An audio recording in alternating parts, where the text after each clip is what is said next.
Chapter 1. Arman. The smell of the ocean at the end of Long Island was salty and fresh. My father, Baba, had bought our beach home 20 minutes from the Hamptons. Everyone who was anyone escaped to the Hamptons. The beach house was on Virgin Cove, a small island with a bridge connecting it to the mainland. Virgin Cove was hard to find on maps, but it was poised to be the next hotspot. That meant the way we lived there like princes might end. As I drove up to the mansion overlooking the Atlantic Ocean and the small town, I sighed. This was my favorite place. I preferred the slower pace it offered to the Manhattan condo or even my parents' penthouse in Beverly Hills. The sea air reminded me that I'd once been denied by a beautiful girl when I was a boy. I parked my silver Audi R8 Spider in the driveway and saw one of my brothers stepping out of a limo, which meant I wasn't the last person to arrive. Cyrus waited as servants brought the bags in and I parked, but the moment I stepped out, he patted me on my back and said, "Arman, the favorite son, has returned." I laughed and shook my head. As the oldest, I was teased by everyone. We stepped up to the house, whose wall decorations were recreated from ancient Persepolis. My favorite was the lion head that adorned a horn like it was the Thanksgiving feast and not various fruits. I said, "You're the doctor, Cyrus, so you get that honor." He winked as servants flung open the door for us. "No matter how many degrees I have, I'll never be you. The oldest and most precious." We passed into the foyer, and I could see my mother sitting at the dining room table with 4 of my brothers. She rose from her seat, came to us with her arms open, and smiled. The last 2, as usual, to arrive for my birthday. I hugged her and gave my feeble excuse. My flight from LA and stopover in Manhattan took more time than I hoped. The truth was, my business partner and adopted brother Joel had taken 2 weeks off for a honeymoon, and I was running the game company solo, which meant extra hours until we closed that day. But like my Baba, who was renowned on Wall Street, we never gave work as an excuse in my family. My mother looped her arms around us and steered us into the dining room as Baba came in from the kitchen, carrying a fresh carafe of black tea. He took his usual seat. I sat down next to him. Cyrus took a seat on the other side. "Looks like your bet against buying the beach home in the Hamptons was right on, Dad. Looks like someone else is building a Persian palace in Virgin Cove." I shook my head and grabbed the carafe to pour myself a cup of tea. "That's so LA. Now she's back on the East Coast with you." Cyrus's dark eyes didn't blink. "Maybe this summer she'll refocus her attention on her oldest and pressure you to get married now that Joel here brought home a wife." Joel, my partner, brother, and friend, was lucky. A successful heart doctor. I was more like our dad and had no time for dating. I winked. "I'm hopeless, remember?" Mom came in with dates and passed them out as 3 more of my brothers were laughing and coming down the stairs. Half of my family had been adopted, but that never mattered at the table. "You've been lucky." Baba took one of the dates. "Your mother isn't a fan of being in New York for long these days, but now that she has Joel and Kendall, she thinks you're next and wants to be here more." My mother brought me the dates as my 2 youngest brothers took their seats on the other end. Mama asked, "What are you 2 talking about?" I stood and scooted her seat out for her. "How happy we are to be here with everyone. Let's sit." She slid into her chair and I kissed her cheek as I said, "Happy birthday, Maman." She put down the silver platter of dates and Baba passed it down the table. The last 3 of my brothers came into the room and took their seats. My mother caught my eye and winked, looking excited. She reached for the pocketbook hanging on the back of her chair, brought it around, and rifled through it. She came out with a photograph. "Let me show you this picture." "Of what?" She slid the photo across the table to me. It showed a dark-haired Persian girl who'd had a nose job. "I think Salma here is very beautiful, and she loves New York winters." I chewed on my date and grimaced. Cyrus laughed and slapped his knee. Once I finished my bite, I shook my head. "No." "No what?" She slipped the picture into my hand. I vaguely recognized the woman from one of my mother's holiday parties. She invited about 1,000 well-to-do New York Persians to her annual New Year's gala.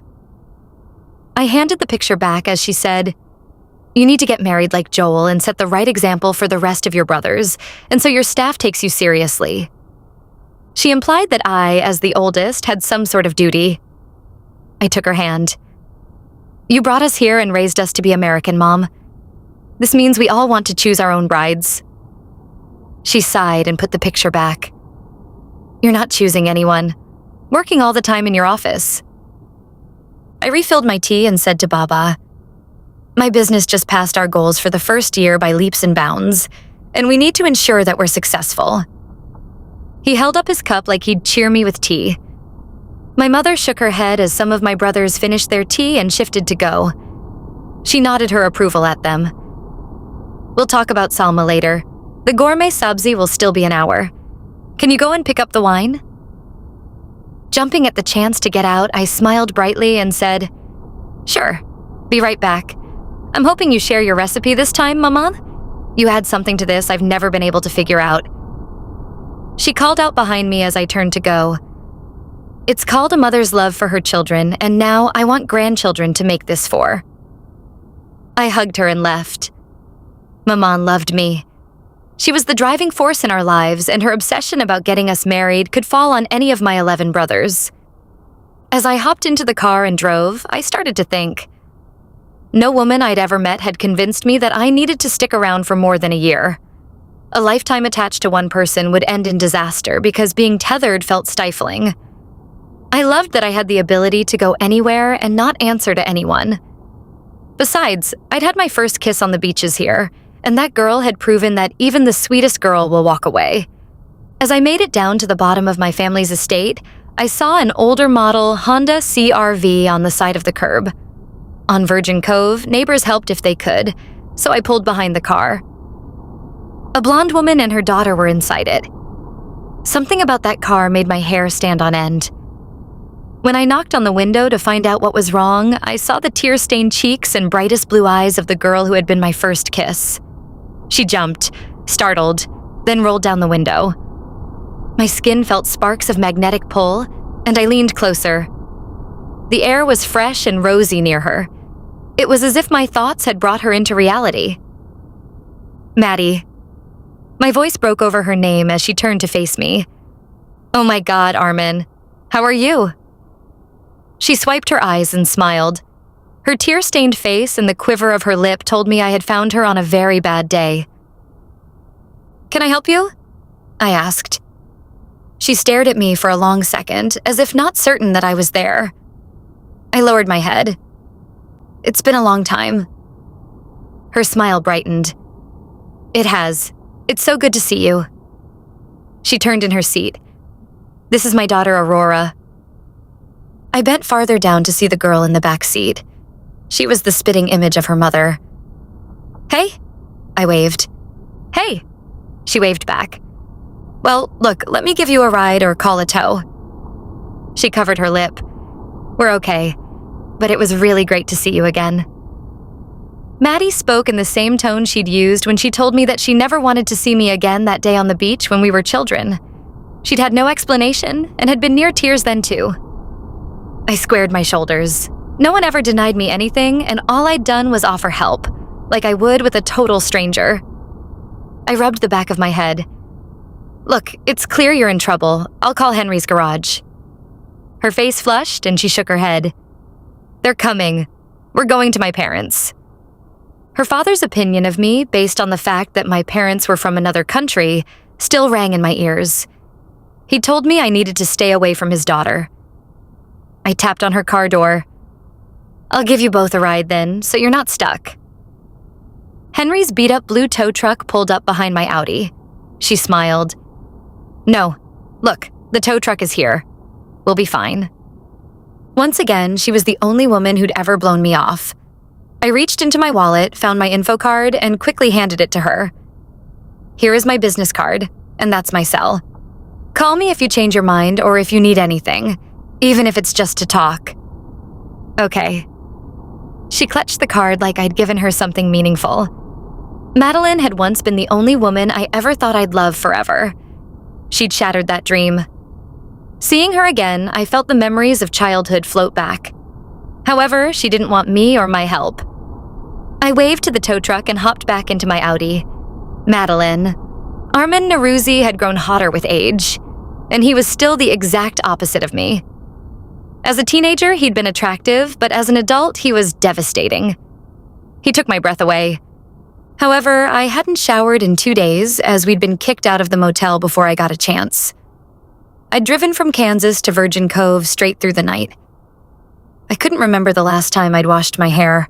I'd barely survived my last encounter with Bob since he'd found himself a new girlfriend who was superior to his broken wife. Me. The bruises on my belly still stung far more than his words. Accepting an offer from the man I'd once dreamed about scared me, and my daughter was burned out. I was too. Arman was the exact opposite of Bob in every way. Caring, rich, successful, smart, and intuitive were words I would use to describe the first boy I'd ever kissed. He was my age, with dark hair and smoldering brown eyes, and I had goosebumps when I was near him. But there was no way he wanted to do anything more than just help in a neighborly way. And besides, he was moral, and I was still technically married. I jumped out of the car as the tow truck drove in front of me and called out, "Wait." Henry parked the tow, and I tapped my seat behind me. "Aurora, get out of the car." As I stepped onto the pavement and waved, I half expected Arman to get in his car and drive away from me, but he walked toward me. Whatever his cologne was, it made him smell delicious. My mouth watered. I sucked on my bottom lip and wished I'd been stronger when I was younger and had followed my heart and stayed with Arman. I shook off the thought. "Arman, do you think you can fit us in the luggage?" He winked. "We'll make it work." As Aurora joined us, he clicked his car fob and reached inside his black leather seats. "You look hot. Can I give you some water?" He handed a bottle of water to each of us. Aurora opened hers fast. "Awesome." Then she downed it in one gulp. She passed us and slipped into the back seat. Arman said, "Your daughter looks like you." She was beautiful and still innocent and sweet. I'd lost that, but I kept my mouth shut. I realized my heart beat differently when I was near Arman. I decided to tell him a bit of the truth. "Arman, you surprised me. You're the last person I ever expected to see." I handed Aurora my bottle of water and she gulped it down. Arman stopped, reached back into his car and opened a refrigerator. "Help yourself," he told my daughter and handed me another one. I let out a sigh. "That's nice of you." He tilted his head. "Why didn't you expect to see me? My family summers here. That's how we were friends." Friends wasn't how I thought of him. I hadn't seen or heard his name in well over a dozen years. But it wasn't his fault I'd moved halfway across the country. I swallowed. "We're adults now. You must be married. You probably have a passel of kids. I figured you'd live in New York or LA and not have time to visit the island." He opened the car door and held it. I took a seat, and the air conditioning of his clean car helped blast away some of my veils of doubt. He closed my door, and once he'd taken the seat opposite me, he said, "Nope. There are hardly any new people in Virgin Cove, and everyone knows each other, even the ones from the Persian palace on the cliff. But you haven't been back in a long time. What happened to you?" I sipped water and closed my eyes. My father and his friends had hated the New Yorkers with plenty of cash who'd built that palace on the cliff. I'd made so many mistakes, but my problems had started when my parents signed off on me marrying a man before it was legal for me to do it on my own. My heart pounded, but I'd already told Arman the tip of the iceberg, so I continued. "I got married when I was 18. Your father told me." He kept the car in park instead of moving forward. "That's why you weren't here the summer before college." "Yeah, I married days after graduating high school and never went to college." I glanced behind me at my 10-year-old. Now that my father was gone and her father was miles away, no one was ever going to sign off on anything like that for Aurora. I would protect her. I smiled at her and then back at Arman. I was too young. I wanted to say I am sorry for how things ended with us. He took off then, and his car zoomed. "I was really disappointed when you didn't come back the next year." He glanced at me, and I wondered if he was remembering that kiss when we were 17. I always wondered if I'd scared you off or what I did wrong." "He must be joking." I shook my head. "You? Never. Honestly, you're why I always Google... Never mind." He tapped the wheel. "Google what?" Damn, Arman was the last person I wanted to know about this portion of my life. He wore Armani as casual wear. I still wore clothes I'd gotten from church donations before the people at the church started ignoring me because of... I needed to stop dwelling on the past. I finished my water. "I looked up your last name and what your family was up to, including some gossip blogs. You weren't usually mentioned like the others, so I assumed you were stable. When I think about how nice you always were to me, I realize just how foolish those stories are." "Joel's the only one who's married," he said. I glanced at my 10-year-old, who nodded. I smiled back at her. I hoped she would never have the kind of problems I'd had. Then Arman slowed his car. "Well, it's good to stay in touch. Here we are." And he stopped in front of our yellow colonial. It was exactly how I remembered it. Chips in the stucco had grown, and several roof tiles needed replacing. My mother, Catherine, had never once agreed with me on anything, but she was all I had left, and she hadn't forgotten I existed. I got out of the car, and Aurora followed. Once Arman had taken our bags out of his back seat, I took them from him. "Well, this is us. Thanks for the ride." Arman said, "Look, if you want to meet up and maybe grab some dinner later, I'll buy." I pressed back the urge to touch him. "Maybe. Look, I'll call you." He winked as he stepped back. "Glad you're here again, Maddie." "Thanks." I felt more than thankful. The sweet way he'd said my name washed through me. Arman had seen something in me, and his nearness had awakened a part of my soul that had been dead. As he returned to his car, my heart thrashed. Once upon a time, I'd left him at my father's demand, and my world had shattered after that. I was worried I'd made another mistake. My mother opened the door, hugged Aurora, and directed her to the kitchen table where a chicken dinner was set. She took a deep breath as she stared at Arman's car, which was still on the street. "Right, we are here again." I closed my eyes and let my heart settle. Until I had a means of paying for anything and finding a job, we had to stay with my mother. She might have agreed with everything my father had ever said, but at least she hadn't pushed. I watched Arman's car drive down the street. I'd made a mistake by letting him go again. But wanting to be with him was a silly wish from a long ago summer. My mother took my bag. "Were you just talking to one of the princes of Persia out there?" It was a horrible old nickname for Arman and his family that my father had started. He'd used it as a dividing line between us and them. I followed her into my old room. Our car broke down. He found us on the side of the road and gave us a ride. She glanced across her house. My daughter was out of sight. Just because he was nice enough to give you a ride doesn't mean you should start consorting with his kind. You're a married woman. The words of my father. Unlike me, my mother had never questioned anything she'd been told. My father had never been violent, but he'd taken privileges from us. However, his beliefs didn't fit with mine. I didn't think God divided us into groups with separate rooms in heaven and only picked certain people. It was our actions that counted. I opened the door to my old room, which hadn't ever been changed since I left. My cheerleader outfit still hung on the wall hook. Kind? Because of his religion? Or just because he's rich? Both. God doesn't let his sheep sleep with the lions. Again, she sounded like my father. He'd died 2 years before, but she hadn't become enlightened since then. I gripped her arm to thank for her kindness in letting us in, but told her my truth. Mom, we're only here temporarily until I figure out where Aurora and I can go and until I can afford a divorce. Don't start, okay? She went to the door. You can start by going to the house of the Lord and asking forgiveness for your sins. Or maybe I won't go to Reverend Jerry, who agreed with everything my father said and pushed me to marry Bob. I only said, right, maybe later. I put my suitcase in the closet and took out my ancient cracked cell phone and Arman's card. His life was so different from this. Maybe if I saw him again, after a shower, I would realize he had some faults I'd never noticed. I'd get over the what-if fantasy if I saw just one horrible fault. My heart stirred at the plan.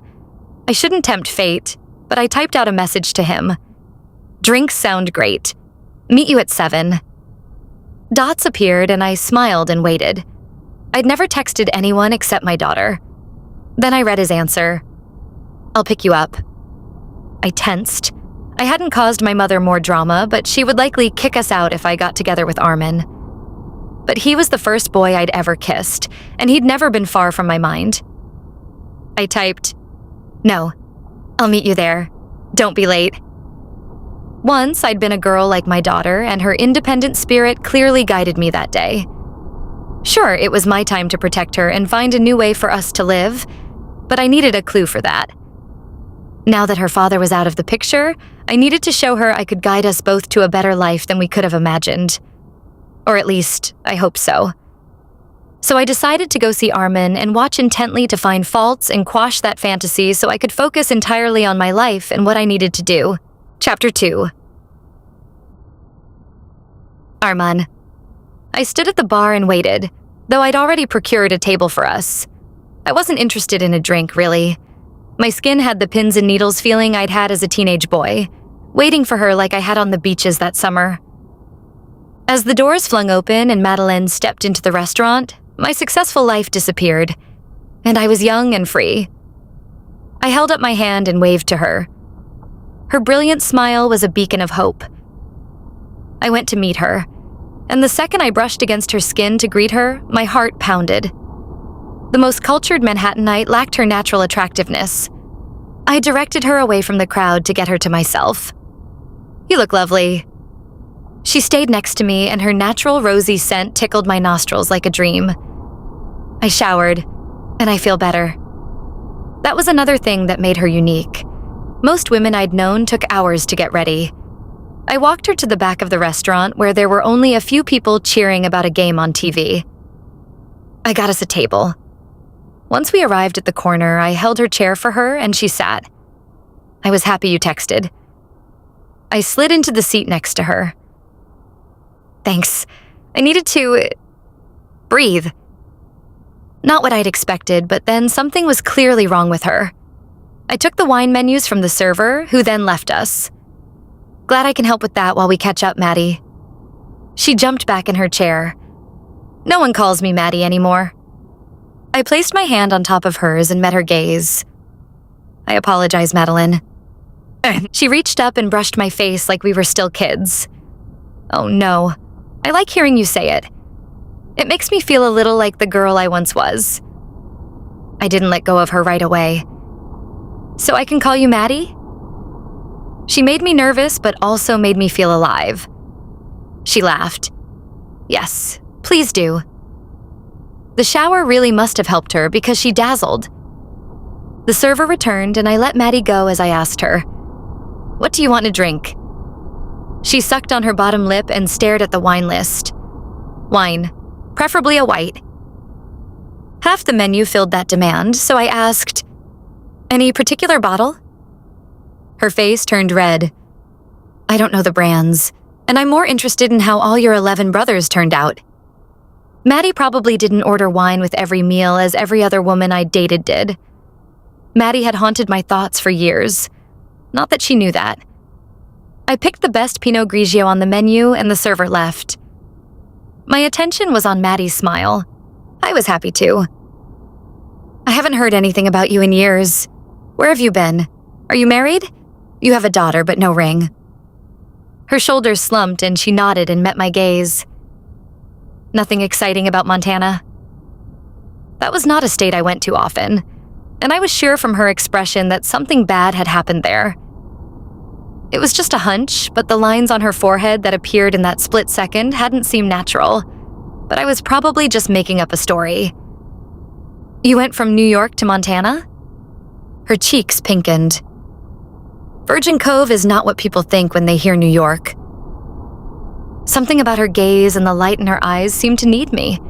Maybe I was making it up out of desire, but I was there if she needed help.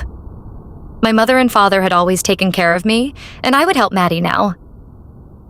The server brought the wine and poured our glasses. I waited till she was done and then said to Maddie, "Fair enough, but it's hard to imagine you were that far from me. I'm mostly in Manhattan or LA when I need to be. So what brought you back?" She shook her head and picked up her glass of wine. "Let's talk about your brothers now, as you promised." She sipped it and stared at me, looking interested. "You gave me nothing about you." "I insist." I sped through the news about my brothers, and it still took longer than I wanted. Joel is my newly married partner. Cyrus is a heart surgeon now. Elon's an OBGYN. Warren started his own trading company. Gerard started his own petroleum company. Keir is like my dad was and became a financial investor. Charles was the rebel and became a pilot. Jeff is the family lawyer. Roman and Xerxes started a tech company together. And Adrian's still in college. She laughed and put her glass down. "So everyone's financially successful with brilliant futures, or they will be." We were, luckily, set up for success. I hoped that didn't sound privileged, but she knew I'd never been poor. She intrigued me. I sipped my wine and remembered her sweet kisses that summer like they'd just happened. The server came and we ordered. I picked the cod as that was always a good fish, but she only ordered a burger. Once we were alone, I clinked glasses with her as she grew quiet. "Now, it's your turn. What happened?" She sipped her wine and closed her eyes. The lines on her face grew deeper, and my heart sped up. I wished I had the power to erase whatever pain she had. Then she met my gaze. 2 days ago, I hit the road. My husband has a new girlfriend and a new victim of his anger. I want a divorce and to not have to run. She brushed her cheek and I peered closer. Under her makeup, there was a trace of a bruise. "And I have no place to live, no job. I used my last few pennies to get here, and I'm probably dreaming that all will somehow be okay." My heart ached for her. Her pain was palpable. I brushed against her hand. "I'd like to help." She finished her glass and shook her head. "No, I have my mother. I don't need a handout." Pride often stopped people. I poured her the second glass and changed tactics. "Look, I need an assistant who can handle my never-ending schedule and help me coordinate events." The food came and she waited till we were alone and then asked, "So you're offering me a job?" I would do anything to keep her smiling and happy, and I'd never had an assistant stick around for too long. I didn't trust the ones I hired enough to train them fully, and the better ones all ended up quitting on me. Maddie was perfect. I'd always trusted her. I cut my food. "I'd need you to take my calls, arrange my schedule, run events, which is your specialty, and ensure that everything I need to do in a day is organized. I'm hard to please," my HR manager said, "but I pay well." She stared at her plate like it was a lifeline. I didn't want to cause her pain, so I waited. Then she asked, "You're serious?" I sipped my wine to clear my palate. "Fuck yeah. You're not scared to talk to me, which already gives you an advantage over the last few assistants who couldn't handle the job." She cut her burger in half and grinned like she'd just found a present from Santa. "So you're a demanding boss." "Maybe not entirely with you." She'd accepted my help, and this way we would stay in touch. And when she was ready, she would tell me more. I tasted my food, which was perfectly cooked. The job would come with a place to stay that's close to me and in the right school zones. The second I said that, I felt my face heat. I hadn't meant to push. The information had slipped out. We ate in silence. But my shoulders felt stronger, like I could handle whatever problems she threw at me. As we finished, she sipped her wine and then said, "Maybe I should say no to the job. I don't want to take your charity." Right. I said too much. The truth was, I was drawn to her. It's not charity. I'll take a lot of your time, so the place is a perk of the job. The markets in other countries means I need you at strange hours. And you'll be able to save some of your paycheck if you're good at budgeting. She twisted her glass, then she sipped her wine and took a deep breath. "Let me think about it. I didn't meet you tonight so you could give me a job. I haven't decided what we're going to do yet or even slept, really. I just thought it would be nice to catch up." At work, I was the boss and solved all problems. I was sure I could figure out her problems too, but I would need her permission and her trust. So I changed directions. Since we talked about my family, I asked about hers. Her father had died 2 years before, and she hadn't come home. I'd looked for her when I was on the island the weekend of her father's funeral. I sipped my wine. Your dad wouldn't want you working for me. That doesn't matter. She sat straighter. He died 2 years ago. My family was my support system. I put my glass down. I'm sorry. I don't know what I'd do if I lost mine. She wiped her face and said simply, "Yeah, well, your family is not a lot like mine." That was true, but she was all I'd wanted at one point. I whispered like we were sharing a secret no one else should hear. No, but when we were kids, I wanted us to find a way to work out. I missed you that summer when I was 18 and alone here. With your family, you were never alone. She held up her glass. I did the same, and we clinked them. If I'd been here, maybe my life would have been very different, but let's just be thankful we had this evening. Fair enough. I'm with the only woman who ever dared to tell me no. Her eyes widened, but she finished her sip. That can't be true. Actually, it was. I handed my platinum card to the server, who then left. It is. Money usually makes people agree to anything. She tilted her head like she agreed and finished her glass. We all need it. The last thing she needed to do was lie to herself. I finished my own glass and shook my head. No, we don't. It's a tool, but it's not the reason to do anything. Tool, right? She threw her head back and laughed. You sound like a rich boy. Thank you for meeting me tonight, but I should get home. And once again, she hadn't given me permission to fix her life.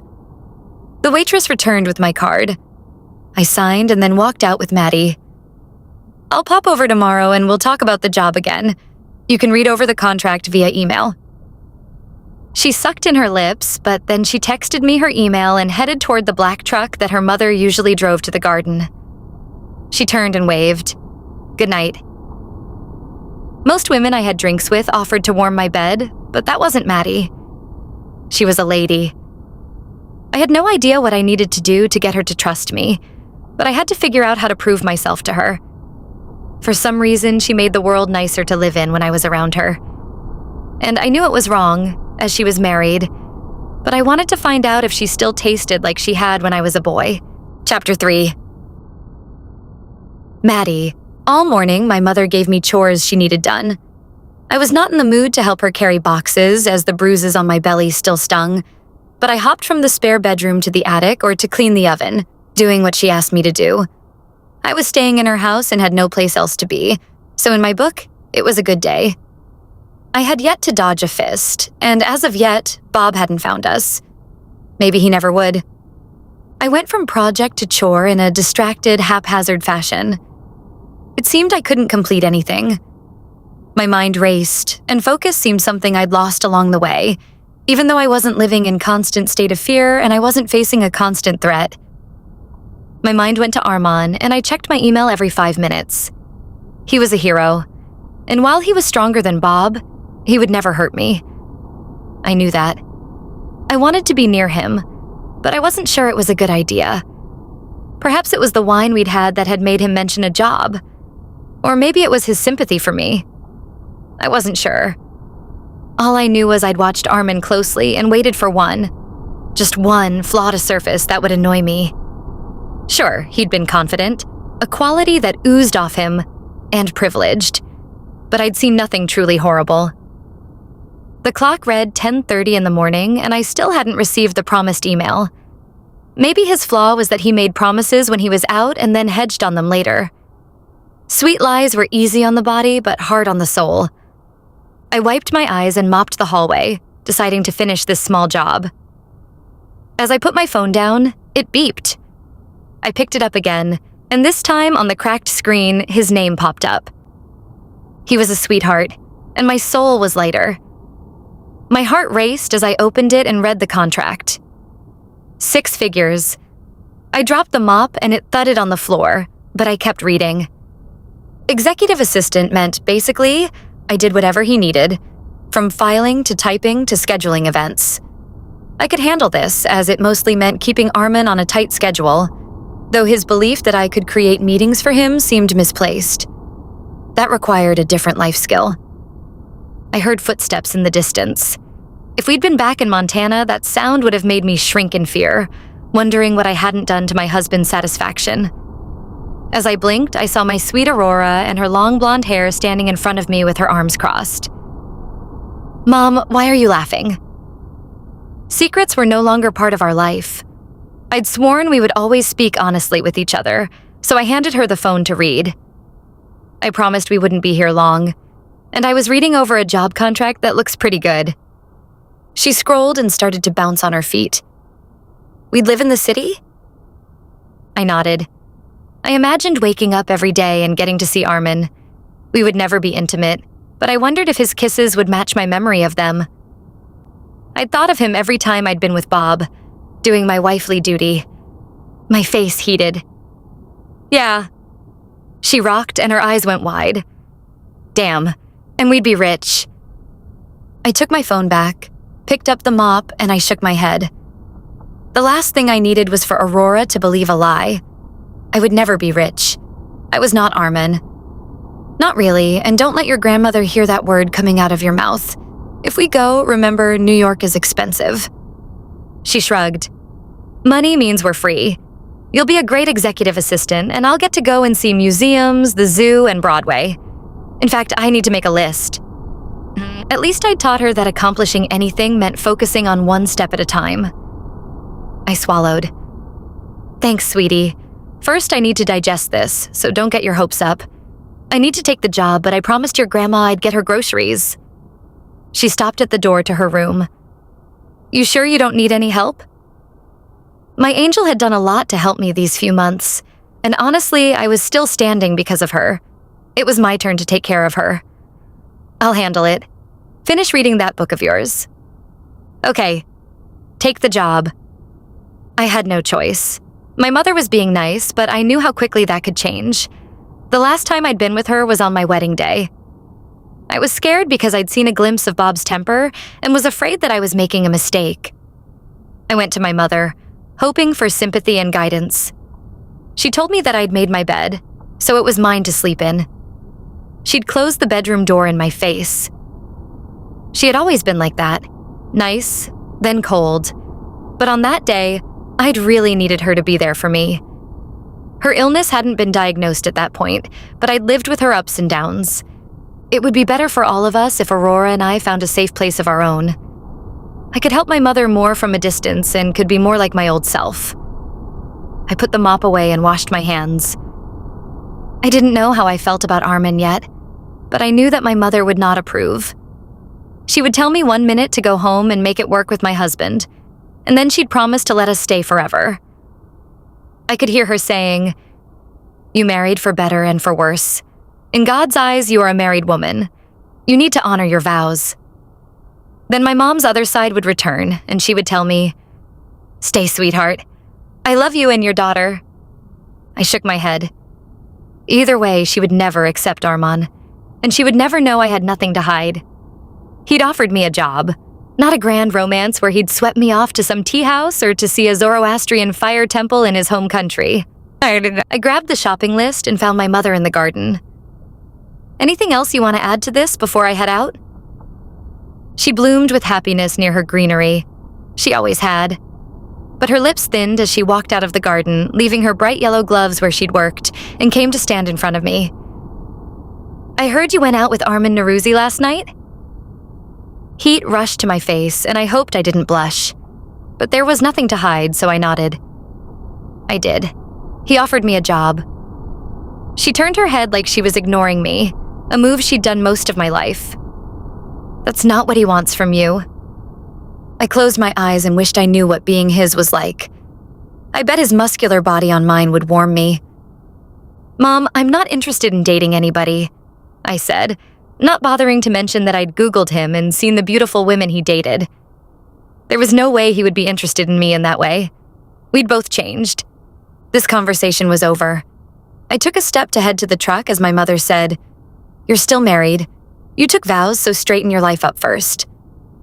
My back was turned, so hopefully she didn't see me flinch.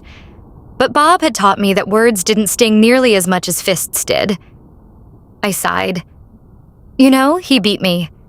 Do you not want me to find a way to be happy?" "Of course I do," she said, and I turned around. "You're my daughter, but you have to clean one mess before you get in another one." When she lowered her shoulders, it was like she let my father's memory go.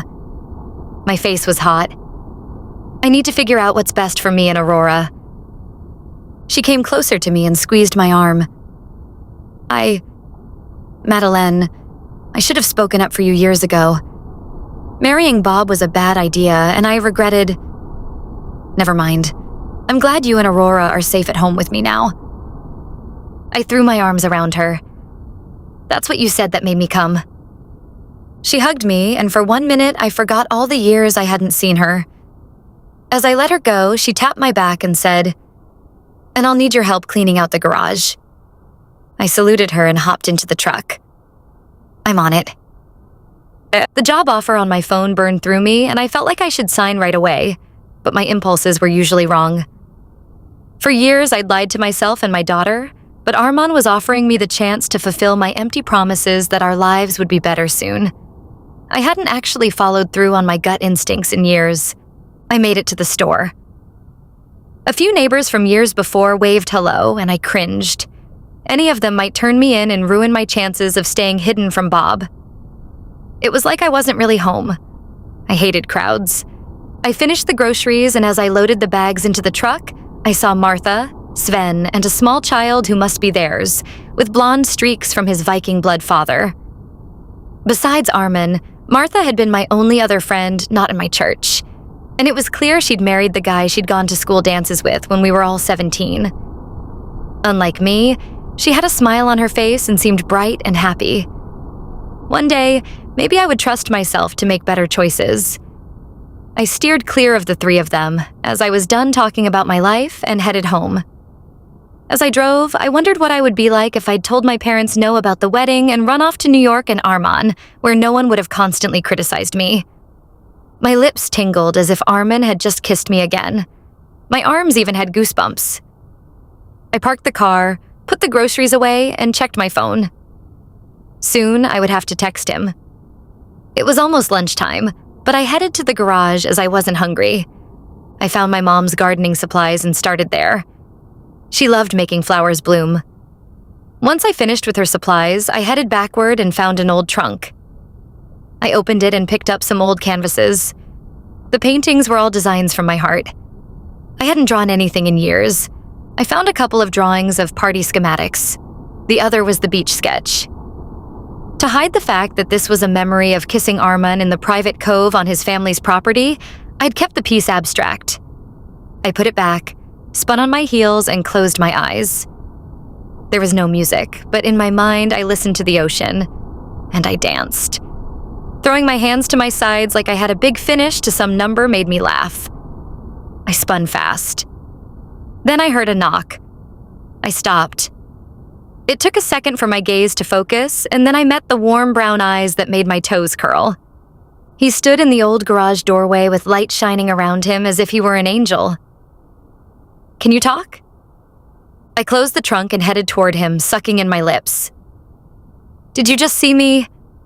I watched you dance when we were kids, too, and you're just as graceful now." My spine tingled as he brushed against my shoulder. I walked around him and headed out to the sun. He followed, and for a second, it felt like he was staring at my behind. That was silly, though. When I met his gaze, he smiled at me. I said, "It doesn't matter. I'm happy you're here. Let's walk and talk." He walked me toward the street. "Is your daughter okay to be left alone for a while?" Aurora was an independent girl who loved art, which I always secretly gave myself credit for, as Bob was more into rebuilding old cars. I rubbed my arms. "She's reading another book, but let me tell her." I went inside and told Aurora I was going to ask about the job, and she waved me off. When I returned, light shone on Arman like he was perfection personified and had power over everything he ever wanted, including me. I waved off that thought. She's hoping I take the job you offered. Aurora wanted New York and her life as a city girl.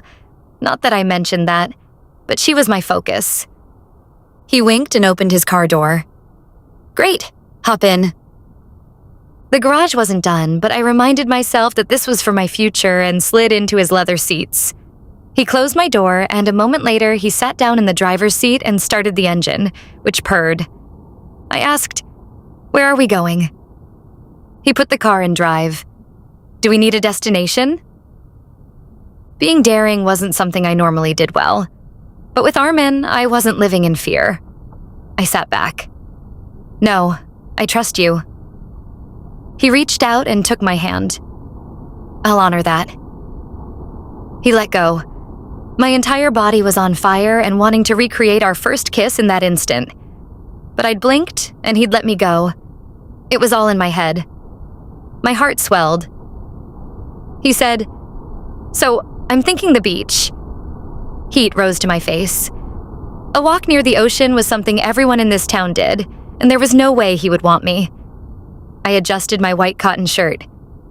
"I've been meaning to take my daughter." He parked on his own property, an area tourists and locals tended to avoid. I saw 3 yachts parked in the distance, which must have belonged to someone in his family. As I stepped out, the salty air went to my lungs. I'd missed sand and beach water. I walked to the edge and saw the blue water. Arman joined me. "Let's head to the private cove so we can be alone." Our first kiss. My lips burned like it had just happened. We'd gone there so my parents wouldn't find me, and I'd been tempted to know him intimately. The years hadn't been kind to me. I hoped that wouldn't get in the way of our practical future. I lifted my shoulder. "I'm being invited to your private beach?" He pressed his hand on my back as we walked onto the beach. "You always had a pass." That sounded nice. I needed to keep my head straight, though. I took my sneakers off and let my toes curl into the sand. He left his light sweater and t-shirt on a rock. Those muscles of his were defined. My nipples under my well-padded bra hardened at the sight. He was even sexier now, but he'd always starred in my what-if dreams. I glanced away and pretended this wasn't heaven. "So, are all your brothers visiting this summer?" Drat, I already asked that. He'd told me the night before. I jerked and half expected Bob to tell me I was an idiot. However, Arman didn't even blink.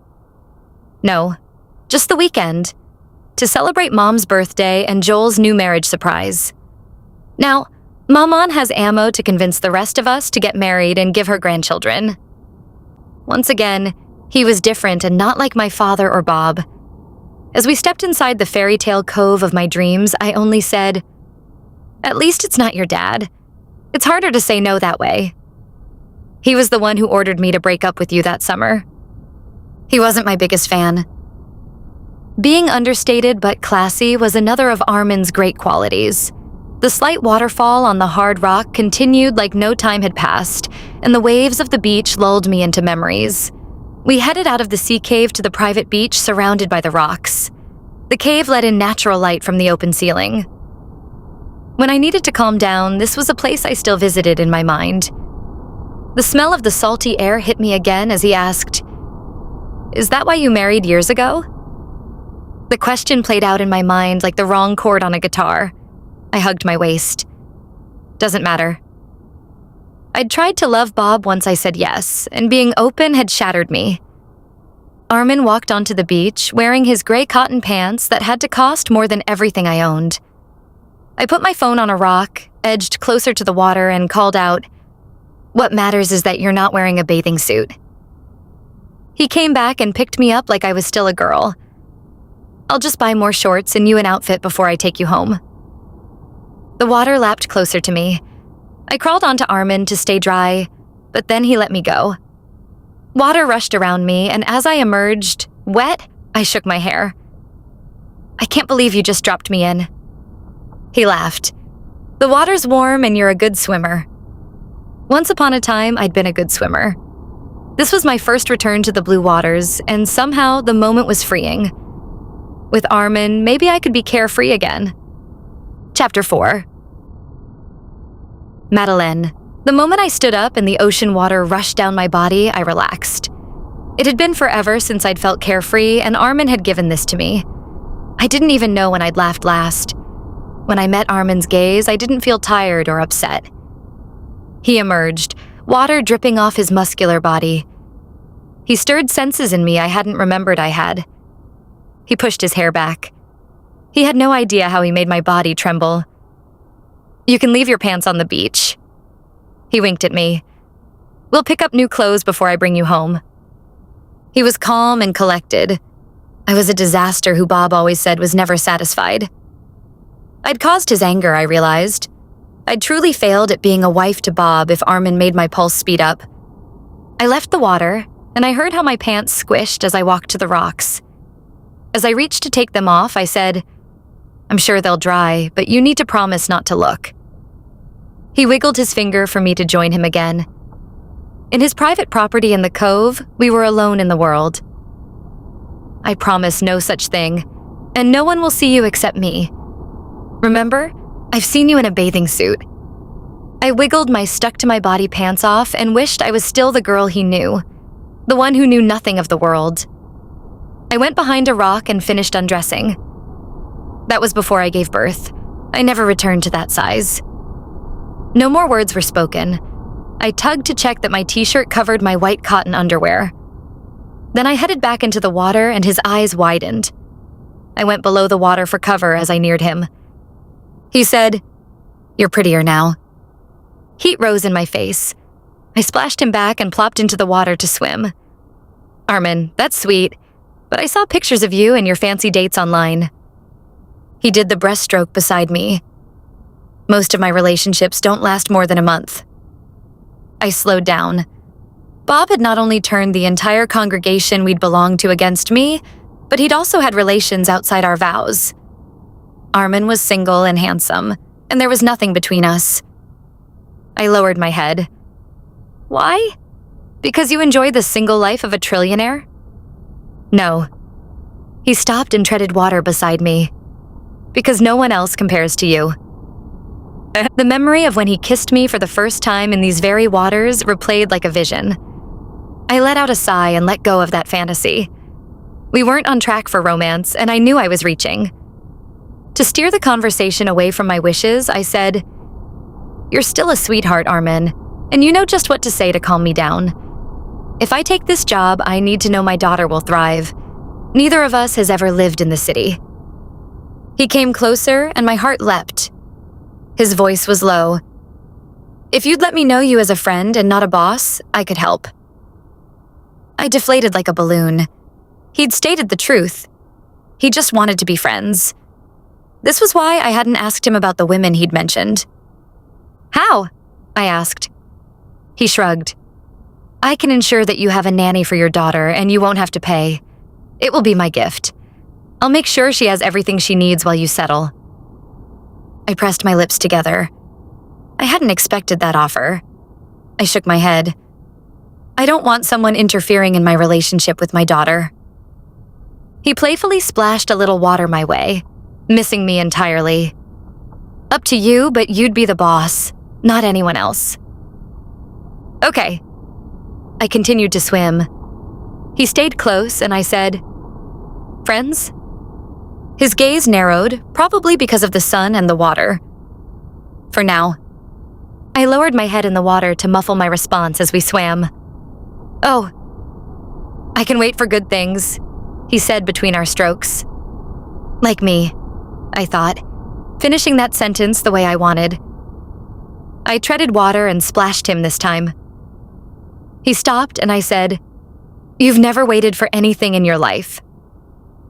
He lifted his shoulders. "I'm learning." I threw my head back and laughed.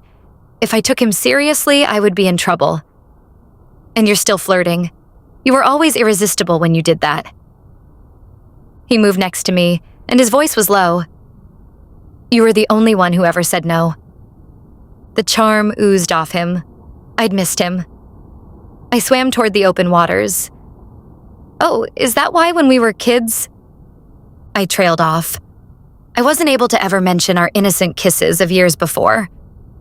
"No," he said. I returned to safer ground. "Well, I'm glad we're friends now. I was always slightly jealous that you had all these brothers and your parents were so proud of you. When I'm with my daughter, I try to remember how I saw you and your mom."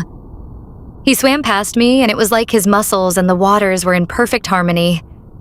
"My mother's a little much sometimes, but she's great." I followed him. "Mine's getting better, and we're all trying, but it's hard." He slowed down, and I pointed for us to go back.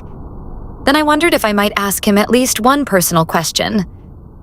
We went back to shore, and as he swam beside me, I said, "When we're in New York, maybe you can tell me what kind of woman you're looking for, and I can help you find her."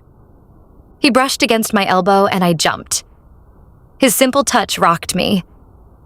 There is no help for me. Because he loves me still? I dove to avoid him seeing me blush. My thoughts made no sense. As I emerged, I said, "Yeah, my husband was abusive, but he has a second girlfriend, and you're way more handsome than he ever was. I'm sure you have more discerning taste." He winked, and his smile grew brighter. Heat rushed to my cheeks. He said, "Thank you. Good genes, I guess, but we need to be clear. I don't date just anyone. I want whoever I date to be special." His words reverberated, and my heart beat a little faster as if he'd meant me. Waiting for love? We were closer to shore when he said, "I need us both to feel the sparks. Either way, I'm completely free of entanglements right now." I'm not and might never be. I'd left my husband, but guilt weighed me down like an anchor. I half wondered if I would go back. Then I decided I wouldn't even consider that thought. As my feet touched the ground, I said, "That is surprising. How did you meet Claire?" "Claire? The model from 2 years ago?" "I didn't read it that long ago." He strolled out.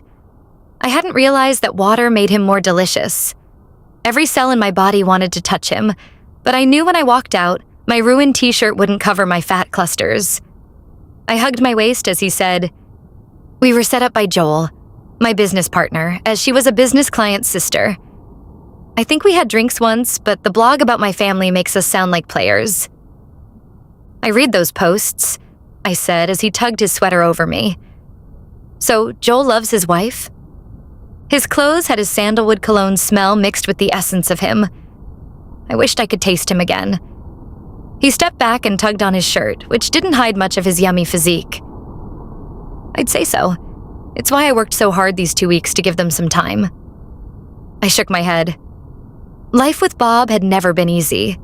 He'd slapped me for crying when we arrived in Montana, and I'd just taken it. My face burned when I went to the pastor for marriage counseling, and he looked me dead in the eye and said, "Sexual intercourse is your wifely duty. Seeking pleasure for yourself and denying your husband his rights is a sin." I doubted Arman ever used his fists to make a point or would need to go to such lengths for sex. If he kissed me, I would do anything he asked of me. I said, "That's good of you to give them time." He walked next to me and steam inside me warmed me up. One day, Joel will return the favor. I paused as we left the cave. People might see me there, though no one seemed to be around. I met his gaze. "One day soon?" He opened my door for me. "Depends entirely on a friend." For a second, I could have sworn he was talking about me. I'd forgiven him for taking my private time because being with him made me feel better. Maybe my life wasn't destroyed after all. Working with Arman would bring him back into my life in a more permanent way, and I was grateful. Arman. The clerk brought out our purchases and placed the bags in my trunk, then waved and walked away from us. Once we were in the clear, I grabbed the bags and handed them to her. I'd picked out her new outfit fast, but in my mind, I'd seen her wearing everything. No, that wasn't true. I swallowed and imagined tugging those jeans off Maddie and finding a blanket to spread out for us in the cave we'd claimed as our own spot of heaven long ago. Her shoulders had traces of bruises that needed more time to disappear, and technically, she was still married. At the beach, I'd held back because I half sensed I should leave her alone, even when she looked at me like she wanted me to kiss her. Once again, she was my exception to every rule. She'd stayed in the car while I shopped. That night, I wanted to ensure that she was happy and laughing, but I needed to figure out if I should just call it quits and walk away. I wasn't sure what I'd do next, but either way, I was enchanted. I pointed to the bags. "So you can change in the back seat or get out and head into the store." She squeezed between the seats and climbed into the back. "The back seat is fine. Thanks for the jeans. I always pay my debts." She unpacked the jeans, a pink flowered shirt like the one she'd worn the first time I met her, and new underwear. She lowered her head. "You didn't owe me." I looked away, afraid she'd refuse the clothing. I stared straight ahead. "I ruined your old pants, and honestly, I wanted to see you in skinny jeans." She let out a small sigh that might have been a chuckle. "Well, that word doesn't describe me." Agreed. I heard her stop and glanced in the mirror as my heart raced. I hadn't meant to insult her, and she might have taken it the wrong way, so I said quickly, "Your curves are sexy." I'd thought about her a lot since we met again, and she was the only woman I still wanted. She didn't say a word as she dressed. Then she climbed to the front of the car. I'm set now." I didn't want her to rush off, so I said, "So let's get a burger and complete reenacting our first date before I take you home." She buckled her seatbelt. "Is that what this was to you?" I started the car. "Minus the kissing, this is how we spent many of our summer days." She leaned back. "True, I needed this." I peeled out of the parking lot and headed to George's, a shack on the beach that had great views and burgers. When we were kids, we'd stuck to soda, but now it might be nice to have a beer or a glass of wine or a cocktail with her. I kept my voice low. "And I think I needed to see you again." Her eyes fluttered wider. "Really?" Honesty was good, always. As I drove us to the restaurant, I said, "I always wondered if the reason you stuck in my mind as being perfect was because you refused to have sex with me." She let out a giggle and pressed her hand to her heart. "What?" I parked the car where we could see the ocean. That sounded awful. Since she first disappeared from my life, I'd dated plenty of women. Beautiful women who liked the size of my bank account or the sheen of my car. They were always ready for the next move. It was exhausting. "It's nice to talk," I said. She opened her own door and hopped out before I had a chance to be a gentleman. I jumped out to join her as she said, "Talking is how people communicate." She patted my arm and my skin burned for a long minute after that simple touch. Then I held my head up as I realized she wasn't upset with me. I walked beside her into the restaurant. It's one way people communicate, but I found even the most successful women our age don't always want to just talk. We went to a table overlooking the ocean, and she scooted into the wooden booth and picked up the two-sided plastic menu. "It's all I can offer, but you've made me curious." Getting a cheeseburger with everything was fine with me, so I flipped open the menu with the alcohol choices. I pushed it toward her and our hands brushed. So tell me, how is it you are not married yet?" Sparks rushed through me. I couldn't leave her alone. "I just never met anyone like you again." She blushed and held my eyes for just a second before waving her hand between us as if trying to wipe away the truth of what I'd said. "You always were a smooth talker, Arman." She turned to her menu, and the moment passed. She reviewed the menu until the waitress came. She chose a white wine, I ordered the bottle, and she asked for cheeseburger, plain. "And for you, sir?" "I'll have the California burger, extra avocado."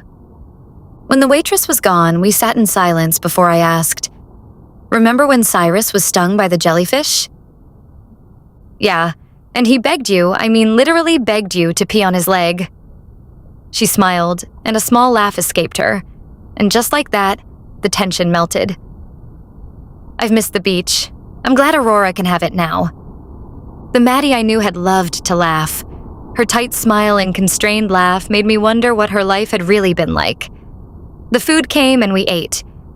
I wanted all of her, and that included her trust, so I would go slowly. She stared at me a few times and my skin tingled. It seemed like she had something to say to me, but we mostly talked about our lives as carefree teenagers. Once we finished, she put her napkin down. "The sun's going down. I should get home." We took a last few sips and she slid out of her bench. I followed her. "Maddie, can we go out tomorrow?" She playfully bounced into my side. "Recreating more dates?" Now that was a good idea. We'd had good times as teenagers, but as adults, there was more to do. I placed my hand on her back as we breezed out the wooden door. The summer air was warm. "We're just getting to know each other." Agreed, and I'm in. I opened her door and tapped it. "I'll pick you up at 10 then." "Sounds perfect." Inside, my chest expanded. I needed to be on track to win her heart because she had mine. I drove her back to her home. As I turned off the engine, she hopped out. "Have a good evening." "You too," I said. If she'd waited, I would have opened her door, but she took off. She probably needed time, so I would wait. She was worth waiting for. Chapter 5. Madeleine. The blinds on the windows of my old room needed serious dusting. My mother hadn't changed my room, which was odd. I'd thought my parents were glad to see me married, but maybe that had just been my father. That day, I decided to clean, even though I probably wouldn't be my mother's guest for long. I picked up my phone and opened the electronic document, then clicked the button and signed my name. Done. I would tell Aurora we were moving to the city and take her to those museums in her dream book. Then my phone rang. Adrenaline rushed through me as I saw the familiar number. He'd discovered we were gone. I buried my head between my knees, then decided to answer. He didn't say hello. Instead, he shouted, "Where are you?" We had no place to go, Bob. Tears pooled in my eyes as I remembered the last time we'd been in the same room, and he'd sucker punched me in the gut for telling him I knew about his girlfriend. "I'm sorry about what happened, Madeleine. I'll never hurt you again." I narrowed my eyes. I'd heard that before. "You have Evelyn now. I broke it off with her because I want you back." I shook. This wasn't the life for me. "I'm going to get a divorce." "You can't," he said. I hung up. I wouldn't go back to him and have him break the rest of my body and soul. Life didn't consist of waiting for the next mistake.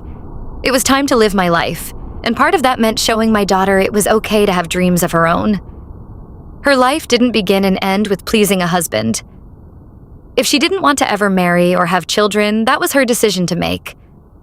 As I showered, I thought about Arman. Seeing him every day would be delicious and sweeter than a freshly made cupcake. The water felt great, and in the warm steam, I thought that if I'd taken control of my life years before, maybe he'd be more to me than a boss and a friend. I finished cleaning up and headed downstairs. My daughter was on her old phone, and I handed her mine so she could see the confirmation email. I went to make myself a coffee. As I poured water for the machine, my mother called from the garage door. "Can you drop off an order for me?" I gave her a thumbs up, quickly made myself a to-go cup, and headed to the truck. She'd let us crash at her house, and helping her out was easy. I opened the passenger seat and grabbed the receipt, and my eyes widened as I saw what my mother's order was. I marched back to the open garage and asked, "You want me to go to the Norouzi family?" She finished sorting the plants she'd pulled from the ground and put into pots that she'd lined up. "To the gardener. They wanted some of my salmon ranunculus bulbs for their walkway." I bounced on my feet as I headed out, and I tossed the keys in the air. Arman was staying with his parents for the long weekend. I would see him that day no matter what. I headed into the house to get my phone, then sat next to my daughter on the couch. "You okay, Aurora?" "Dad called you." She handed me back my phone. I winced. Then I hoped she hadn't seen me do that. I told him I wanted a divorce. She let out a breath. "I'm staying with you.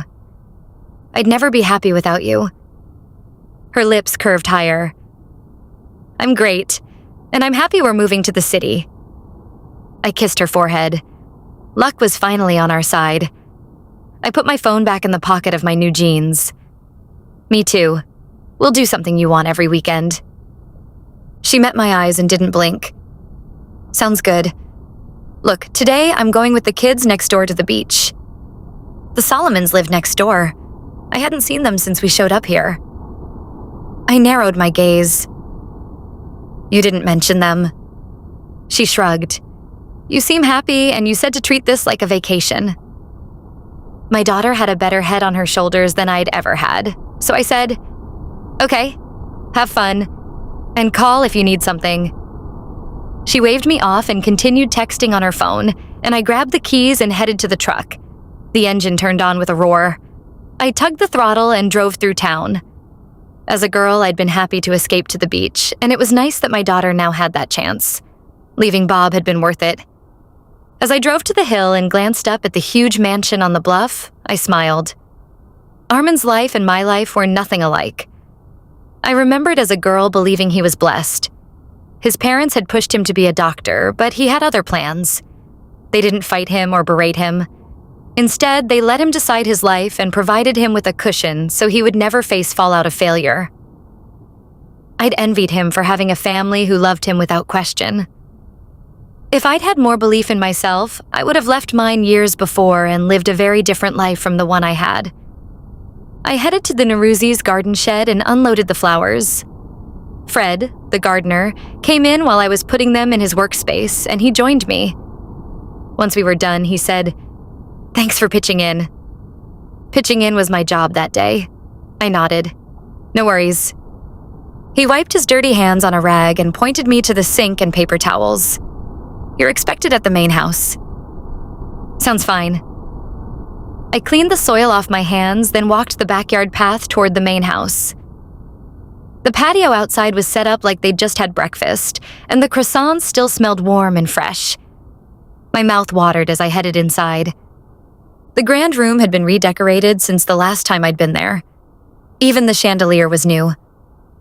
The sight of hand-woven silk rugs made me reach down and remove my shoes.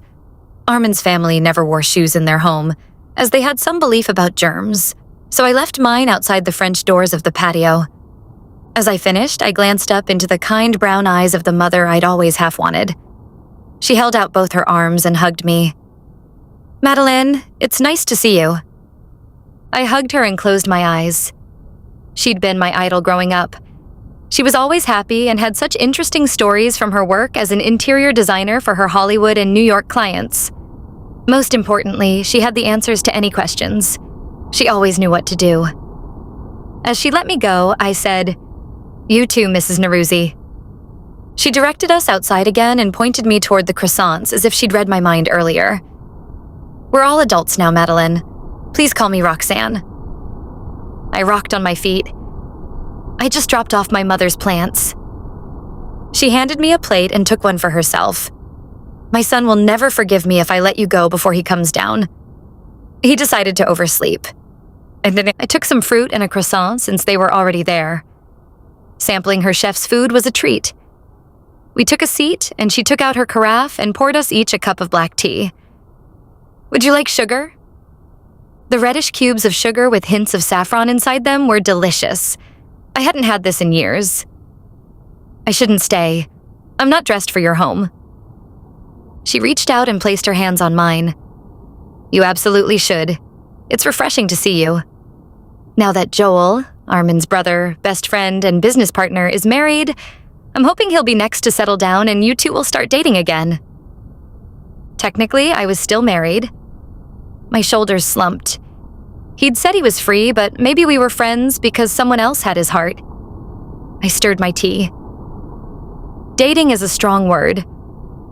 She leaned closer and asked with a huge smile on her face. Why? Because you're a divorced mother? My skin burned. I hardly belonged in this world or near Arman and his family. No, because I'm not divorced yet. Jeff can help. He needs the practice. She sipped her tea. Do you want a divorce? I do. I closed my eyes and showed her my stomach. It's fading, and I want this to be the last time. You don't deserve that. No woman does. She took my hand, and I closed my eyes. Support wasn't something I was used to. I wiped my eyes. Then she said, Come. You need your strength, so please eat. right? Once again, she was amazing and didn't even realize it. She sipped her tea and I tasted the croissant, which melted in my mouth and went right to my belly. I finished it faster than I'd expected to. Roxanne said, "As a mother, I want my sons to be happy more than anything else. Arman's always closed off. I've breathed easier since I've seen the effect you're having on him." I wiped my hands on a napkin and stared at my empty plate. Then behind me, a shadow loomed, and Arman asked, "Mom, are you interfering with my life?" "No, I'm helping Madeleine decide hers and telling Jeff to help." I turned in my seat, and my heart beat faster. His muscles in a t-shirt looked sharper, like he'd worked out. His mother put her teacup down. "And I want you to be happy, and Madeleine here would make you an excellent wife." Arman came closer, but I jumped up and grabbed my shoes. I should go. He stopped me before I could put them on and took my hand. "No, stay. My mother will behave. She's always stressing that she has no grandchildren or daughters, but she should have let you be. I'll leave you two alone now." Roxanne quickly gulped her hot tea and walked away. Arman made himself a plate of breakfast and took his mother's seat. I stirred my tea. "It's okay, Arman. She offered your brother's help for me to get a divorce." He sat up straighter. "You told her that's what you wanted and she didn't push?" I was startled. Damn. His mother triggered him, though she was a total sweetheart and my idol. "Yes, and I've never seen her push." Then he plopped a grape in his mouth and poured himself a cup of tea. "I guess you're right. And if you felt comfortable talking to her, then I'm happy. Family should help each other. You and your family seem to be the only ones who listen to me. Any more problems I can help solve?" I let out a long breath and then took a grape from his plate and closed my eyes. The sweet taste washed through me and I felt grateful. As I met his gaze, I said, "How about a personal one?" It seemed strange to me that the mansion on the beach felt like the place where I belonged. I cleared my throat and decided to tell Arman a secret I'd held for years. My relationship with Bob deteriorated after Aurora was born. Sex was no longer enjoyable, and he didn't seem to care that it caused me pain. When he first started seeing Evelyn, I was relieved. That's not how it's supposed to be. I smiled. I'm beginning to think that nothing about my marriage was what it was supposed to be. What do you mean? Nothing. Just, I don't really like sex, I guess. And it caused us some problems. You don't like sex? His eyebrow quirked, and I could see how unbelievable he thought such a thing was. It hurts. His gaze narrowed. Sex was painful? Only after Aurora was born. Not that I was into it before.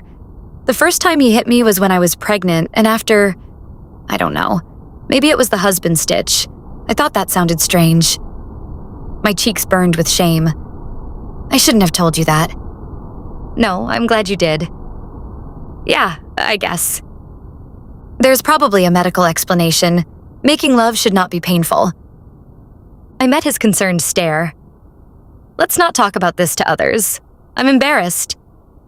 He reached out and squeezed my hand. Don't be. My brother is an OB/GYN.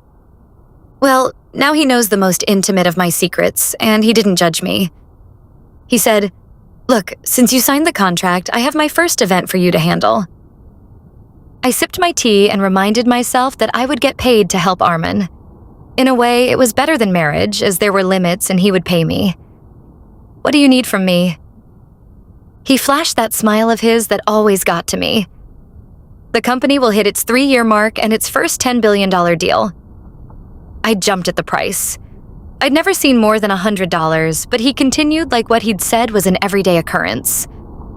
Normally, I hit my mother up to plan events and she'll help, but she's also working on something for Elon's office and he asked first. I connected the dots. My first job was party planning, in part. Maybe that was why I'd been sent to the main house. His family always acted as one loving, cohesive unit. "I'll help your mom."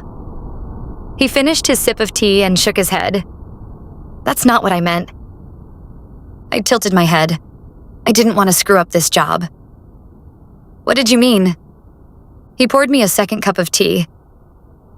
Learn about planning events so you can handle the Christmas party on your own. Once again, Arman knew me and knew what I would love to do. I sat back. Really? He finished his croissant. You used to enjoy being social and planning events. You took me to those awkward teen dances. The few summer ones, yes. I'd forgotten that part of my life. You were the best dancer. He finished eating his breakfast. That's not why you took me. Weren't you on the planning committees? In high school, I'd been on every committee, and my GPA was great. My counselors all pushed for me to go to college, but that had never really been in the cards. That feels like a different life. I haven't done anything like that in years. He drank his second cup of tea. I believe in you. And I need to be worthy. He really was determined to ensure that his company was successful. I realized that if I stayed, I would fantasize about him kissing me, and I shouldn't do that. So I jumped up and said, "Good. I need to go home and get dressed for our date tonight." I tugged my shoes on, and as I finished with my laces, Arman said, "Sounds good. Tomorrow, would you want to take your daughter to the summer carnival with me?" I blinked. He wants to know my daughter? My own husband hadn't even wanted to spend time with her. You want to hang out with a 10-year-old who thinks she's 16? He walked me off the porch, still wearing his house shoes, and joined me on the garden path. Sure, she's yours. Arman would have been a dream to have married and been with. I'd been so weak for not following all my dreams. I hugged my waist. I'll ask her and let you know what she says. As we walked beside each other on the path, he said, "Okay, I'll pick you up in an hour." 2? My mind raced. I'd packed one dress. I massaged my head. It's still early in the day. We made it to the truck and he opened my door for me. "Do you have big plans?" I shrugged. "Not really." He held out his hand to help me inside. I took it, not because I needed it, but because he was sweet. "Then I'll see you soon," he said. My heart felt a flutter. Okay. I was starting to close the door when he said, "Also, I'm going to talk to Elon about what you said, and if he wants something from you, I'll text." My pulse picked up. I never should have told him about my husband's stitch. Heat was in my face, and I must have been red. However, I put the keys in the ignition. "You don't have to. He's my little brother. It won't cost anything, and I'll be discreet, Maddie." For years, I'd wanted to go to my doctor in Montana to discuss this, but something had always stopped me. I gulped and met his brown eyes. "That's nice to hear." He tapped my door and waved. I started my car and drove away. I wanted to jump into his arms and kiss him senseless, but that would be reckless, and I needed to be safe. Chapter 6. Madeleine. My head was in the clouds as I drove home. The truck practically flew. The smell of the beach air amid the memories of Arman and thoughts about my future life with him all blurred together into some better, amazing future. A divorce would finalize me never seeing Bob again. I wouldn't be in fear or close to tears all the time. And for years, I'd wondered about the husband stitch Bob had asked for when I gave birth. I'd never researched it. But I had a chance to find out what it was. I'd somehow earned a second chance at my dreams. Maybe Arman was right about me. I used to enjoy party planning and working out small details concerning crowds and enjoyment. My first job was in many ways a dream come true. Arman's company colors were royal blue and gold. I could use those as my main palette to get started on this party. I imagined gold chairs and rectangular tables. The anniversary would be fit for a king. As I parked the car, I heard my mother's raised voice. I quickened my step as I went inside. Aurora was in tears, looking like she had when her father had tried to command her. She rushed toward me. "Mom!" I held her tight. I'd fought Bob tooth and nail to make him steer clear of his daughter with those demands about how she must behave. My mother had her arms crossed and her lips were thin. "Good. I told your daughter that she shouldn't hang out with the Solomons or join them for dinner." The Solomons had always been so happy as kids. Their children were probably good too. I stepped in front of Aurora and said to my mother, "That's not your place. She's my daughter." She shook her head as if I was foolish. "You and I don't know anything about them, really," she'd snapped. Driving from Montana, I'd wondered how long it would be before this happened. I swallowed and tried to stay calm. My daughter didn't need to see more people who screamed like her father had. I asked, "What happened to you today?" "I saw Reverend Jerry, and when I got home, I found your daughter on the beach, wearing almost nothing, playing volleyball with virtual strangers." Reverend Jerry, who was surely retired, had struck fear in me as a child. His sermons were about fire and brimstone, not God's grace and love. If anybody was to blame for my lacking faith, it was Reverend Jerry. I told her she could play volleyball with them.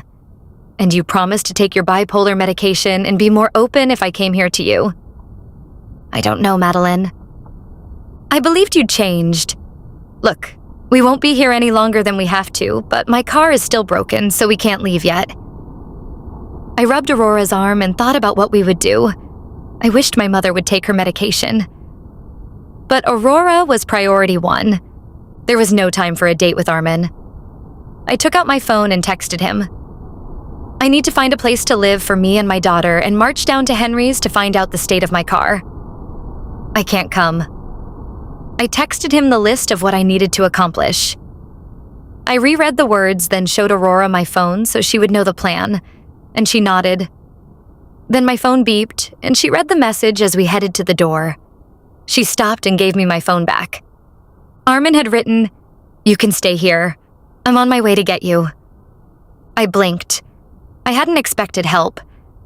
If I refused the offer, it was possible my daughter and I would have nowhere to sleep that night. I let out a breath. I would be a fool to say no. I pressed a hand on her back. "Aurora, go to your room and get your luggage." She kissed my cheek and ran to her room. I waited till she'd closed her door and then found my mother. I am done being judged. I'm not perfect, but this God seems to be punishing us while he blesses others. I thought of the Nourozis with their love and prosperity, and the Solomons with their simple family joy. Aurora and I are not bad people. We do not deserve to be treated this way. I'm not trying to judge you, or anyone. I was scared because I don't trust anyone except my plants. And I don't think that God punishes you or any of us, though I'd murder Bob with my bare hands for hurting you. I packed my luggage and saw that my mother was still pacing in the living room. I put my bag near the door as I waited for my daughter. "You knew?" "I saw your scars when you walked into my house. I don't know how to fix the past or me overnight, but I should have told your father no when he suggested you marry Bob all those years ago. I can't live with your ups and downs anymore." The second bedroom door opened and Aurora's bag came out first. My mother shook her head. "I wish I'd remembered to take my pills. Tell Aurora I'm sorry." Aurora had heard "I'm sorry" for years after Bob beat me, and she shouldn't have to hear it again from my mother. My daughter headed toward the front door, and I held it open for her. Coming here hadn't necessarily been a mistake, but we'd overstayed. The pain of my past was still raw here with these walls all around us. Once the door closed and we headed toward the street, Aurora asked, "Is he your boyfriend now, Mom?" Staying near him meant I'd say yes if he pressed me for a relationship. He'd been the dream all along. But I shook my head and took Aurora's hand. "No, he's just a friend." Arman's car turned onto the street and I waved. "We'll be staying the night at the Nourozis. His entire family is there." She gave a huge smile. "The palace?" Soon she would see for herself. Arman's car came closer, and the moment I saw him from the window, I knew I was safe. I quickly told my daughter, "It's not a palace." He stopped in front of the house, and Aurora said, "I'm proud of you, Mom." Arman stepped out and opened his trunk.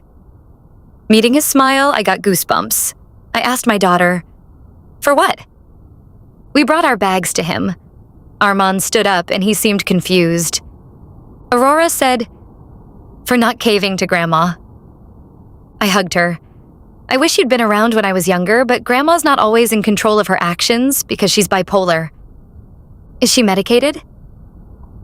She said she forgot to take her pills today and she has a headache. I replayed the excuse I'd told my school counselors for years. Arman rearranged our bags and closed the trunk, and Aurora took the back seat. He came behind me and I whispered, "Thank you." He held the door open and I slipped in. It was nice being with a dependable, determined, and successful man. He was the opposite of Bob in every way. We drove up the hill and parked in front of the palace.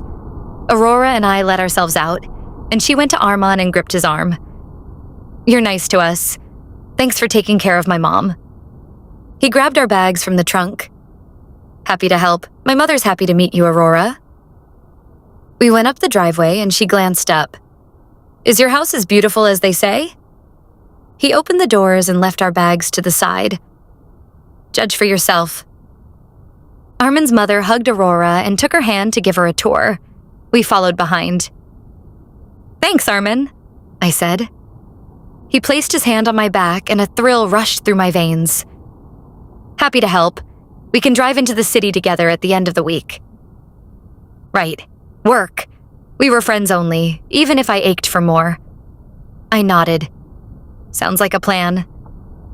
In the grand room, the crystal chandelier created a sparkle effect on the wall from the sun. I scooted closer to him, and his body heat shot through me.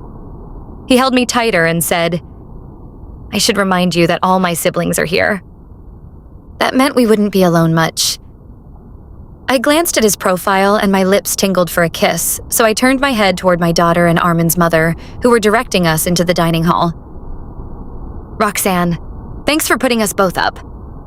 I tugged my ear. Roxanne turned toward us and smiled. "I'm happy you're both here." As we headed upstairs toward the bedrooms, we ran into one of Arman's brothers. "Do you remember Elon?" Arman asked. I did. He'd grown up like all the Norouzi boys and was just as tall as Arman, though his hair was dirty blonde, not dark like Arman's. He also had wider shoulders than Arman, but Arman was overall the handsomest man I'd ever met. "I talked to him about your situation," Arman said. I could feel the heat rising in my face. "The husband stitch, and it's not a normal procedure anymore, and I'd need your medical records to know if there was some medical reason for the episiotomy," Elon said. "What does that mean? Did you tear? Giving birth?" "I think so, but I don't remember. They had to stitch me up." It felt strange to have such a candid conversation about something that was so private, but Elon's manner was practical, as if we were talking about changing a tire on a car, and it made me feel more at ease. "It's pretty unethical without a medical necessity." "What are you talking about?" I asked. "What we were talking about, the husband stitch." Elon glanced at Arman and back at me. Bob, not I, had talked to the doctors that day. I just wanted to hold my daughter. One of the other brothers came down the stairs and joined us. "You remember Jeff?" Arman asked, and I nodded. Part of the wonder of the Norouzi family was that they never considered the adopted children any different from the natural-born ones. They all just accepted each other. I smiled. "You grew up. Your mother offered to have you help me, but it's okay if you can't. That's why I wanted to talk to you. If I'm your lawyer, then you're my client and you need to direct me on what to do." I wasn't used to getting what I wanted so easily. I lifted my chin. "I'd like a divorce and full custody of my daughter. She'll testify that she wants to stay with me and not go back." The Norouzi boys were a one-stop shop for love, medical advice, and legal help. Now, if I could get one of them to fix my car, I'd be set. Jeff, the lawyer, said, "On it. Mom said you had bruises, so take some pictures and send them to me as soon as you can. But for now, go get settled. We'll talk later." My heart raced. Jeff sounded normal talking about it, though Arman seemed stiff. I reached for Jeff's arm and squeezed it. "Thanks, Jeff. Nice to see you both again." "No problem." Jeff slid around us. Arman rubbed my arm and I stopped massaging his. My family's all jumping in, it seems. He seemed agitated. I narrowed my eyes and wondered why.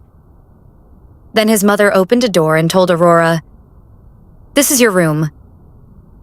Blush curtains that went from top to bottom and black and white photos of London, Paris, and Sydney hung on the walls as if the room had been designed for my daughter, who dreamed of traveling. With her eyes wide open, she asked, "Is this for me?"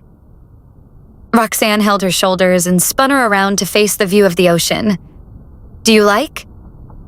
"I love it." Roxanne pointed to the door. "I need to speak to Arman for 30 seconds in the hall." Of course. He let me go.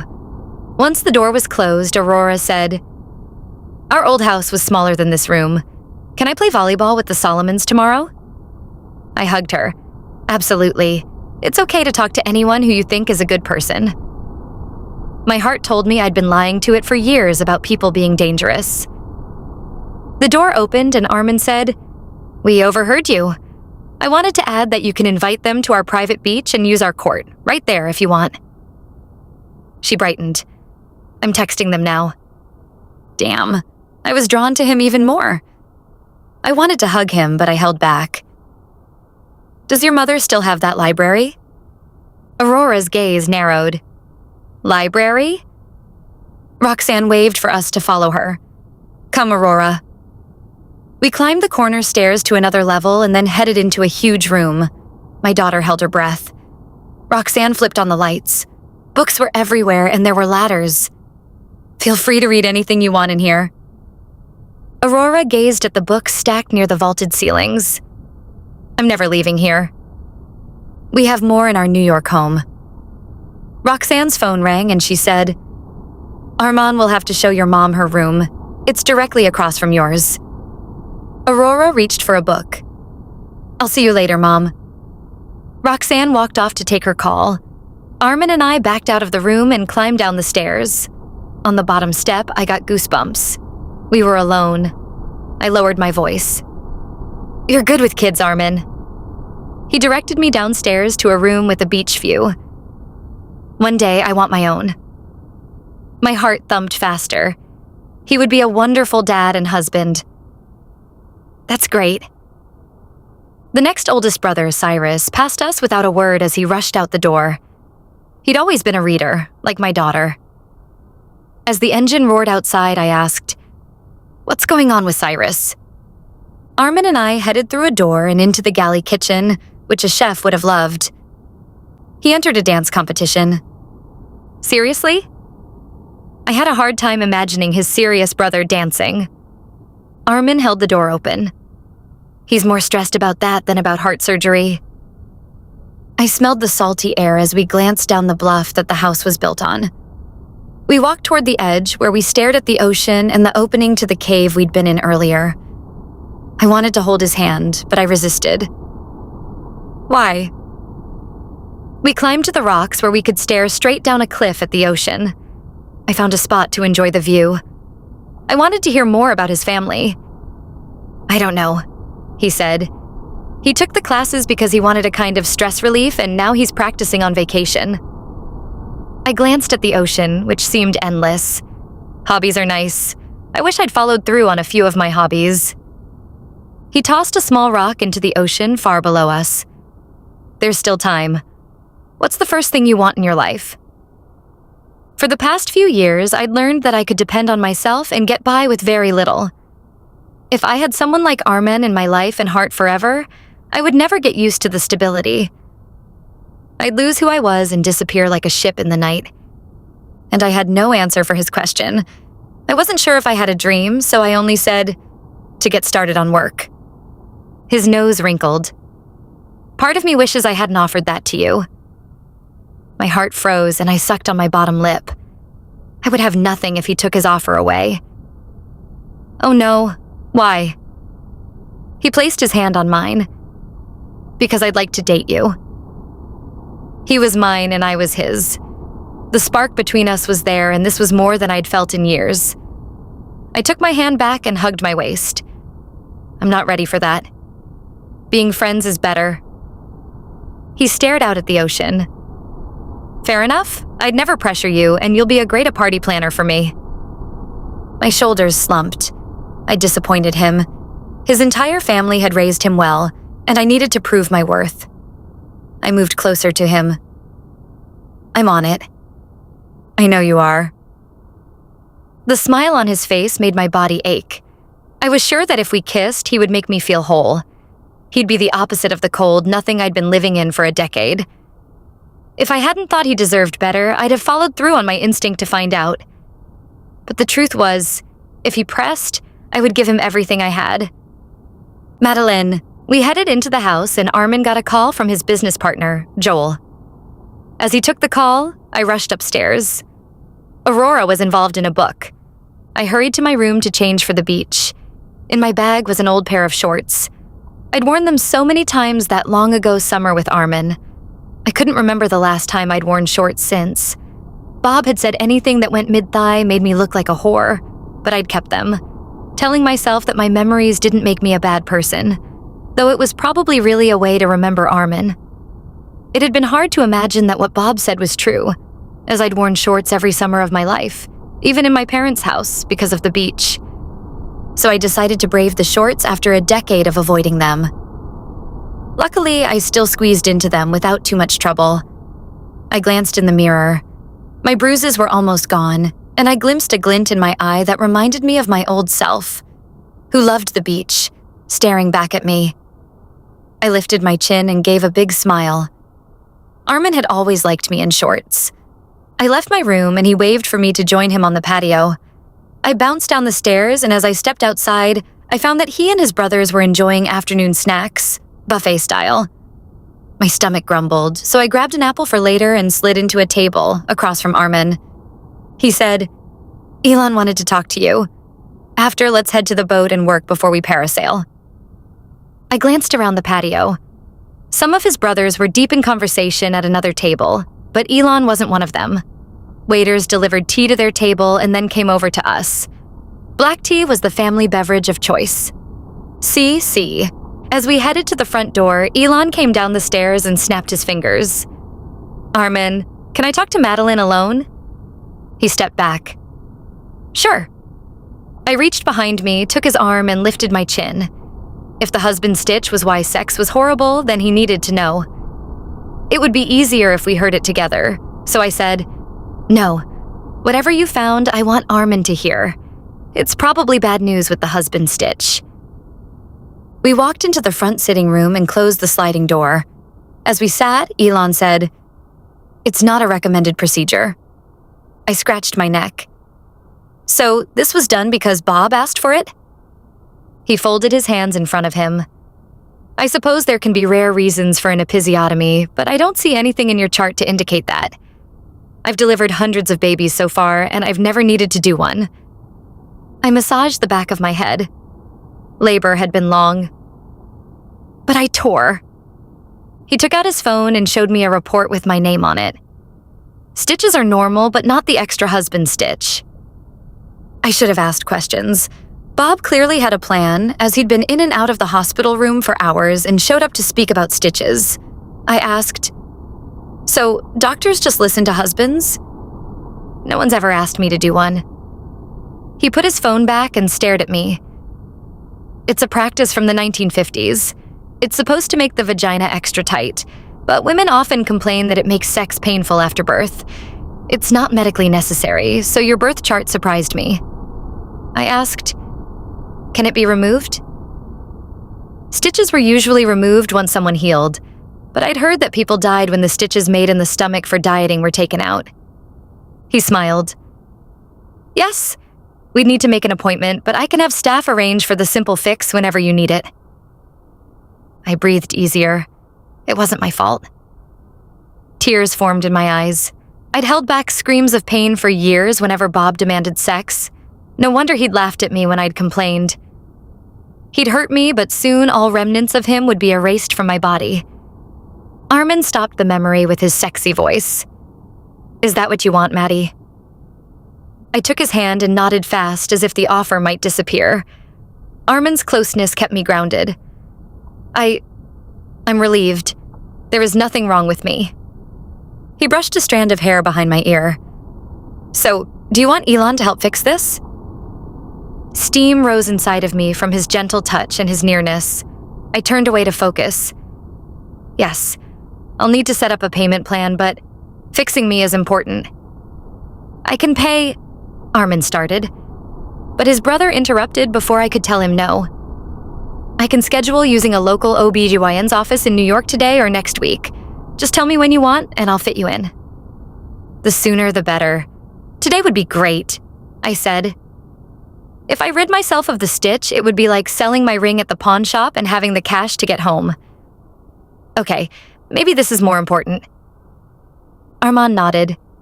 Thanks, Elon. Just tell us when. Elon gave us the thumbs up and left. My heart raced as I stood to walk out with Arman like all was normal.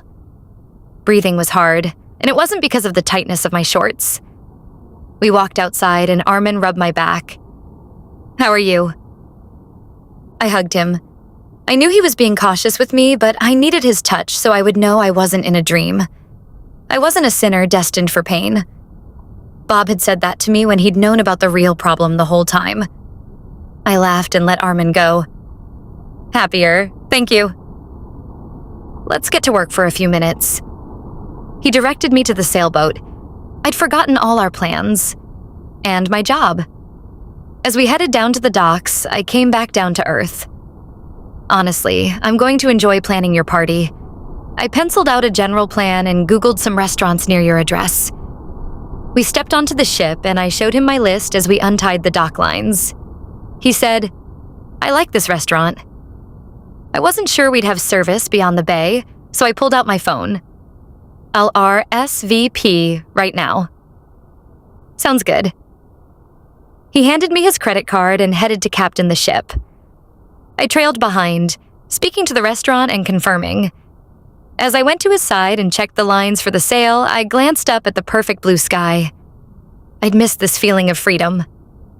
The last time I'd sailed had been in the competition with Arman's brothers and other teenagers for the race across the bay. We'd lost to Cyrus and Elon, and they'd teased us for the rest of the week, saying love made us weak. I laughed at the memory. I finished with the sail, and as we settled into seats to enjoy the view, Arman asked me, Why did you stop planning? You clearly enjoy this stuff. I folded my hands in my lap, deciding not to hold back much. Bob was antisocial, and I thought get-togethers for anything other than religious services were sinful. Every time I'd sinned, my cheeks had been red for days, but Arman didn't know any of that and never would. He checked our path. Nothing was in our way. What about weddings? I stood to inspect where we were. We were never invited. At the edge of the bay, where the open sea was clear, he tugged the lines to lower them. I jumped up and helped. It was good that we weren't too far from shore, but staying here was like a tease and made me want to sail farther. As we tied the sail in place, he said, You were the one that dragged me places when we were kids, and I knew I'd never see you. But in New York, I had to go to my fair share of events, and I was always hoping you'd pop in somewhere unexpected. I dropped anchor. I haven't been to New York since I was a kid. He went downstairs in the boat and came out with the phone and a bag, which he tossed at me. Speaking of that, I have properties we mostly use for clients. You can stay in one for as long as you need. I glanced inside and saw the black one-piece with flowers on the side. It was absolutely my style. I'd never be able to afford Manhattan prices, ever. I shook my head. I don't want you to spend a lot of money on me. I already own it. It's nothing. His phone beeped, but he didn't answer right away. His brown eyes held an emotion that had me hooked, wanting to find out what he'd say next. Then he read his text. No sailing, it seems. Elon says he can fix you in 2 hours. The last remnants of Bob and that life were about to disappear. I stood and headed to the anchor. Tell him I'm in. He worked the sails, and together we had the ship moving. He took the wheel, and I stayed beside him. The boat rocked. Now, getting back to real estate, I already own property for clients. It's free for you to go into one of mine if you don't want to pick one out for yourself. I already saw the dock. The winds didn't want us dawdling today. It had to be a sign. I took some of the ropes and moved the sails to angle us better. That's a better idea. Neither of us said a word for a moment, and then as we neared the dock again, I asked, Why are you so nice to me? He laughed. because I like you. I dropped the anchor. So you want to save a damsel in distress? He jumped off the ship to tie the dock lines that I tossed toward him. I like taking care of you and my family, but I don't make a habit of chasing after people to help them. He finished with the back line, and I tugged at my shirt as we walked toward the front to the second one. So just because I'm getting your brother to fix me? I tossed him the line, and he caught it. My face felt hot. It doesn't mean I want to... He gazed at me, and I closed my eyes and said, "You know?" He climbed back on board and took my hands. I met his eyes, and he said, "I'm not expecting anything and will never take anything you're not willing to give." My lips longed for a kiss, but he wasn't going to push. "You're still a sweetheart. It's why I like you too. Can you drive me to this appointment?" He helped me off the ship as if I might fall and then walked with me. It was nice being near him. "We can parasail later. Let's head to the house and grab the keys. After, I'll treat for an ice cream." "You're on. And sail tomorrow?" I felt carefree and easy as weight was lifted from my soul. I stared at his handsome profile and wished I'd made better choices years back. "Absolutely." He held the car door for me. Arman was a gentleman. It was easy to like him and trust he would never hurt me. Maybe life was better with a partner like him, but I wasn't going to hoist that sail. Arman. Maddie's strength of character was one of the sexiest things about her. She hadn't told me much about her ex, but it was clear she'd been through a lot. On the drive to a local doctor's office, I thought about how she hadn't been taken care of well, and ice raced down my spine. Bruises meant she'd been abused. I fought the urge to go find this Bob and beat the shit out of him. I had to remind myself that there was nothing I could have done until she came to me. I parked, saw my brother's Porsche, and squared my shoulders. While I couldn't change the past, I could damn well make sure she was safe now. It was as important to me as my job. I held the doors for her and walked beside her into the doctor's office. Once we'd checked in and the nurse waved her inside, I met her gaze. "I'll wait for you here." Her eyes widened. She waved toward the room. "There's a sheet. Can you come in and hold my hand?" "Absolutely." I knew we weren't together, but her determination to proceed made my heart melt and wish she were mine. I headed into the simple office, and she climbed up onto the bed. Elon set up the cover, and my pulse sped up as I stood beside her. My brother went out and came back in, holding a file with her name on it. "Hey, you two. Dr. Lichtenberg is next door and volunteered to assist if you want a female doctor." Maddie sat up and said quickly, "That's nice of her." The door opened and a woman in a white coat held out her hand. "Hi, I'm Leah Lichtenberg, and I wanted to help you."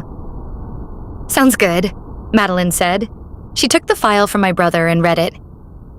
"Elon said you had a daddy stitch, and I was in shock. This isn't normal practice." Maddie massaged her shoulder. "I should have asked about it the day my daughter was born. A husband should protect a wife, not hurt her when she's the most vulnerable." Leah put the file behind her and then brightened the lights in the room. "You'd be the first case like this that I've seen in someone under 40. I'm happy to help. I've known the Norouzi family for years." I had no idea how Leah knew my family, or why she'd said that, but I let it go. Maddie lay back on the bed and fixed her hair to her side. "How long is recovery?" My brother stared right at me. 6 weeks. We have to reopen you to your natural opening, so absolutely no sex at all."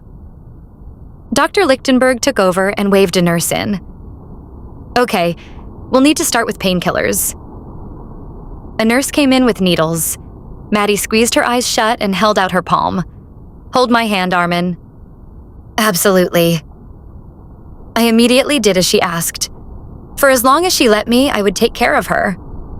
I wondered how different my life might have been if she'd stayed near me. Maybe I'd have been happier. Both doctors and the nurse all were focused on the procedure. When they were done, Madeleine was sleepy. She hobbled into the car and I helped her. After I drove her home, I carried her to her room. As I opened the door, Aurora jumped off a window seat and joined us. I placed Maddie on the bed and helped with her shoes as her daughter fixed her blankets and pillows. Maddie yawned. "How did I get here?" Aurora kissed her mother's cheek. Arman carried you up the stairs. You didn't tell me you needed surgery, Mom. Technically, this wasn't my family, so I stood, put Maddie's sneakers in the closet, and said, I'm leaving now. I turned to go, but Maddie said, Wait. I turned back and I saw the two of them holding hands. Aurora, something happened when I gave birth to you that caused me pain. Now, I've had an operation to fix it, and in 6 weeks, I'll be fine. I'm sorry I didn't tell you first, but you don't have to worry about me. I kept my distance, but Maddie glanced at me. Arman, thank you. Aurora hadn't moved from her mother's side. Next time, tell me, you're all I have. They hugged, and I swore I'd ensure that neither of them ever encountered pain again. As she let her daughter go, Maddie said, I will. I tiptoed to the door and whispered to myself, I agree. Aurora deserved to be treated better, but seeing her with Maddie made my knees weak. They were the closest thing I had to my own family. I would do everything in my power to keep them safe. I joined my brothers for a movie and then went to bed early. This had been a family vacation, but all I wanted was time with Maddie. The next morning, I woke up early and knocked on her door. It swung open and I saw her sleeping alone. I'd assumed Aurora would be here still.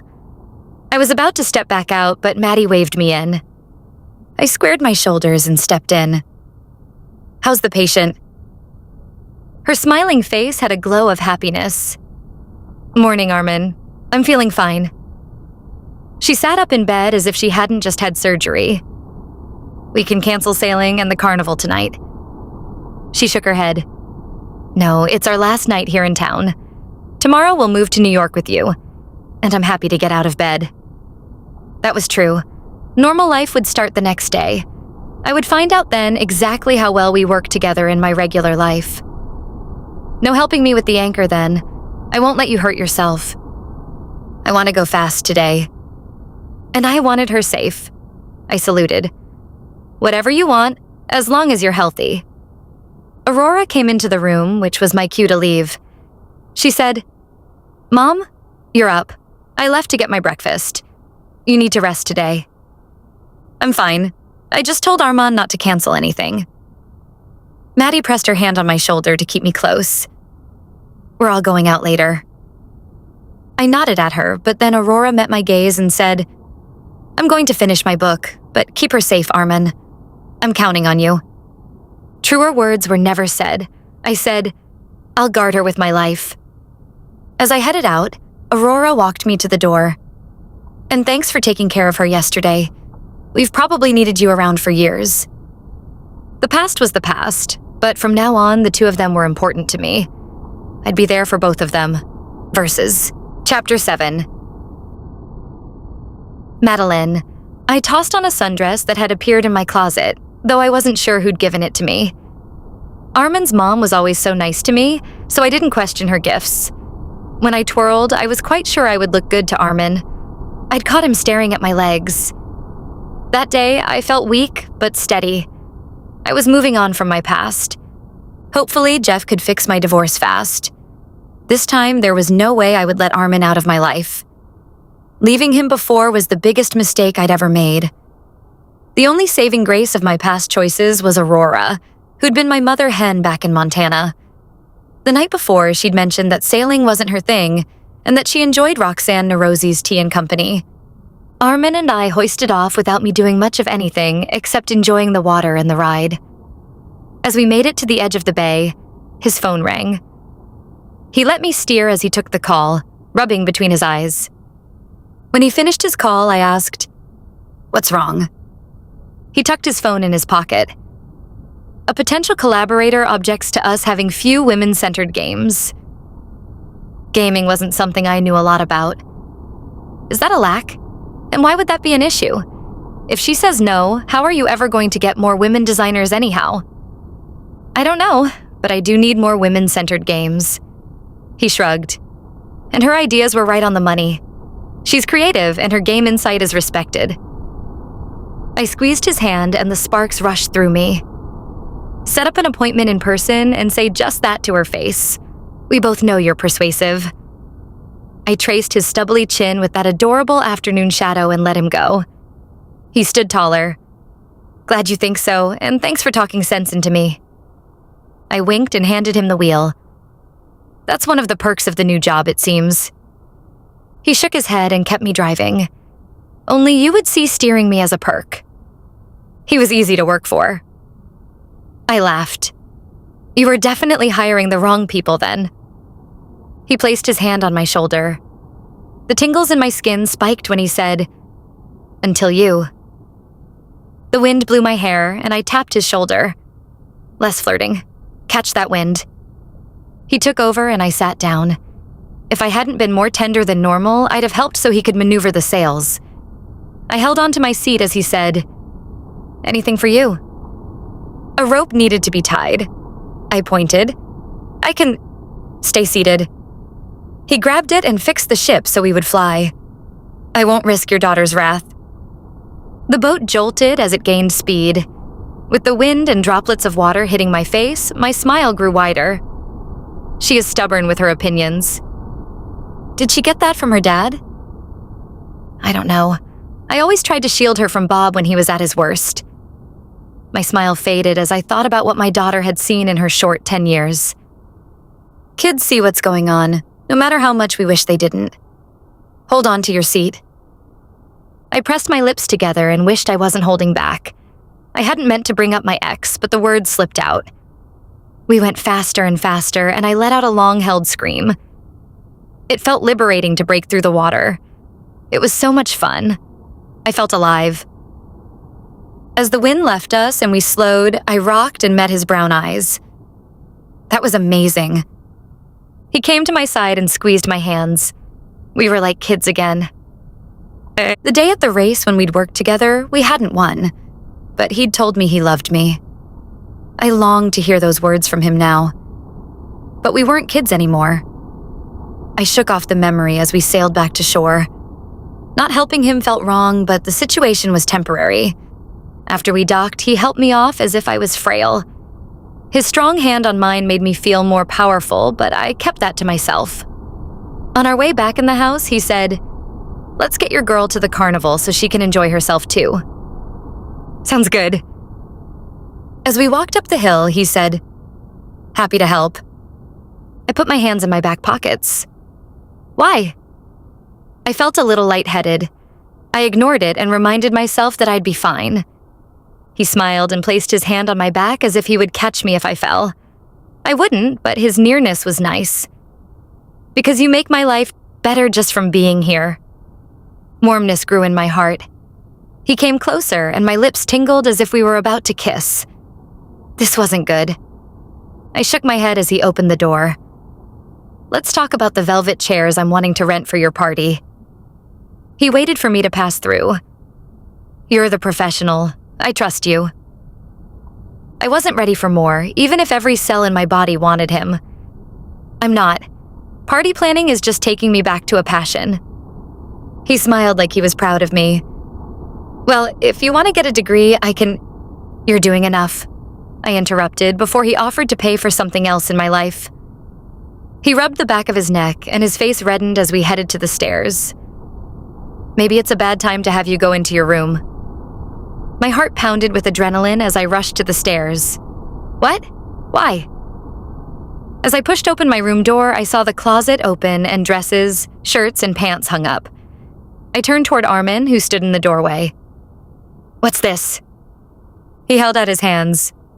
Surprise. I intended to hack my way through the first few weeks of work and buy myself clothes. I let out a long breath. "You bought me a wardrobe?" He played with his earlobe. "Yeah, this is just a sample for you and your daughter." What is he saying? Does this mean the apartment he's arranged will already be stocked for us? I tensed. I needed to repay his kindness. I wiped away tears from the corners of my eyes as I stared at him.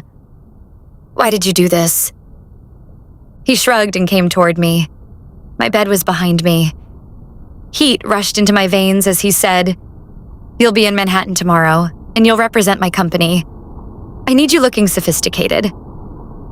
I tried to calm down. The clothes were about appearances, not intimacy. I moved closer to him. This is too generous. He took my hands and gazed down his nose at me. I felt safe. You'll accept because you need it. I called a client and secured Aurora's spot at Dalton. My head cleared and I widened my eyes. My daughter was the most important person in my life. Is that private? He nodded and squeezed my palm. I didn't think you'd want her in the all-girls school or Trinity, and the public schools would have way more people in them than anything you're used to. Why did you think that? I asked, even though it was true. His eyes grew darker. Because you want a different life for your daughter than you were allowed. You know me well. My lips ached to kiss him. He stared down at me and I almost went up on my tiptoes as I said, I like to think so. But I let him go. I was not ready to take a chance. Arman was seriously the perfect guy, but I wasn't in his league. It was better that we keep our relationship professional. Madeleine. Jeff texted that the papers were signed. I was free. I had questions to ask him later. My heart had hardly had time to process this. Arman, Aurora, and I walked out of the parking lot together as if we were a family. The air at the carnival smelled like the beach mixed with cotton candy. And I wasn't cold despite the lack of sun in the evening, thanks to my new sweater. Watching Aurora laugh as she played with her friends was a highlight of the night out. I would talk to her later about the news. Then I laughed. I hadn't gone 30 seconds without being grateful that Arman was beside me. His being with me was the best gift I'd ever received. The bright lights and games people played all around us tinged the air with possibilities. Maybe life was like a game, and it was possible to level up. As we headed to the dock to look out at the water, my gray-haired mother stepped in front of us, holding a potted fiddle leaf fig tree. I stepped back. Mom, you normally hate carnivals. I turned to Arman. Can you give us 1 minute? He nodded. My brother's right there. I won't be far. He stepped back about 10 feet. Once Arman was far enough away, my mother said, I wanted to say goodbye to you both. I narrowed my eyes and my ears buzzed as I expected a lecture. That's it? She shoved the plant at me. Yes, and I wanted to give you this and say I'm sorry I haven't been the mother you wanted me to be. My mother thought plants were the only things she could relate to. I held her gift, which rose higher than my head. Thank you. Then I put it down and offered her my hands. I wouldn't have come this far if you hadn't offered to take us in. She reached out and cupped my face. I just want you to be happy. That's all I've ever wanted. If he makes you happy, who am I to judge? Honestly, I'd had no idea she would have a change of heart that fast. The image of being Arman's girlfriend played in my mind, as if I suddenly had permission. I shook it off. I thought our cultures were too different. She scoffed and rolled her eyes. I am trying to be more open, but I worry about you. You're my daughter, and I never want anything bad to happen to you. Good mom tonight. Sometimes her words were worse than bee stings that pierced the skin. I wish she were always a caring person. I stepped back, thankful I could pick up the small tree as a shield. Now, that sounds more like you. Thank you for the plant, Mom. She took my shoulders. If you don't want to go to New York, you are welcome to stay with me. I didn't mean to kick you both out. At least for the moment. But she'd never exactly been reliable. I'd taken a chance, and she'd proven to be exactly as I remembered. I shuffled the plant in my hands. Mom, you are allowed to have an opinion about more than just plants. Maybe one day you'll miss us enough to come visit. Doubtful. I carried the fiddle leaf fig over to Arman, who stood with 4 of his brothers. I tapped on his side and noticed that he was staring directly at his brothers in the distance. Arman, what's going on? He took the tree from me. We'll put the plant in the car and I'll explain. Okay. We passed Aurora and her friends and waved to let her know we'd be back. She didn't seem to mind, and we weren't going far. As we made it into the paved lot, he asked in a low voice, Remember Dr. Leah Lichtenberg? She'd been sweet when we talked. I nodded. Of course. He tipped the tree sideways to get it into the back and tucked the stem behind his seat. The drive home would be green with branches in the rearview mirror, but there was still room for Aurora. He wiped his hands together. She mentioned she'd gone to school with Cyrus. I was on pins and needles, waiting for more. You're only telling me things I know. He met my gaze. Well, she just told him that he's the father of her son. My mouth couldn't quite close. My mind buzzed and I couldn't quite think clearly. No way. He locked the car door behind us and placed his hand on my lower back to walk with me to the carnival. She moved here a few months back, with the baby, but none of us had been here. I'm not sure she even knew that our family vacation's here, or if she planned to tell Cyrus about the baby. Right now, my mind is spinning, and I'm sure my brother is worse. We were in step. I'd never been this at ease with my ex and spent every day on edge waiting for disaster. I focused on the crowd and tried to stay in the moment with Arman and forget Bob. Can I help? He shrugged. Nothing any of us can do except be there when needed. That was true. He was stable because he came from a supportive family. I took his hand. It's one of the best things about the Norouzi family. You're all super close. Except for my time with Arman, I'd been on my own and lonely. The ache inside me from having no one on my side had defined me for years, probably long before I ever got married. The only times I'd felt whole had been when I was in mom mode or with Arman. I'd always wanted to be part of his world. As we approached the rides and my daughter, he went to the ticket booth and said, "You probably shouldn't ride the roller coaster, but we could do the Ferris wheel." My daughter rushed toward Arman, ignoring me entirely, and took the offered tickets. She and her friends left to do a twirling ride. I probably should have said something about manners, but the moment had been so fast, and it felt like Aurora and I were part of his family. I wished we were. He waved the rest of the tickets at me, and I said, "I've actually never been on one." I walked with him to the ride. As we handed over the tickets, he said, "Glad I can still be your first time then." I laughed, and we took our places in the line to get a cabin for ourselves. I glanced at his profile and imagined what being his wife would be like. He probably wouldn't enjoy seeing me in tears. I'd heard sex was fun, and with Arman, maybe that was true. I whispered, "Believe me, I wish you'd been my first time and every time after that." He stared at me, and I was lost in the moment until he said, "Come on then." Our cabin for two stopped. Longing to be his, I took his hand. He was the best connection to the world I'd ever had. Chapter 8. Arman. As the small cab lifted off, the sweet scent of Maddie's strawberry shampoo wafted into my nose and made my body tense and ready for a kiss. But she wouldn't want that from me. Not yet. Her husband had hurt her. I would have to wait till she was ready.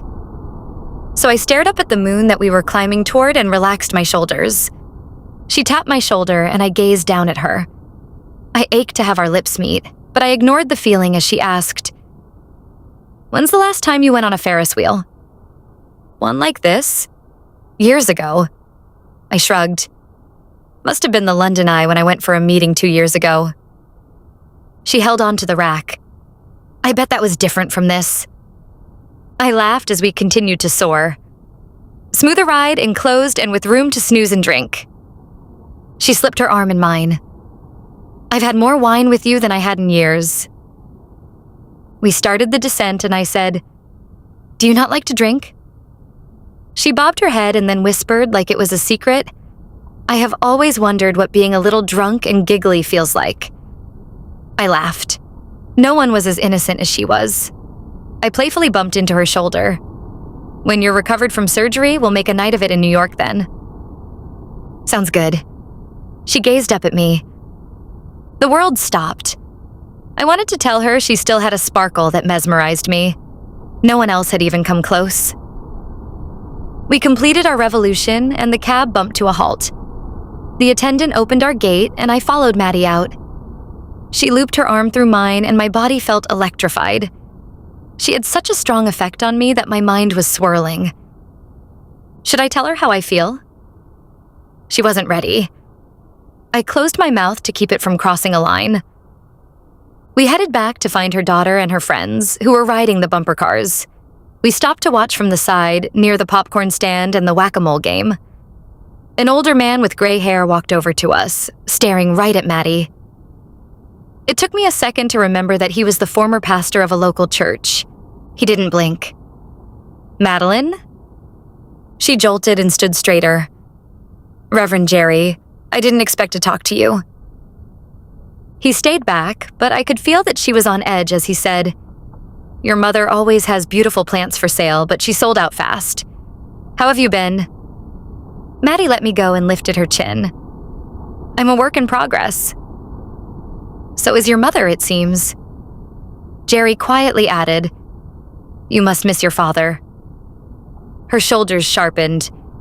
"My father and my ex did not... Never mind." "Right. Her family was the opposite of mine." The Reverend said, "He wouldn't want you to break your vows." "My vows?" Maddie asked, astonished. "I'm no longer married. Bob and I divorced."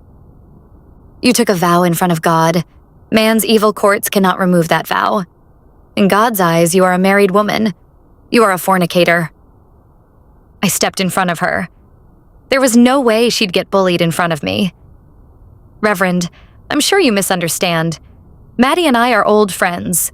We haven't seen each other in many years, and we've reconnected, though that is no business of yours. If we decide that there is more for us, that is between us and God. I don't see that you have any concern in the matter." The Reverend bristled and took a step back. "Are you trying to intimidate me, Mr. Norouzi?" "No, Reverend, but you are trying to intimidate my lady. Let me remind you of the words of your God. Judge not, lest ye be judged." The Reverend lifted his hand to his chest as if he'd been assaulted. Maddie took my hand. "Goodbye, Reverend. Let's go, Arman." She slid her arm through mine again and held her head high as we stepped away from the shocked pastor. "It's all fine. Let's keep walking, Arman." It took a second before I could breathe. Never in my life had I felt angry at a man of God. I placed my hand on her back to make myself feel more grounded, and we found a new spot to watch her daughter. "Sorry if I sounded possessive." She beamed at me. "No, it was nice that you called me a lady." Near the edge of the pier, Cyrus, Jeff, and Elon were deep in conversation. They hadn't moved. I tapped Maddie's shoulder. "My brother is still where we left him. We should head over." She texted her daughter and walked beside me. Cyrus always seemed so serious to me. He must be in shock. I took a deep breath and focused on my brother. Agreed.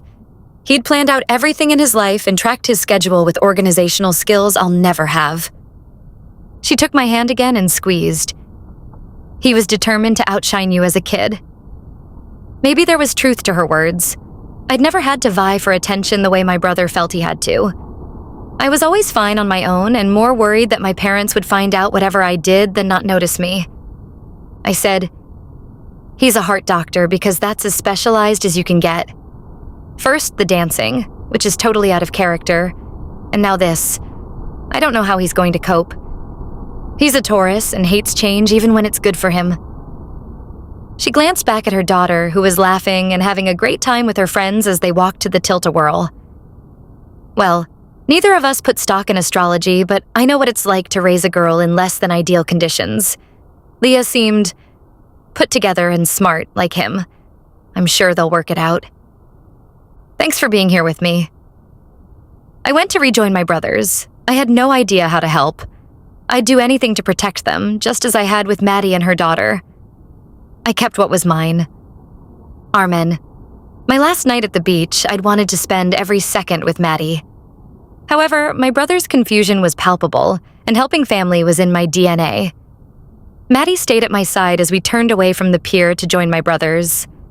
As we reached them, I asked, "Cyrus, how are you?" His lips were thin, and he gave a curt nod. "I'm fine. Don't worry about me." Jeff quietly said to Maddie that the divorce was final, and he was working on the custody arrangements but felt confident he could ensure that Aurora was forever in her care. Maddie nodded. She trusted my brother. I focused on Cyrus. Family meant being there, even when it was inconvenient. and being near Maddie the past few days had somehow brought out more of my heart with everyone I loved. If you want to talk, for the first time in years, I don't know what to fucking do. I don't think she even intended to tell me. My brother then turned to Maddie and his face reddened. Wait, I'm sorry for swearing, Maddie. It's been a shocking day. She smiled brightly and laughed. I'm not that easily offended. As Cyrus focused on her, my skin prickled with a jealousy that made no sense. I knew logically that my brothers would never interfere. Cyrus said, Thanks. I hear you're planning Arman's office party. She bounced on her toes. I am. It will be fun to exercise that part of my brain. He patted me on the back. You were always organized and cheery. I'm sure my brother's party will be amazing with you at the helm. Her smile grew wider. Thank you, that's sweet. I used to love party planning. Cyrus relaxed and even cracked a smile. Look, if you start your own business, I'll hire you. Good. At least he has a moment away from his shell shock. Maddie shook her head. It's hard to imagine myself running my own company. I'm not like the Norouzi brothers. My heart practically fell out of my body and hit the floor. Maddie had always had it rough, but she used to be brave. Cyrus said, Many people start businesses. With the right backing, you can do anything. My muscles tightened. Maddie let me go and stepped back. Look, I need to go check on my daughter. Talk to you soon. The second she disappeared, chills rushed through me. Cyrus kept his voice low but asked, What happened to Maddie these past 10 years? I shrugged. If she trusted me with the truth, I would understand better. I don't know. It clearly wasn't good, but she hasn't told me everything, so don't push her. You're still into her. I watched her as she stood outside the roller coaster line. I would take her on it if she wanted. I didn't glance away. She's a breath of fresh air in my life, and I don't want her going anywhere. Cyrus's laugh brought me out of my reverie. Clearly, you're usually demanding and arrogant. She's bringing out a softer version of you. I'm not demanding with family. As a CEO, I was one person, but that wasn't who I was all the time. Most of my brothers were probably the same, and it was nice having them around in the city. He tapped my back as if to let me know I should get going. So, you consider her family now. I guess Mom's getting her wish. My love life wasn't my mother's top priority, or at least, I hoped not. I shook my head. I figured Joel and Kendall's marriage meant she'd lay off for a while. And now, with you and Leah... Cyrus's eyes narrowed. Let's not discuss that. I'm not ready. I was about to say goodbye, but he said, When you show back up at your work with Maddie at your side, people will see you're different with her. So what if people see that I don't want to date anyone else? Maddie is all I want. I hugged my brother goodbye. I don't care what anyone says. Look, I'm going to head back to Maddie and Aurora, but if you need to talk, I'm happy to listen. Then I returned as fast as I could to Maddie's side. Being near her energized me, and it wasn't just her physical beauty. Something inside her was like a magnet that drew me toward her. Arman. The lights of the carnival blitzed the darkness of night.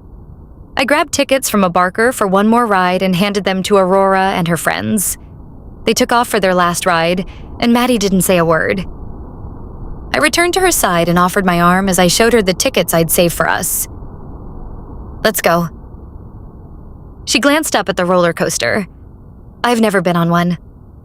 I handed our tickets to the attendant and strode through the gate.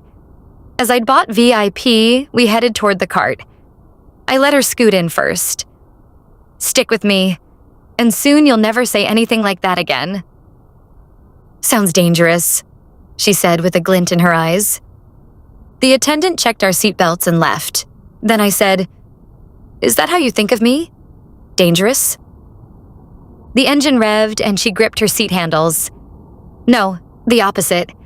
Arman, you're the best thing that ever happened to me. We rolled off for the start of the ride and I said, I hope that's true. Of course it is, she said as we were pulled to the top part of the coaster. Then she screamed as we descended and looped. She had my full attention now that she seemed ready to let out her honest feelings. She was captivating. When the ride ended, I helped her out. We walked off and she said, "I never laughed and screamed so much. Thank you." Happy to oblige. We waited as her daughter said goodnight to her friends. Then Maddie asked me, "So, how do I rate in your dating experience?" My heart thundered. I wasn't sure how to answer that. She was the only one who shone in my life. As the teenagers walked to the parking lot together, Maddie and I followed behind. I said, "I'm used to women falling in line with my life and doing whatever I want." Maddie shrugged. "I probably fit into that category with you too. You're in a class of your own." I stopped in the middle of the walkway and took both her hands. "I've been holding back so I don't scare you." She cupped my face. "You could never scare me. It's not in your nature, Arman." She went on her tiptoes and my muscles tightened. It was like we were alone in the crowd. "I'm fighting myself to treat you right." "You do." She sucked on her bottom lip and then pouted. "At some point soon, we're going to kiss." I hoped so. I lowered my head. "I've been waiting." She came closer as if she was going to kiss me. It's probably a mistake. I would never force her. I closed my eyes, though I knew I could wait for her. Life is what you make of it. You're right. Then she pressed her lips to mine. My heart sped up as I held her close. Finally, she'd kissed me. Chapter 9. Arman. Maddie was a treasure, and her lips sent my pulse into overdrive. I'd never felt a rush of joy so fast except with the close of a deal, but that was shallow and momentary. Maddie made me believe in forever. Unlike anyone else, she made me pause. Her kiss set me off. I hugged her waist, wanting to take my time and taste her. She stiffened. "We have to go." We waved at Aurora, who was hugging her friends in the parking lot. I quietly said, "Kissing is like making love. If you go slow, you enjoy every second." She said, "I don't know what that's like, and people are around." I kissed her forehead. "You need rest." She let out a sigh, then held me tight. I've never been kissed like that before. I spoke low so only she would hear me. "I want us both to experience every intimate offering you're willing to give." Her cheeks blushed and she shook her head. "I don't know if I can." I turned away, not wanting to push her too far. "We can settle for more kissing later." As we approached the car, her daughter rushed toward us. I held the door and asked Aurora, "Did you have fun with the Solomons?" I then held Maddie's door and smelled her vanilla scent as she took the passenger seat. A minute later, I jumped into the driver's seat and Aurora said, "Yes, I wish I had brothers and sisters so I'd never feel so alone." I jabbed the engine button as my heart raced. Maddie turned back. "Aurora." "Mom, I saw you kissing," Aurora said with a laugh. Maddie tensed. Then Aurora sat back. "Look, if you marry Arman, I'm okay with helping with babies." Maddie shook her head. "Let's not get ahead of ourselves." I pictured her in a white dress, telling everyone that she loved me. The word love had come out of her mouth when she was talking about party planning, and I imagined her saying it with more passion. As I drove us home, I said, "Well, everyone be ready to leave in the morning." The drive to New York was easy. I showed her to the apartment in my building that I saved for important clients to let them experience life by Central Park while in the middle of Manhattan. Having Maddie 2 floors down from me was the closest I could get to having her move in. I knew I needed to take my time with her. As I let her and her daughter in, she stared out the window and hugged me. "Arman, this place is beautiful. How did you manage to set this up for me?" "I told you. I already own it, and it's usually used for clients. It's been vacant for months, so I'm happy to let you stay as long as you need." Nothing was more important than us being together, even though I needed to give her time to heal and trust me. I slipped the key into her hand. "I live upstairs so we can go to the office together."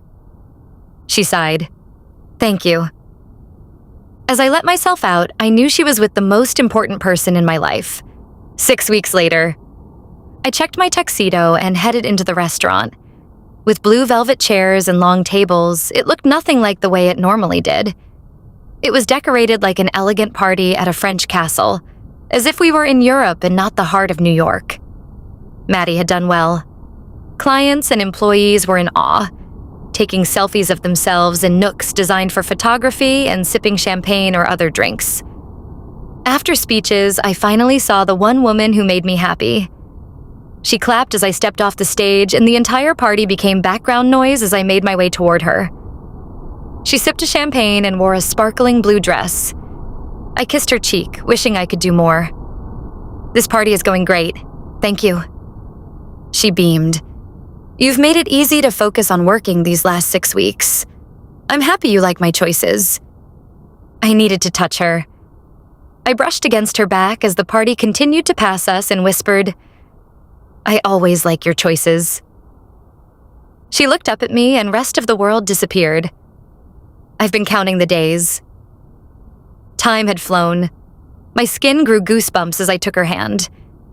It was time to show her without words how I'd longed for her kiss. Our palms connected. "Come with me."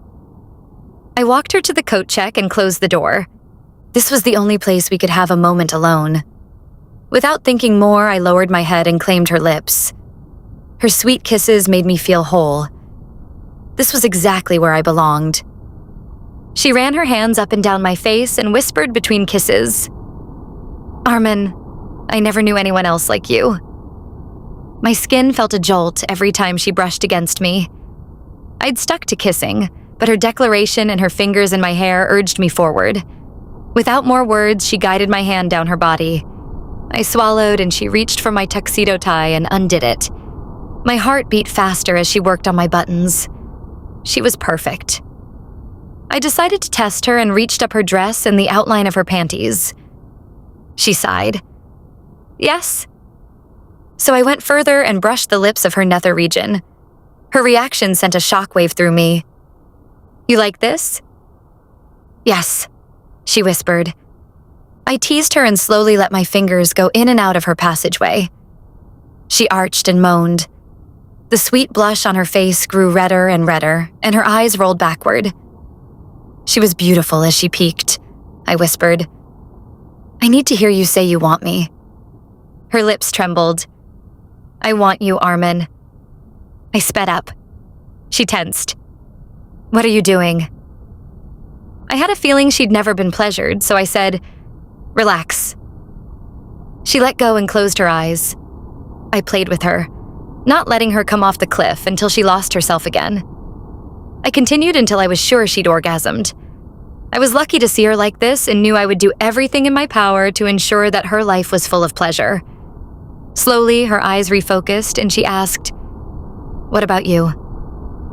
Hearing footsteps in the distance, I buttoned my shirt. I gulped. Stopping was hard.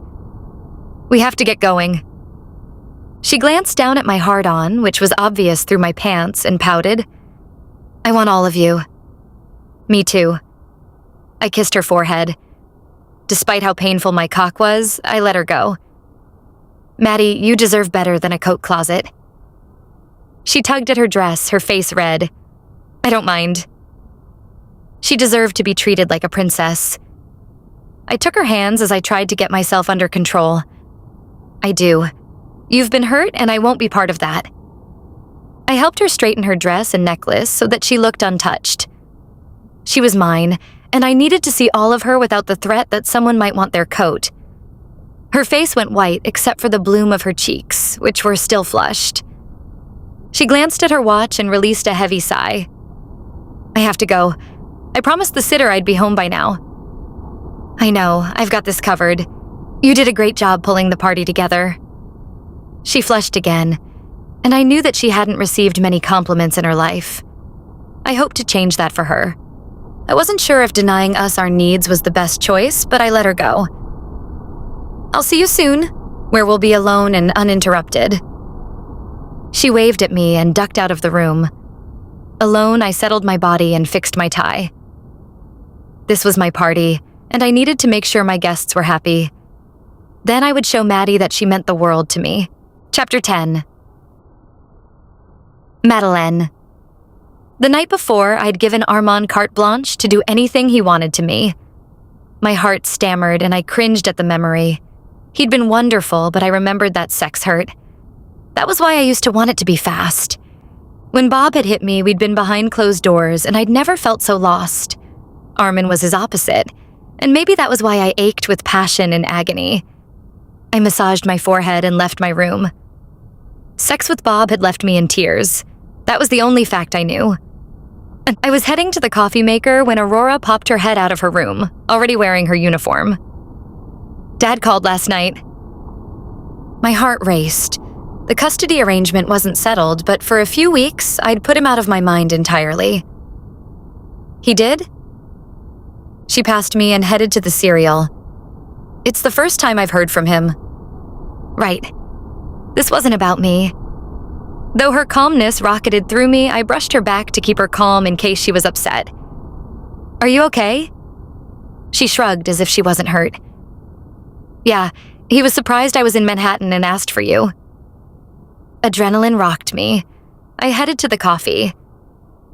It wasn't like he would show up and destroy my life, but if he hurt our daughter, I would never forgive myself. I filled the pitcher with water. Well, Jeff said his lawyer told him to sign over custody. I added my pod and hit start. Aurora handed me the now practically empty cereal box. He and his lawyer asked me what I wanted, and I said I want to be here with you every day. So, how was the party? Nothing fazed her, but I felt tense. His lawyers should not be speaking to my underage daughter without me. My shoulders were stiff. Once my coffee finished percolating, I sat down at the table and decided we needed to disappear. I would keep her safe that way. And besides, I doubted I could give Arman what he wanted. Good.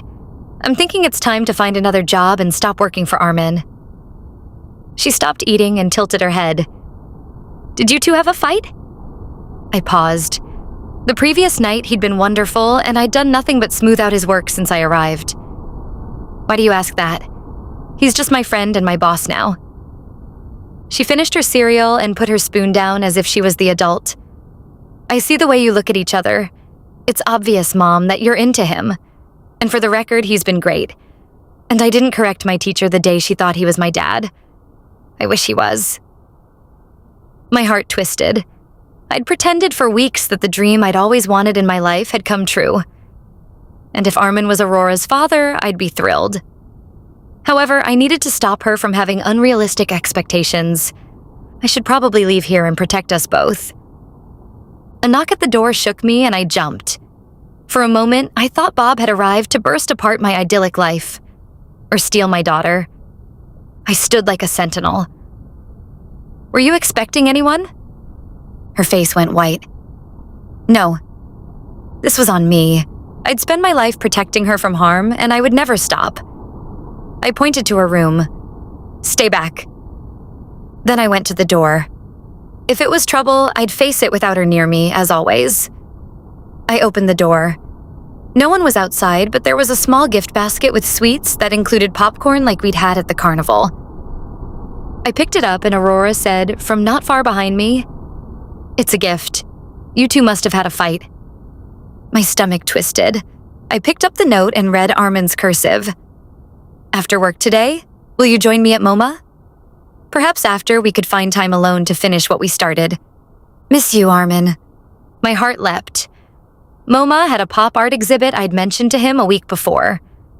I'd thought it might provide inspiration for the New Year's party. He was the most honorable man I'd ever known, and he was sweet, kind, and perfect. I wished I wasn't a disaster waiting to explode in his life. My daughter and I needed to start figuring out a real world where we might live without pretending. And honestly, Arman deserved someone together and smart and on top of the world like he was. I put the note in my bra so Aurora wouldn't find it. We didn't, but he wants us to go to the MoMA tonight. She stared at my chest to let me know she knew I was hiding something. A night on the town where you get to see art you like. He's totally sweeping you off your feet. Don't be silly. I raised my eyebrow. She'd been dragging me to museums for weeks. I want you to come with us." She stared at me. "No, I want to do my homework." Maybe there was a project or deadline she hadn't shared. I said, "I'd write you a note." She pivoted and went to her room. "Maybe later. Maman Bozorg Roxanne is in town, so I can crash with her while you're out later." My heart twisted. She thought of Arman's family as hers, and I'd let that happen.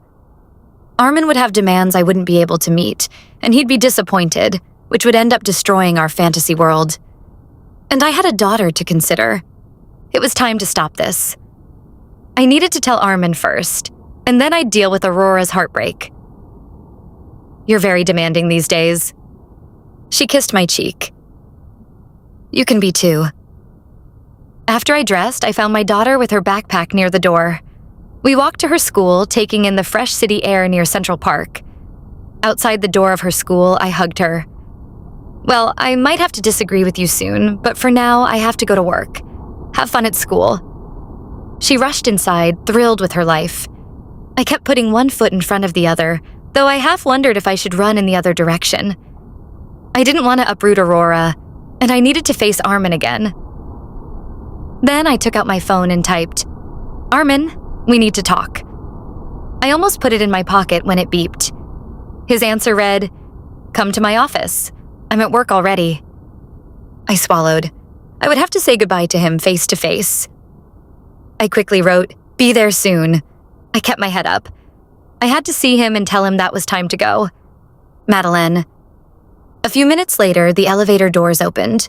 The company's headquarters were buzzing, but the activity of the office quieted to zero closer to our workspaces, as Arman preferred privacy. I worked alone in the suite, forwarding messages and reports to Arman in an order he liked. Joel handled most of the in-person meetings, and Arman only occasionally had visitors. The moment I stepped into our corner of the office, his glass door opened and he waved me inside. My heart sang as our gazes met, but I clutched my hands. One day, I'd forget the excitement of his nearness. Those brown eyes of his pulled me closer. I lost the ability to think of anything other than how my lips craved his. Leaving would be crazy hard. I went to my desk, but his sweet voice called to me. "Maddie, come in." I glanced at my computer, feeling like I couldn't breathe. Then I nodded to myself. "We need to talk." I walked toward him, staring at him again, and my mind went blank as my desire grew. The night before, he'd seen more of me than anyone else had. I doubted Bob ever noticed, but Arman saw every part of me, including my soul. I straightened. It was time to tell him how I felt. He waved me to a seat. "I'm glad you're here. I need your help." I hadn't expected that. He was amazing, and one more work favor for him would be easy. I asked, He took the seat next to me. "You're great with party planning, and I want to throw Joel and Kendall a New York wedding." I shivered. The last wedding I'd been at was my own, and I'd been in tears that were not happy ones. I thought they were already married. They married recently at the courthouse, and Kendall mentioned at breakfast that she'd missed out on having her mother there. "We'll invite clients. My mother will be thrilled. She doesn't have the time to plan a full wedding. So, can you? I'll clear the schedule you need." My stomach flipped. Plan the wedding of someone I hardly know? He leaned closer, and the air smelled of his woodsy cologne that made my knees weak. "Planning events is your talent, and this would bring together our clients from China and the UK, as Joel is my partner." My cheeks grew hot, and I glanced down. Maybe it was time to plan a wedding that was for happy people. I said, "I can't say no to you." His smile brightened. "So you'll do it?" Maybe this morning I'd wanted to run because I was nervous about seeing Arman again, which was bad. I shouldn't always run away from life, especially when I have everything I want. I relaxed. "Of course, I'll need to talk to Kendall right away, as it's her day we're discussing." He sat back. "Amazing. What did you want to talk to me about?" "The right thing to do for my daughter and me, and whether I should leave you now. Near Arman, I was a better version of myself. Maybe everything would work out." My cheeks were warmer, and I avoided his gaze. "Last night, I He stood and took my hand. We'll discuss that over dinner and drinks and our night at the museum. One night with just him and me. He'd planned a date. I stood up and headed toward the door. My heart was too out of step to make sense of my life at the moment. At the doorway, I turned toward him again. Did you know your mother was in town tonight? I did. How did you know? Apparently, she and Aurora have exchanged phone numbers, I said, cocking an eyebrow at him. Well, that's good then. Right. My mother loves playing grandmother. She never had a daughter, so she's enjoying time with Aurora. I sighed. As a girl, I'd wanted Roxanne to be my mom, so I didn't blame my daughter. Nothing ever set Roxanne off. Ever. I quietly said, she loves her too. Okay, I guess I have a lot of work today. I started to leave, but then Arman said, I'll grab you in a few hours to take you to Kendall personally, and after, we'll head to the MoMA. I have some errands that could also use your tender touch. We were at work, and so far we hadn't flirted or done anything. Send me whatever you need me to do. I glanced over my shoulder at Arman, and my heart stirred. And I'll be ready then. Honestly, as I took to my desk, I knew I had no idea what the right thing to do was. But leaving him that day wasn't a possibility. The rest, I guessed, would work itself out when I gained some clarity. Madeleine. After a few short trips to meetings with potential clients, I snuck in a quick shopping trip for Roxanne's upcoming birthday. As the work dwindled, we left early and met with Joel and his new wife at an upscale Chinese restaurant that was large and spacious and felt like a temple because of its lighting and the decor. The moment we sat, I focused all my attention on Kendall to really get a feel for the plans. As we finished our lunches, I took out my phone to take notes and fired off my big questions. Band or DJ? The waiter brought a mango creme brulees for me and Arman and matcha lava cakes for Kendall and Joel. I refused to turn toward Arman and get distracted even if we ordered the same thing. Once the server left, Kendall said, DJ, I want it to be fun, and a band sounds pretentious. Noted. Okay, buffet or served? She glanced at Joel. He's probably more for served, but I think we should let people choose what they want and all the fixings. I'm good with that, Joel said. I glanced at him and saw Arman's profile. My body melted to be near Arman. I quickly turned to Kendall. So, buffet? She smiled and nodded. Yeah, I want people to feel good, and despite my upbringing, we need an open bar. The fact that she was sure of herself was good. It was easier to give people what they wanted when I didn't have to pretend I could read minds. Okay, what colors are you thinking? Or do you have a theme? She smiled and glanced up. Have fun. Fall in love and let your heart decide, like I did. So she was a sweetheart-type bride. I took a stab at the answer I needed. That's a good message. I needed to hear that. Do you want reds and pinks? She shook her head but then beamed at me. Yellows always make me happy, like sunshine and daylight and springtime. I want yellow roses and daisies. Yellow was definitely an optimistic color, and it suited her. Arman brushed against me and goosebumps grew from his touch. I ached to kiss him and forget everything, but I said, so yellow to gray? We'd need a... She showed me a picture on her phone. This is awesome. Yellow, greens, and this almost purple blue is gorgeous. Look at this one. I'm pinning it. Kendall was amazing. I smiled almost as brightly as she did. Keep pinning. That was going to be your homework. One last question. Indoor or outdoor venue? She put her phone down, and her lips pressed together as if she needed to think. I'll pin away, and I'd like a garden or outdoor if possible. Where I'm from, there's a lot of nature, which is what I miss the most. Gardens near trees were possible, and if I could see the trees from Central Park, there had to be a grander place for weddings. I'll get places together so we can go on tours. Someone from the area would have an easier time with fast ideas, but I could scout around. Arman squeezed my shoulder. Got everything you need? Yeah, this gives me a good starting point. I turned to Kendall. Send me an email if you think of anything else. That sounds great. Thank you so much for helping with this. You can't even imagine how thrilled I am. We gathered our belongings and Arman took care of the check. Well, I guess I have to steal Maddie away, he said, squeezing my shoulder. I glanced at him and let out a small sigh. He was incredible. We said our goodbyes and walked out of the restaurant together. Kendall and Joel turned left, and Arman and I turned right toward the office. We walked in step down the street. I'm glad you're helping, Arman said. The royal theme for the company party was great, and everyone was amazed at your level of detail. I glanced at his profile as we headed down the avenue, and I relaxed my shoulders. He was the best guy I'd ever meet. I took his hand. That's good to hear. Look, about the wedding, I need to know the budget you're approving. He's my brother.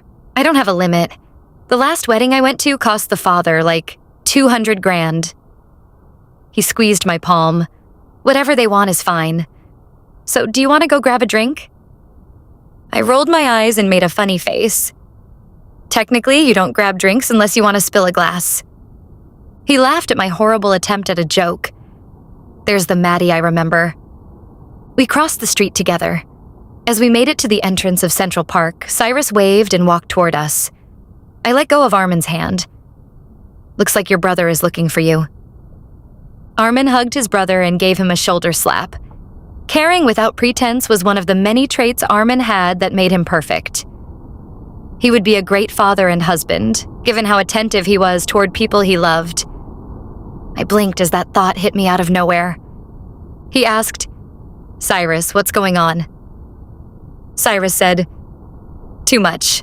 Leah is ignoring me. How's dancing as a distraction going? My partner quit because I'm not interested in her. Arman shrugged like that wasn't important. Were you dating her? He straightened and looked offended. No. Then Jeff said I might have to sue for joint custody, but I don't want to sue Leah like Jeff says. I don't think fighting is healthy or how I build a relationship with my son. She'd been super nice to me the day she helped fix my problem. I felt little jabs in my skin, like I was betraying the Nourozis with that thought. So I coughed and said, When Jeff texted me to tell me my marriage was officially over, I cried tears of joy. He's still working on the custody, but promised he'd finalize it soon. But if you don't want it to be over, then, yeah, find another way. He let out a breath and looked relieved. Then he kissed my cheek. Thanks, Maddie. Look, I'll leave you two alone. I only intended to say hi. We stayed still as Cyrus left. Then I took Arman's arm and we strolled into the park. He tugged me closer, making excitement rush through me. Ready to go get that drink? My mind raced. I wasn't in their league, ever. I think tonight is a bad idea. As we walked, he massaged me as if he could take the pain away with a simple stroke of my back. Why? Your daughter is safe with my mom. I needed to tell him I would leave him, but I ached for him. Heat rushed through me. She is, but... He lowered his voice. We can go home. Maybe that was the best idea.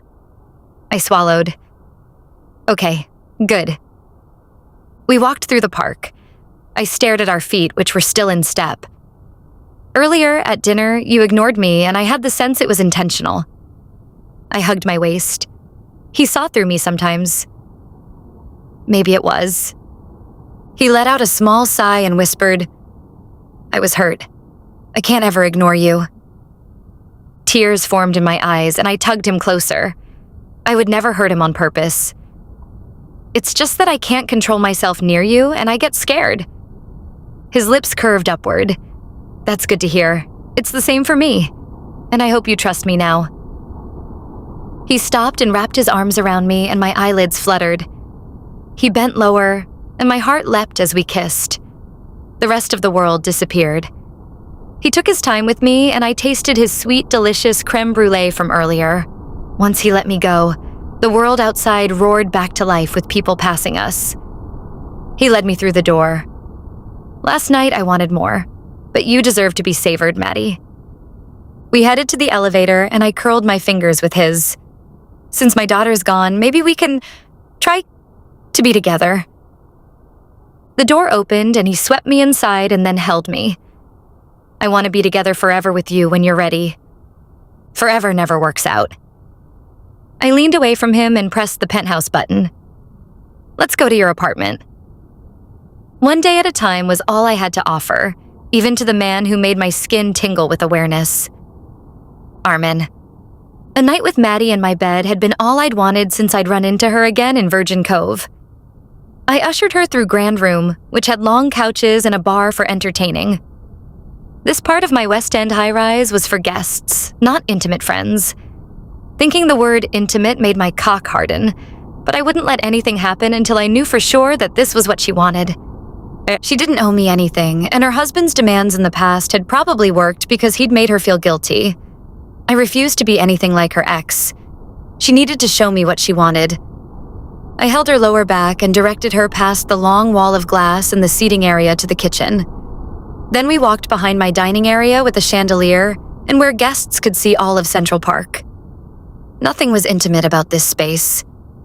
Then we reached my private quarters. Maddie was different from everyone else, and I needed to bring her to the part of the apartment where I lived. We passed the marble island, and I let her go. I have wine in the refrigerator. Would you want cheese and crackers? She gulped, and her big eyes gazed at me. I thought... She trailed off. I returned to her and picked up her hands and kissed them. In a few minutes, let's make sure we're comfortable.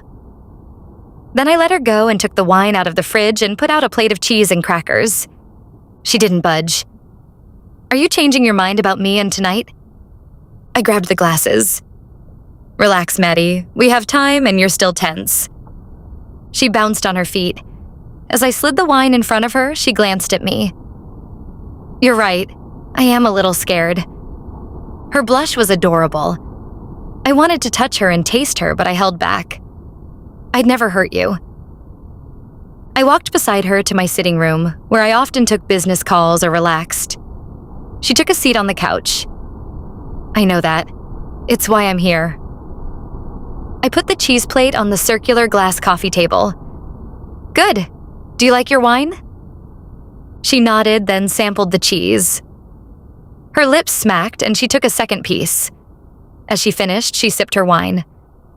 Yes, the cheese with walnuts is good. I relaxed.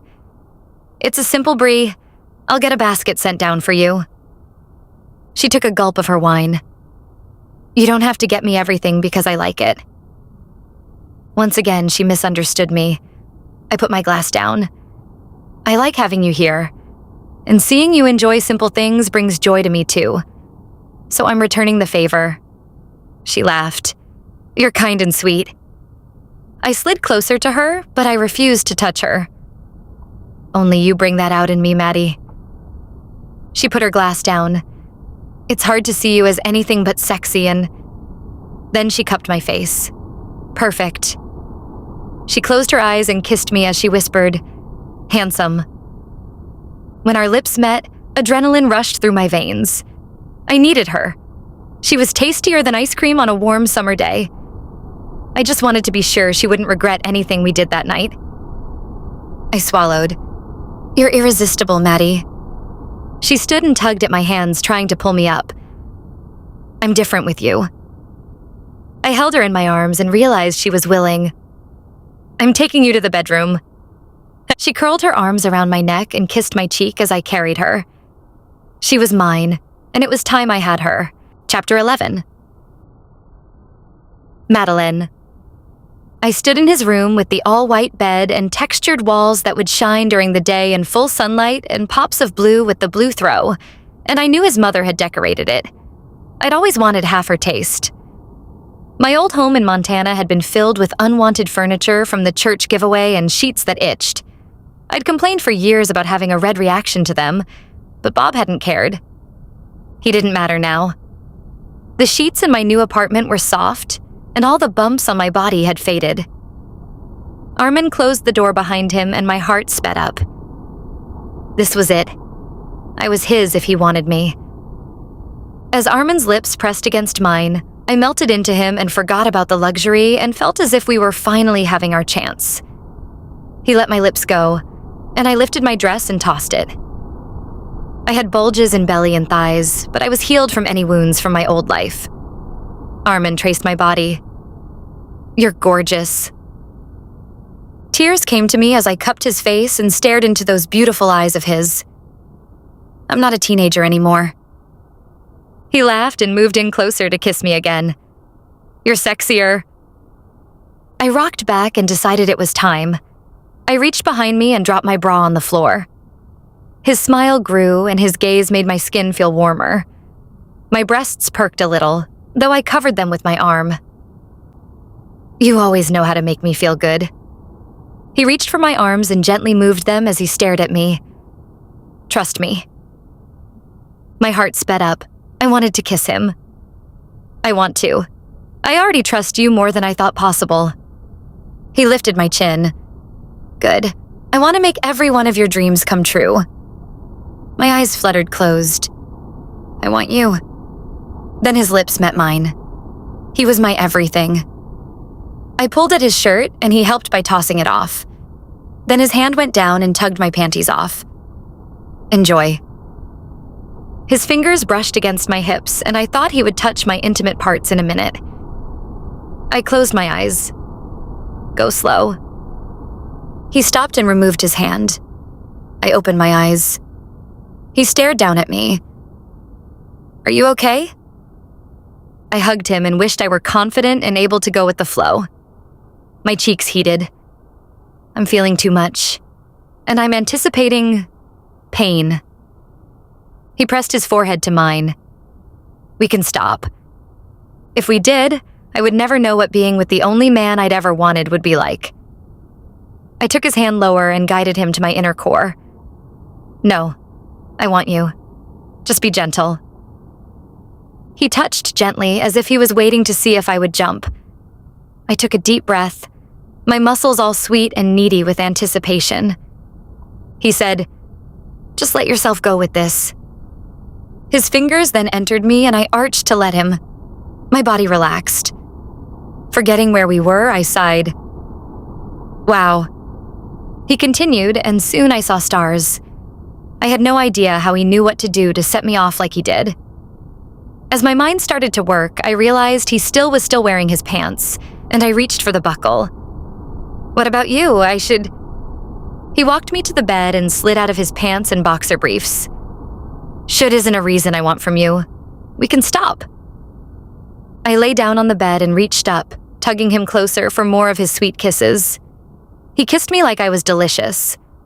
My hands traced his muscular body, and between our lips melting into each other, I whispered, "I want this." "Just wait," he whispered back. Then he kissed my nipples and lowered himself. I listened. Then I bucked as his tongue pressed against me. Oh my. My heart raced. He came up and leaned over me. As I stared into his eyes and held his shoulders, I could only say, He pushed my hair to my side. "Don't panic. Tell me what happened." Tears formed in my eyes. He probably thought what he'd done was normal. I cupped his face. "I didn't know you'd do that." His eyes narrowed. "And you didn't like it?" I shook my head and then kissed his cheek. Arman knew how to make me feel. Part of me didn't think a night like this was real. I liked it. It was unexpected. That's all. His lips quirked, then relaxed. He went lower on my body, trailing my skin and nipples with his attention. I knew we were closer. I trusted him in a way I never had before. The words were hard to say, but I wove my fingers in his thick, dark hair.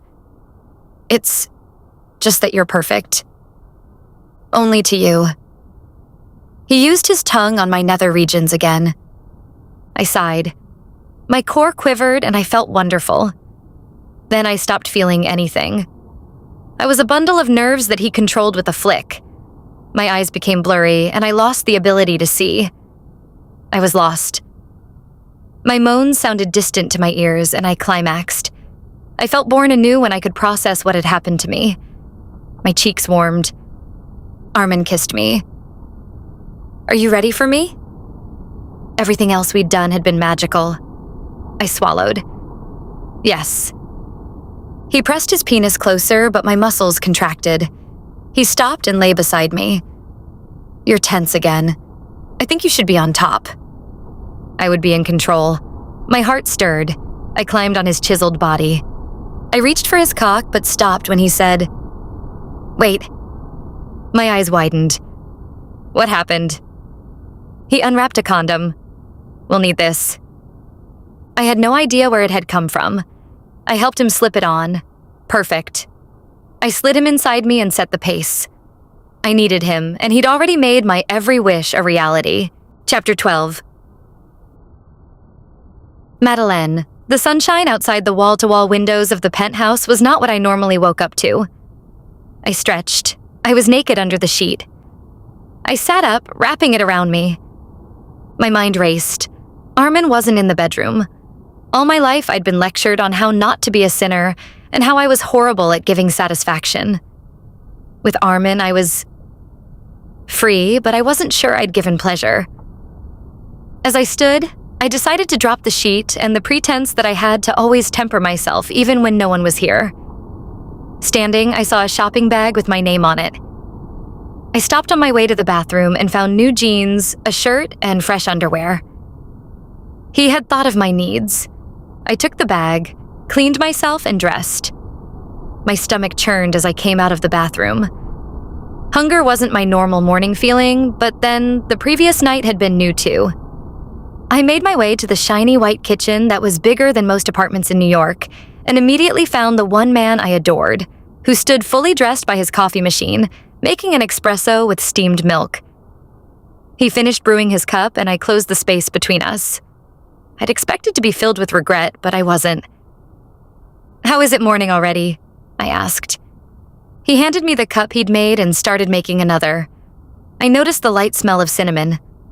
I smiled. This had been made for me.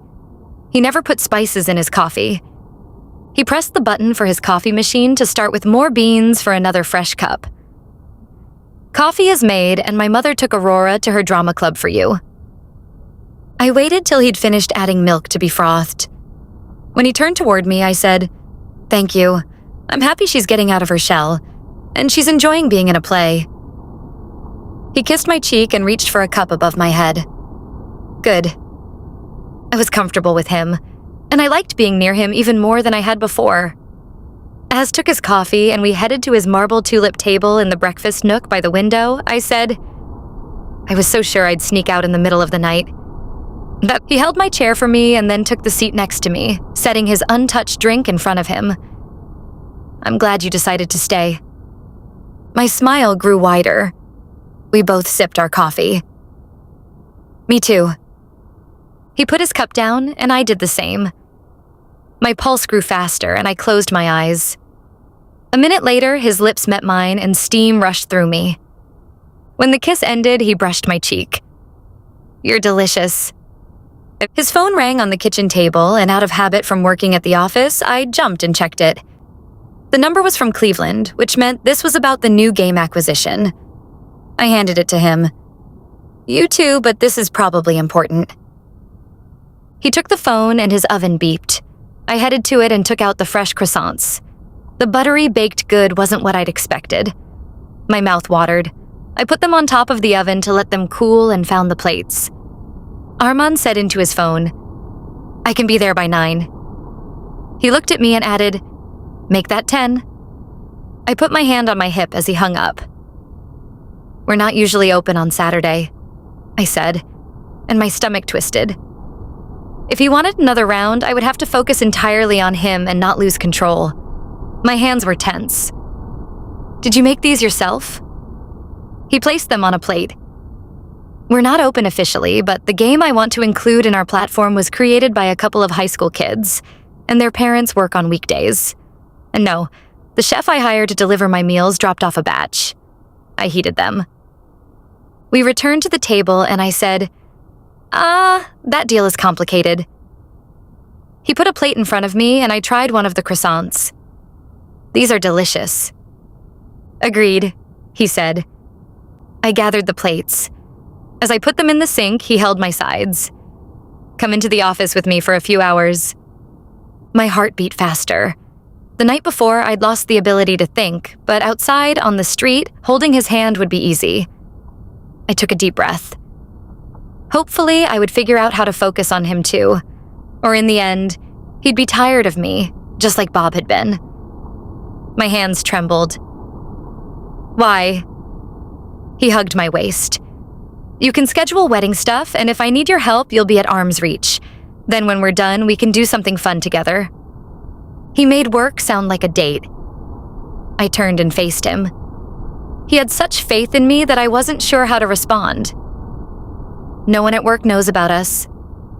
He cupped my butt. "We won't cause a scandal. And besides, no one's there." I would do anything to feel as powerful as he thought I was. "Okay, I'll come." He tightened his hold on me. "Let's see that happen here first, before we go." Fair enough. My body was warm and ready for him. I would devote myself to him. And no one would know if we were a few minutes late. So I kissed him until he led me back to the bedroom. "Arman, the meeting with the inventor's parents to discuss their concerns was good, though repetitive and mostly involved hand-holding. I backed up everything Kendall had promised, as she was in charge of keeping our creators happy, and they understood she spoke for the company. I ended by answering simple questions and shaking hands. The 4 families were nervous due to the amount of money we were discussing. My initial buyout was $1 million, to be split 4 ways. That alone would change their lives. But if things went as I anticipated, the incoming royalties would set them up for life. 3 of the mothers were in tears at the end of the meeting. Once they left the conference room, I saw Maddie on the phone discussing florals. She had her computer open and a huge smile on her face as she mentioned cymbidium orchids, yellow tulips, and cushion pompon. She made my life brighter, and I hoped with time she would feel the same about me. My phone rang and I recognized my brother's number. "Cyrus, how are you?" In the background, a hospital speaker mentioned a patient's name, and then my brother said, "Awful." Normally, Cyrus took weekends off unless he was on call, but my gut told me this wasn't about work. I glanced at Maddie and then asked my brother, "Tell me what's up." "For 6 weeks, I've called Leah every day to talk." I heard a door close over the phone. "And she agreed to meet with me last night." Progress. Cyrus intended to be a good father, and Leah had shaken the unflappable, serious one in the family. He'd probably written the list of everything he'd need to discuss with her. "That's great." "No, this morning we met." His voice was flat. "And then she left without a word." "She showed up but then stonewalled you?" The woman I'd met once had seemed nice enough. I asked, "Why?" "Melissa showed up first and sat down to apologize about the dancing competition. Leah got the wrong idea and just backed out." His voice was grave, as if someone had died. I held the phone closer to my face. "I thought you weren't dating her." He sighed like he was in pain. "I'm not. I ended our competition plan so I could focus on Leah and my son." My brother was always laser-focused on what he wanted, and he hated surprises. As I talked to him, I saw Maddie switch the pictures on her screen to wedding arches, and for 1 second, I imagined her in a white dress walking toward me on the beach. I blinked and the image was gone. I said, "You're going to have to explain that one."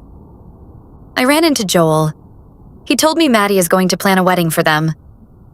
"Yes, that's true." "Did Mom put you up to this?" I smiled at my pragmatic brother. Will he ever understand the needs of the heart? No, it was actually Joel and Kendall. She wanted her mother to be there on her big day, and Mom loves Maddie's taste. At least she has you to fuss over these days. So are you two, official now? I froze. I hadn't expected that one. Honestly, I wasn't even sure I should have touched her at all, but I wasn't about to discuss sex. I kept my voice down. "I'm all in. I don't know that she is yet." "Has she ever told you anything about her married life?" My muscles tensed. I wasn't usually the one who was grilled, as I was the oldest. "No, I don't want to push her." Well, there's potential for drama there too. A lot of my patients have years of stress, and it absolutely affects the body. I often recommend seeing a therapist. You should get her story before you commit. If I pushed Maddie, she would leave. I had to hold on and hope she trusted me with her secrets. I sat up straighter. I'm not going to push her. Don't pin your hopes and dreams on someone who might never love you back. His words stung. He'd found my weakness and exploited it. I flinched. Then why are you pursuing Leah? Only because she had your child? I regretted my words. Cyrus was generally a great brother. He laughed, and the sound helped my shoulders relax. He said, "So you're saying I shouldn't give out heart advice these days?" I nodded, though I knew he couldn't see me. Yeah, you might specialize in that muscle, but there is a lot about the heart that neither of us knows. Fair enough, he said. Maddie had hung up her phone and my muscles twitched to get up and take her to lunch. My brother continued, "Well, Mom will always swoop in for you to fix it all if you fuck up too much with Maddie." He was stressed. Otherwise, he wouldn't be swearing. I stood to go. I don't need that either. Talk to you later. You too. Thanks for listening. At the door, I saw Maddie closing her computer, but I stayed in my office. Listening is easy. It's figuring out what to do and waiting for the right time that's hard. Agreed, Cyrus said. The truth was, I wasn't sure about Maddie because she was closed off, but I wouldn't tackle that issue just then. We'd have to see if she ever opened up. Arman. The air smelled sweeter outside my office than in, despite the expensive air conditioning system. Of course, I knew it wasn't the purified air that had the delicious smell. It was all Maddie. My body grew harder near her as I remembered how glorious she'd been, writhing on top of me as her hair flew in every direction. I blinked. She stood in front of me, pointing to the door. My daughter called. She and Roxanne want to know if we'll be there for lunch. Real life had struck back. I checked for my wallet and phone and then headed to the door to hold it for her. Sure, I finished. Thanks for coming with me. She passed me. Monday morning, I'll be late as I'm meeting Kendall to tour 5 potential spaces for the wedding. The elevator came and we were alone. We'd sworn no one in the office would ever know about us, so I didn't try to hold her hand in case security was watching, but I probably smiled too big. Sounds like you're enjoying the project too. She gazed up at me and her goodness beamed out of her skin in an ethereal glow. I'd forgotten how much I enjoyed party planning. Isn't that funny? How you can forget something you were good at if you don't ever get to do it? I remember when I was young and thought I'd have an event planning business. Isn't that silly? How things work out? She said it with a wry smile, and I could tell she didn't really think it was funny. Life had not turned out the way she had hoped it would. Yet. The doors opened and I said, "I'd support you if you followed your dreams."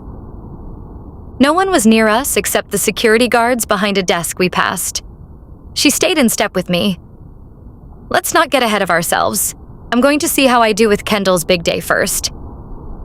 I held the door for her as we headed out. Well, you know I would back you if you asked me to. Her face went white. We made it to the street corner and she stared ahead and not at me. I already asked too much. I took her hand and squeezed it. When the light turned for pedestrians, we continued. No. When I was 18, I wanted to prove myself and not be treated as a trillionaire Norouzi. I tried to work under a fake name. Her eyebrow quirked up. Yeah? I would tell her this story that I hardly told anyone. No one wanted to do business with Arman Norouzi. She shook her head. I doubt that. I winked at her. No, it's true. Banks didn't want to lend to me. Joel had warned me. He remembered a life before he was a Norouzi in a way I'd never experienced. I eventually gave in and used my name. We were almost at Central Park. She said, "You'd never blend. You're too wonderful. What did Joel say to get you to accept your position?" The trees made Maddie's nearness more palpable. I ignored the beat of my heart as I said, "He told me basically to accept the gifts I was born to and use them for good. So that's what I try to do." She playfully tickled my belly. Well, my dad said you were the prince of sin and you'd be my ruin. Maddie's dad had told me to never go near her unless I intended to be converted. I'd told him I didn't mind if she kept her religion, but that answer hadn't persuaded him. I only said, I remember your dad. She tugged me to walk faster. He clearly didn't understand that sin has nothing to do with religion and everything to do with character. We made it to our building and headed inside. So, you're comparing me to Thor? She laughed, which made her more beautiful. The doors of the elevator opened and she said, First, I haven't seen a movie like that in years, and no, I didn't mention anything to do with Thor. And let's be honest, I never understood why he was your favorite superhero when there are way cooler ones. Son of a king. I might not be royal, but he was closer to me in spirit. I hit the button to her floor. And now it's time for you to catch up on all the movies you missed. Perfect. She bounced on her feet. Why do you think I'm sticking around? You have all the apps. I laughed at that idea. When we were children and certain movies were banned in her house, I'd shown them to her. As the doors opened, I said, We'll watch them in order so you can appreciate each one. She winked at me. You're on. The door opened and my mother stood there, beaming like she'd won some prize. Aurora's blonde hair was in a bun. Nice to see you so happy, Mom, I said. I closed the door behind us as Maddie asked her daughter, What happened at the rehearsal? We're all still learning our lines. I'm terrified of dancing as the gypsy, but at least I don't have all those lines. My mother put her arms around her. Why are you terrified? You were terrific. Aurora blushed, looking like her mother as she stared at both of us. Dancing was more my mom's thing than mine, but until the play, I'd never really tried. I'm assuming everyone must have been worse if I was the one chosen, but that doesn't make me any good. Maddie stepped away from me. You downplay yourself, Aurora. You've enjoyed dancing all your life. Mother and daughter shared a moment of silence. Then Aurora said, I was never allowed to learn. My mother poured tea for everyone, and I sat down. Maddie took the seat next to me. I'll get you a private tutor, my mother said. Maddie shook her head. You don't have to. My mother said, I do. It's my reward to my sweet girl for putting herself out there. And I'd like your permission to take Aurora to Broadway tonight so she can see Hamilton. I wasn't sure if this was her plan for me to have time alone with Maddie or not, but knowing I had more time alone with Maddie gave me hope. I would do anything for her and Aurora. Aurora pouted. Please, Mom. Maddie gazed at me and then nodded. That sounds fun.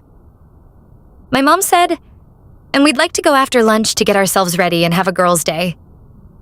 I sipped my tea and waited. If Maddie thought this was too much, I would ask my mother to stop. But Maddie just shrugged. Sure. Aurora hugged my mom. Thanks, Roxanne. I handed Maddie the tea my mother had poured for her. She said, Your mom and my daughter are close. Maddie had no idea how much I wanted to be part of their lives. My mother might, but I kept that to myself and only whispered, You and Aurora are both easy to like. Thanks, Arman. Maddie kissed my cheek. My mother and Aurora brought trays of kebabs and rice to the table. I would need the sustenance to figure out how to show Maddie that I was hers. Chapter 13.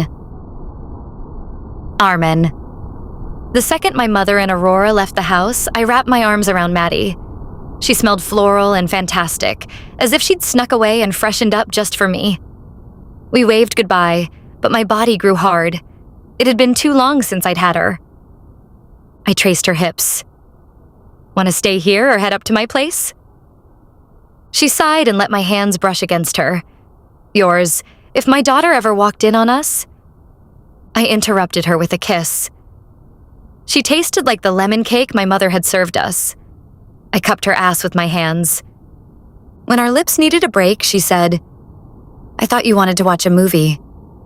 I traced her pant hem. Well, if that's all you want to do, we can do that too. She giggled and held me close. You're direct now. It's cute. I lowered my head to kiss her again. She fluttered her eyelashes. I figured out what I wanted. We were less than an inch apart. The air smelled of her. That's good. Our lips met, and I forgot the rest of the world. She tugged at my shirt. I tossed it and helped her out of hers. She took off her pants. For the first time in my life, I have a chance to be happy. I unbuckled my pants. So you're happy with me? Her hands cupped my growing, hard dick. You're the best. I needed her. I'd thought I would seduce her slowly, but I couldn't keep my hands to myself. She went to her knees in her living room and licked my cock. She didn't have to. I was already hard as a rock for her. This wasn't just sex for me. Maddie was the one. I joined her and sucked on her nipple till it was perky and hard, like a pebble. Maddie was beautiful when she was naked and at ease. My heart stirred and I moved on to the other to give it equal attention. She sighed. Her face pinkened, and her pleasure made me ache to fill her. I urged her to move backward, and she did. I tasted her skin on my way down, and she filled me. The hunger inside me was only quenched by her. As my tongue found her center, she arched. It was adorable how she fought her orgasm and moaned my name. Soon, she closed her eyes and let go. Past the flap of her womanhood, I found her clit and drove her onward till she rocked. As I slowed, she came back to me and whispered between sighs, "You go on top." The previous night, I hadn't pushed, and I wouldn't now either. I would do whatever she wanted. I tugged on the condom and readied myself, holding back for a second in case she changed her mind. Maddie squeezed my ass, and I followed her directions as she led my cock inside her. She sighed when I fully went in, and for a split second, she tensed. I refused to move, and she soon settled and relaxed. I set the rhythm and watched her lose control. She was the most beautiful woman I'd ever seen. Soon, I sped up inside her and exploded, and she orgasmed for a third time. The second after that, I held her tight.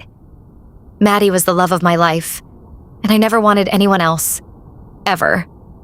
Arman. Minutes later, Maddie wiggled out of my arms and grabbed her clothes from the area rug beside us. She tugged her shirt on as she made a dash for the bathroom.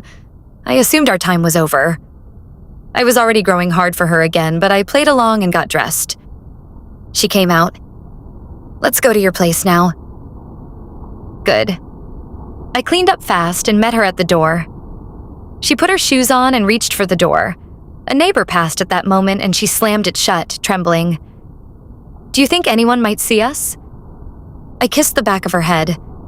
I'd made sure she had fun earlier, but she seemed tense. I hugged her hip. "Are you sure you want to go to my place?" She sucked in her bottom lip and turned to stare at me. "My daughter has a key here." I put my shoes on. "I think Aurora approves of me." Her face reddened. She took my hand and reached for the door again. "She does, but let's go." No one was in the hall as we left. She locked the door, her face glowing. I reached for her waist. "I can't get enough of you, beautiful." "Beautiful?" Her eyes narrowed. She pressed the elevator button. I tried my hardest to put on makeup every day for the office. I laughed as we stepped inside and then cupped her ass. "Yet you're more confident without it. You're sexy as hell." Her lips thinned. "Let's not swear."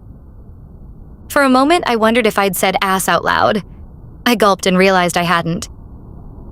"Is hell a swear now?" The door to the penthouse opened. She avoided my gaze. We stepped into the hall and she shrugged. "Okay, you win on that one." I winked and unlocked my door. That's what I like to hear.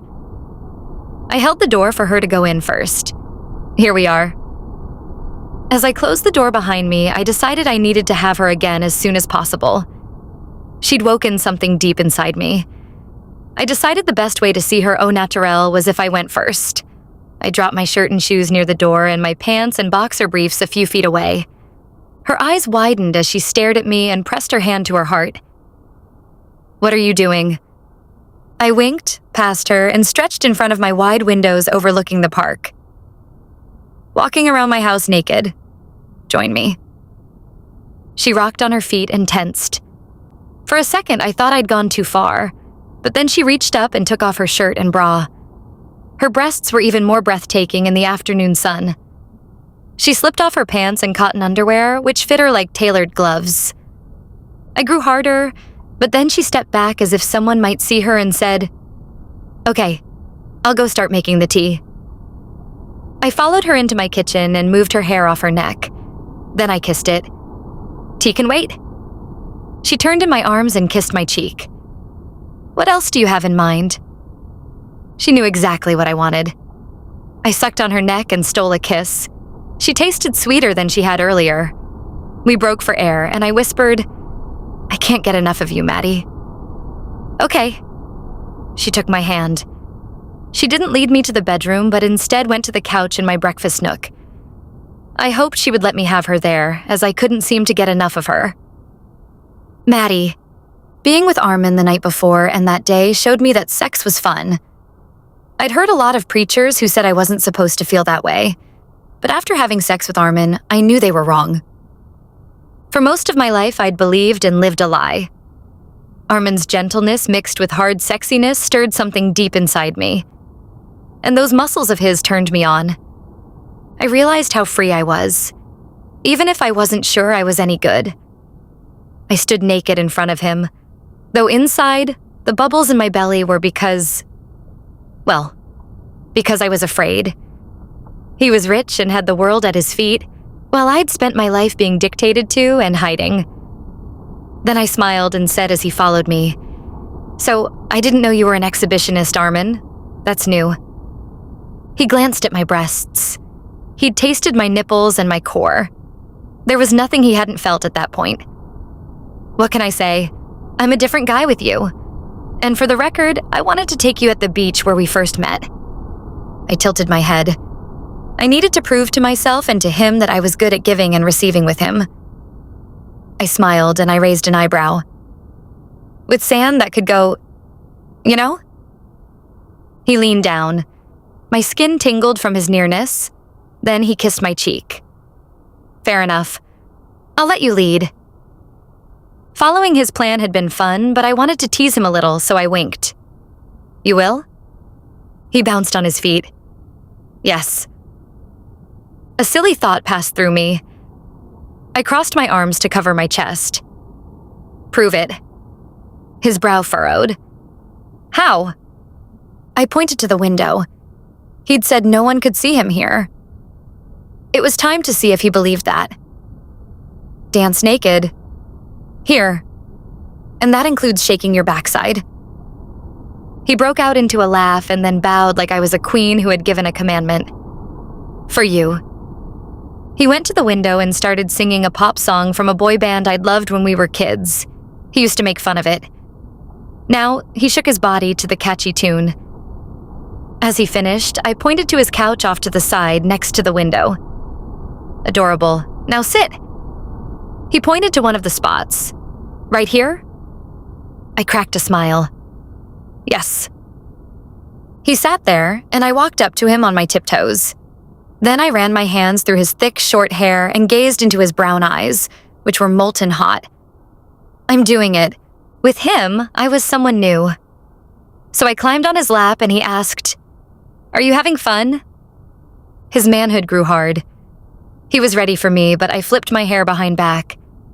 "Am I too heavy?" He traced my sides. "Don't be crazy." I pushed his hands down. This was my turn to decide what happened. I motioned toward the window, which wasn't closed at all. "So, would you want me where people might see?" He sucked in his lips and stared up at me like I was his goddess. "No one can see without binoculars, Maddie." I leaned closer and smelled his light cologne. "Don't take the fun out of it." He let out a deep breath that almost sounded hungry. "Fair enough. I want you." "There." I guided his penis inside me. I needed him, and clearly he needed me. He took over, setting the rhythm. I arched back and let him. Seconds later, my vision became hazy. My body was sweet and tender, and I'd lost all control. I was his, and it felt amazing. Arman. I'd taken her twice since we came upstairs. I'd never been so driven for a woman as I was with Maddie. She was the one. And a few minutes earlier, we'd left for the shower together, and afterward, I stopped the water to take her beautiful naked body. While she was still in the shower, I'd picked out new clothes. She came out of the bathroom with her hair wet from showering, almost dressed except for her pants. She was the prettiest woman I'd ever seen, and she had no idea. I walked over and took her hands. "Thank you." Maddie let me go and pushed her hair to the side. My heart was practically coming out of my chest like I was one of those cartoon characters. For trusting me. Her cheeks reddened and she sighed. This was fun. I'd been holding back, but I realized I needed to tell her. I motioned toward the bed to sit and said, "It's more. You must know this isn't just sex for me." Her face went white and she stepped out of the bedroom. "Don't say that." I tugged on my sleep pants and caught up with her in the kitchen, and she said, "I should go. They'll be back from the theater soon." Without pants, she wouldn't go far. I reached for her hip and whispered in her ear, "Don't." She stopped. "I can't stay." I let her go, but my gut tightened. "Why? My mother will call. What happened that you're shutting me out?" She turned, wiping tears from her eyes. "I'm afraid of trusting." I swallowed. "What happened to you?" She massaged her forehead and then passed me and headed into my private sitting room. I followed her, and she took a seat on the couch we'd made love on earlier. This time, she sat on her legs and waited till I sat beside her. Then she said, When we met, I was homeless, really. I had no place to go, and that's why I decided I'd have to brave out my mother's house. This wasn't new, but I hadn't heard her talk much about her story. My heart thumped. You have a job and a place to live and can follow your dreams now. She shook her head and glanced at me like I was the fool. It's hard to believe or trust that this will last, even if I want it to. My pulse raced. I had no idea how to help her believe in herself, but if I held back now, she might shut me out forever. Why? I need to know, Maddie. Her face turned bright red, and she stared at the area rug at her feet. The minutes passed, and I wondered if she would stay silent. Then she said as she hugged herself, "My husband, Bob, was abusive. He used to laugh and say I deserved the nightly beating because I wasn't pure or good. He told me that God put me there, and he was teaching me piety." My shoulders tensed. I wanted to protect her and strike anyone who hurt her. The pain in her eyes as she relived her old life struck me hard. I leaned closer. "That's nonsense." She let out a laugh. "It's easy for you to say. You're not broken." I lowered my head. The abuse she'd suffered had been obvious, but she'd never spoken about it. "I know tons of Christians, and they are good people. I'm quite sure Joel doesn't do anything but love his wife." She let out a long sigh and dropped her shoulders. Then she stared at me. "All my life, I believed I deserved what I got because I was more bad than good." "That doesn't make sense. You're amazing." She shook her head like I'd insulted her and sat straighter. "What do I do that's so amazing? Throw a party for you?" I would have to show her how she helped make people better without being a jerk about it. I kept my voice low. "I made 2 deals that are over $20 million apiece that night because of your party." She stood and headed back to the bedroom and grabbed her pants from the bathroom, and I followed. As she dressed on the bed, she said, "For you, it's not for me or for the greater good. I've done nothing to get what I really want out of life." Her desires mattered. Maybe I hadn't understood that before. "What's that?" She stood up and stared at me. Her eyes were big and sad at the same time. "I want a family like yours. I love your mother. I love how you and your brothers all work as a team even now, when you all live different lives. But I need to belong." My body heated as I approached her and whispered, "You do. You can have that." She turned away from me and stared out a window that faced the New York skyline. "No. All I do is take from you. And you don't even know. We moved out when he left our trailer." She jumped up and stared out the window. I didn't even tell you I lived in a trailer because you'd never understand what being broke or hurt or denied is like. My heart beat faster, and I placed my hand on her shoulder. You'll never experience that again. Her face held pain as she pressed her hands to her chest. It's part of who I am. I'm not good. Only she would have the power to see that she was far more than her past. You are. I have faith in you. Her brow wrinkled like I'd spoken to her in a different language. To do what? Part of me didn't understand why she felt bad about herself. When something bad happened in my life, I didn't let it affect me personally. Mistakes were part of life. But she was right that our lives had been different. I felt jumpy and alive as I said, to be whoever you want to be and change so you can leave that mess behind. You already started. You're divorced, living here, starting over. Her lips thinned. I don't know. I brushed her cheek. She was sweet and wonderful, and she needed to see that. And I get now why you don't want a relationship yet, but I have to have hope too. She pressed her hands on me. What do you hope for? It was time to tell her my truth. I met her gaze. You. I've fallen in love with you. I might always have been in love with you. Her blush grew as she stared at me. I was waiting for a reaction, but her phone beeped with a text. Maddie walked into the bathroom and read her message. Look, come with me downstairs. Your mom will be there. I nodded. We'll finish this later. Then I grabbed my shirt and walked with her to the door. I understood more now and knew she had the power to fix herself. Chapter 14. Maddie. Arman loves me? My heart still beat too fast. Seriously, I wasn't sure how to handle this. Telling him what was in my heart had been hard. I was tired, and it wasn't from our day together. It was from exposing myself as a fraud with a black heart. I was absolutely not ready for a relationship with him. Or anyone. Downstairs, my daughter rushed toward me and pulled me into a hug as Roxanne hugged her son. Mom, can I stay with Grandma Roxanne for the weekend and go to the beach? Ruth Solomon is having her bat mitzvah, and she called me because the invitation wasn't answered. The children she befriended at the beach. I said, I didn't get anything. Aurora smiled to reassure me that I was fine.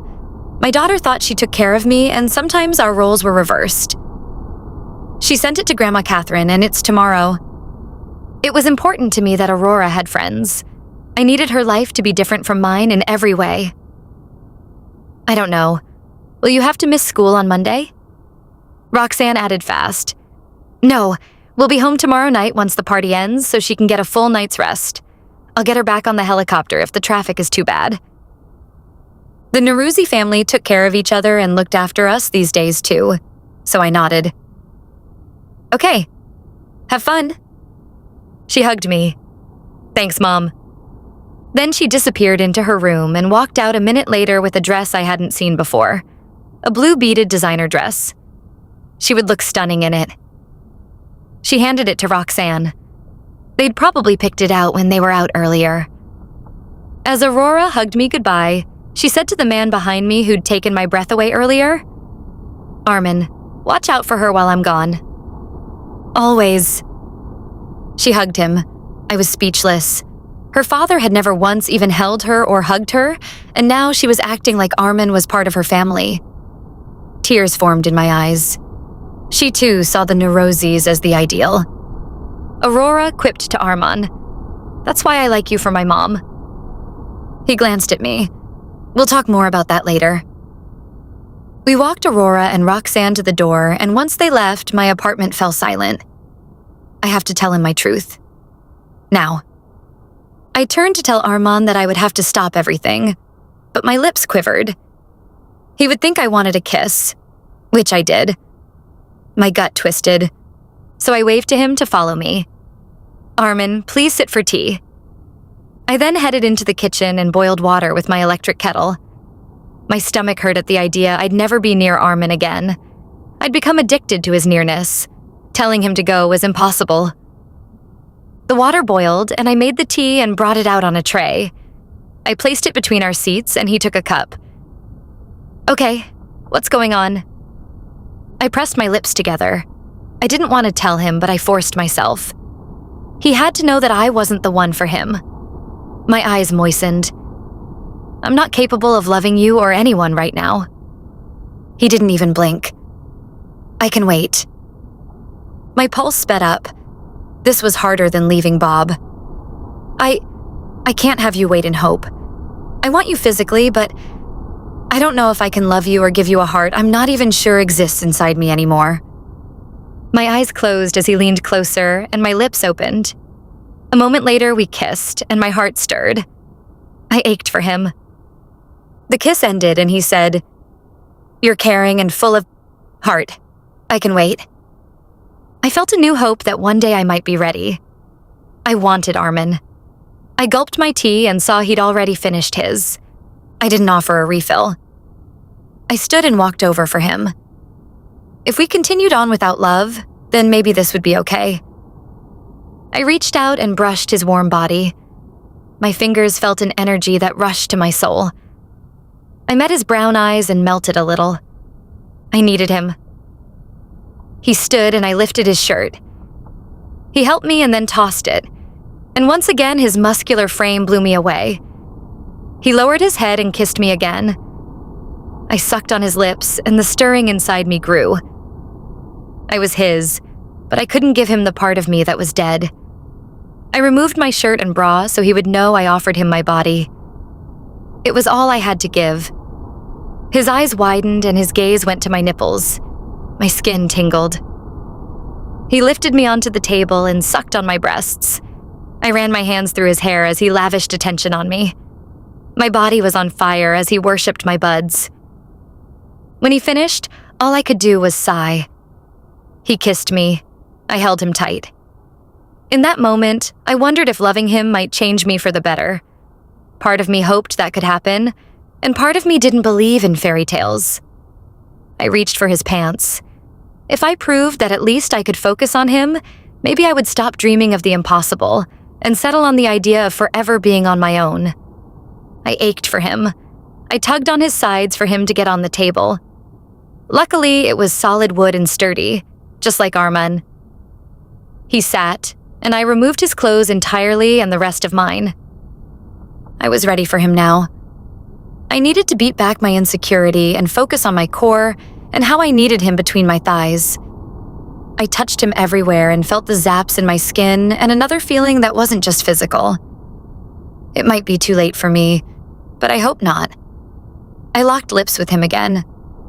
As the kiss ended, he pushed my hair out of my face. He was a sweetheart and all mine for the moment. I decided to give him the pleasure he'd given me. I lowered myself and played with his bulging manhood. He grew harder, and my mouth watered. I tasted him and kissed his dick. He grew hard as a rock as I sucked.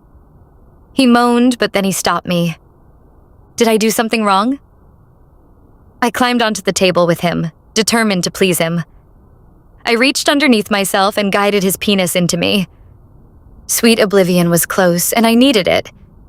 I quickened the pace. I was ready. I rode him hard and fast, and my ability to think dissipated into nothing. Then I lost control and peaked. The only thought that hit me in my oblivion was how I'd failed Arman by taking all the pleasure for myself. I was too broken. Arman. I'd taken Maddie more times that day than most couples did in a month. We were like newlyweds, or at least how I imagined married life started. Her eyes closed, and I knew she was spent. I kissed her forehead and hoped she'd let me stay. I wanted to hold her in my arms for a little while longer. Let's go to the bed. Her face pinkened and she shook her head. I'm tired and not ready. I quirked a smile. Not for more, just to relax where I can hold you. She walked with me as I held her hands, leading her. Hold me? I opened the door and ushered her into the bedroom. Cuddling was a good thing for both of us. I led her to the bed and sat on the edge. I've enjoyed you many times. I want you. You want me. Now I just want to unwind. She lowered herself next to me. That sounds nice. We curled into her queen-sized bed, and I wrapped my arms around her. Holding her close made my body less tense. She trusted me. She led our physical relationship. "See?" I said. She adjusted her pillow and then turned to stare at me. I reached for her hand, and she offered it and laid our hands between us. Then she closed her eyes and looked at peace and beautiful. She sighed. "I like this." She was the woman I loved. I closed my own eyes. Me too.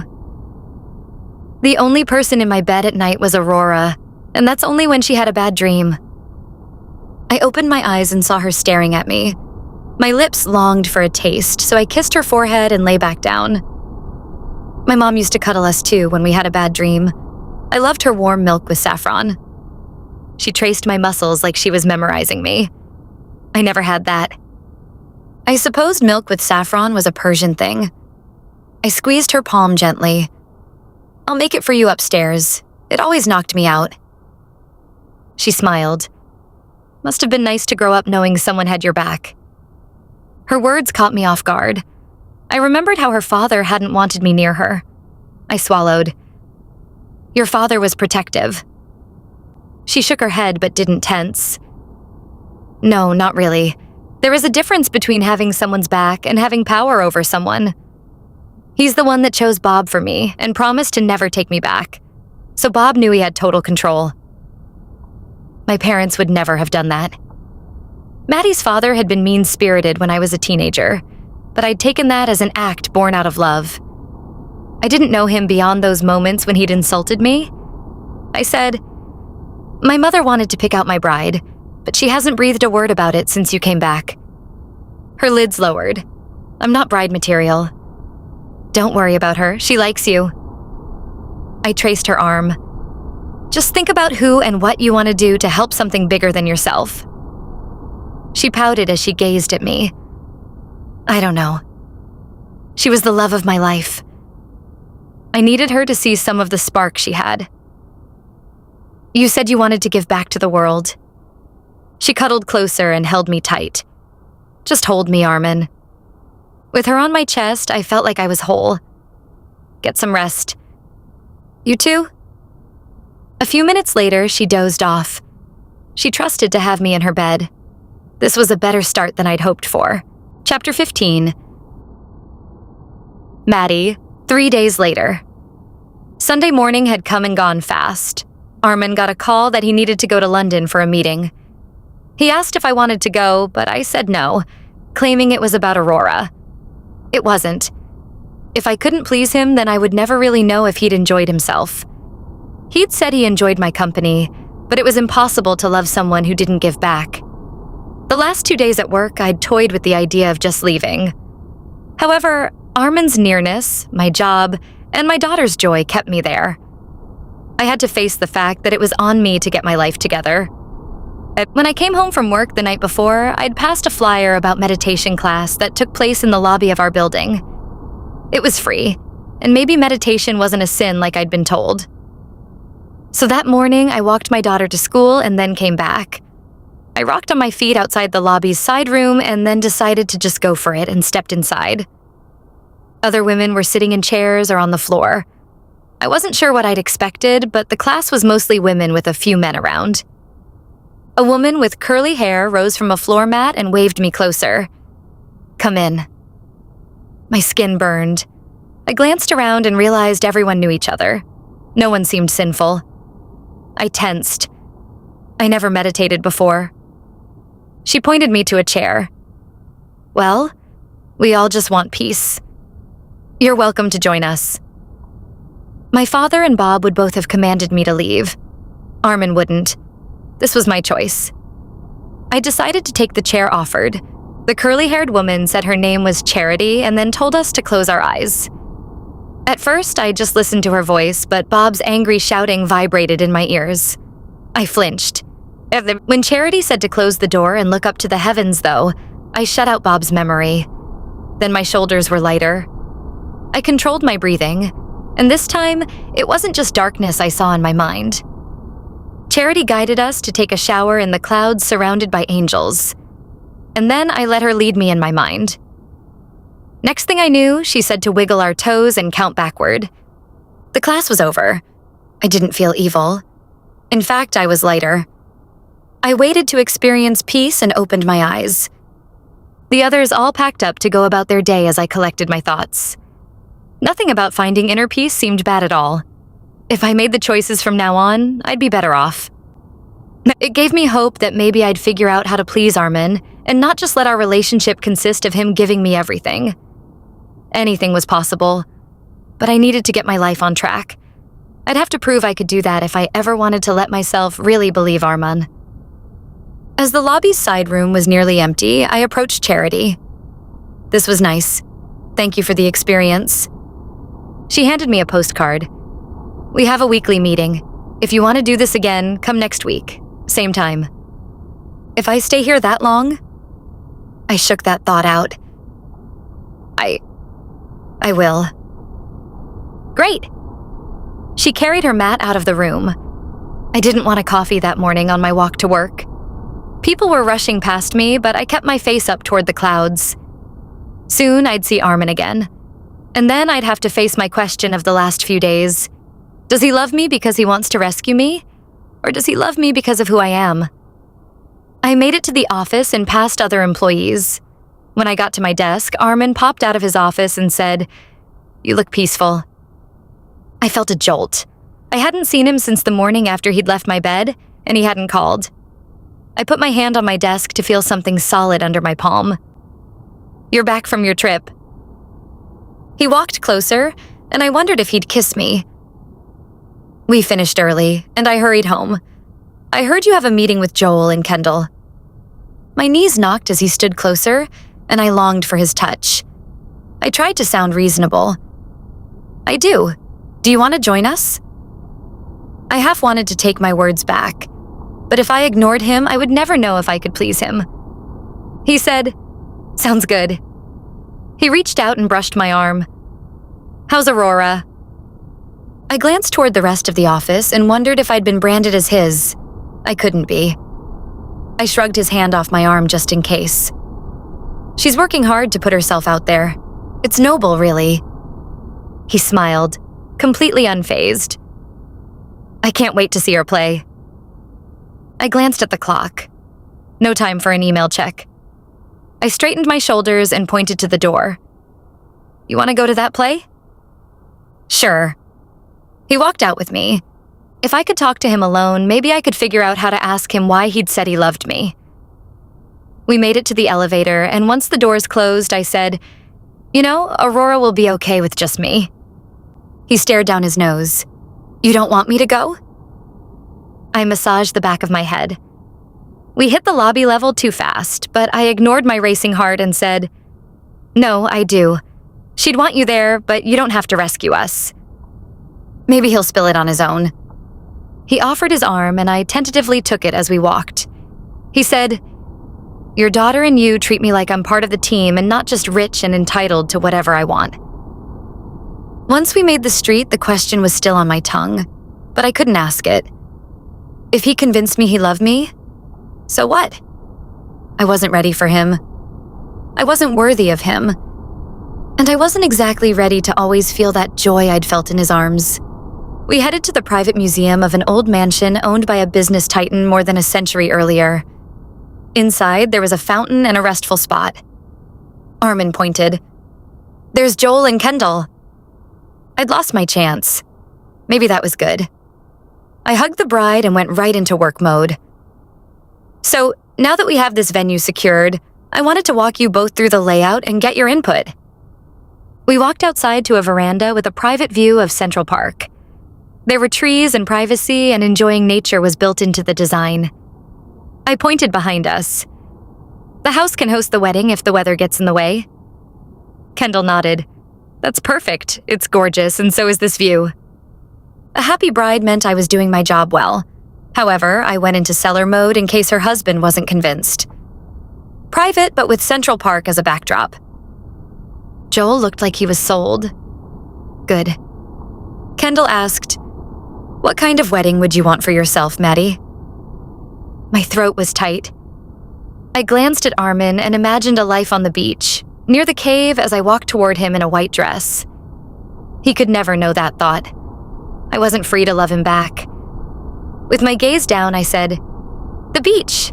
I'd like it low-key, and I love the feeling of sand under my feet." Kendall winked. "Are we invited?" I didn't want to know what she thought. Arman and I were not on that path. I tried to explain. "We're not..." My face felt hot.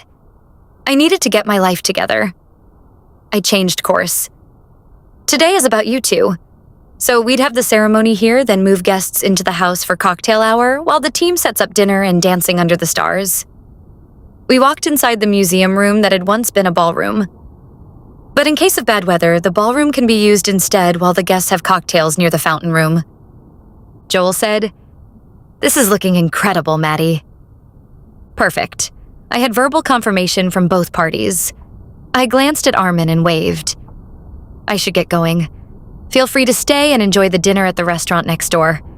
Let me know if there's anything you truly want to add to the menu once you taste what the chef can do." Joel hugged his wife's side. "We will." Arman said goodbye. I heard him behind me, so I slowed down. We left together, but I decided that I wouldn't ask him my burning question. I'd have to figure out the answer myself, but I couldn't move on until I sorted out my feelings and saw my own value. He said, "Maddie, need a ride?" I wished I were strong enough to explain the issue to him. I shook my head. "No, I'll see you back at the office. I have a stop to make." He nodded. "See you then." "Bye." I kissed his cheek. He deserved someone capable of kissing him on the mouth and not caring what anyone thought, and I didn't want to give him the wrong idea. We probably had no future. Arman. When Maddie returned to her desk, she typed up my schedule and the wedding guest list. As I was paying mostly for the clients, whoever else Joel and Kendall invited didn't matter. It was nice to see my entire family on the list.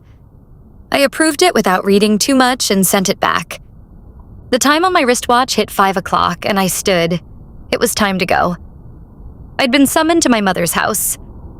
Maddie had agreed to go too, via the family group text chat she was now part of, so Mom's chef was going to prepare extra food.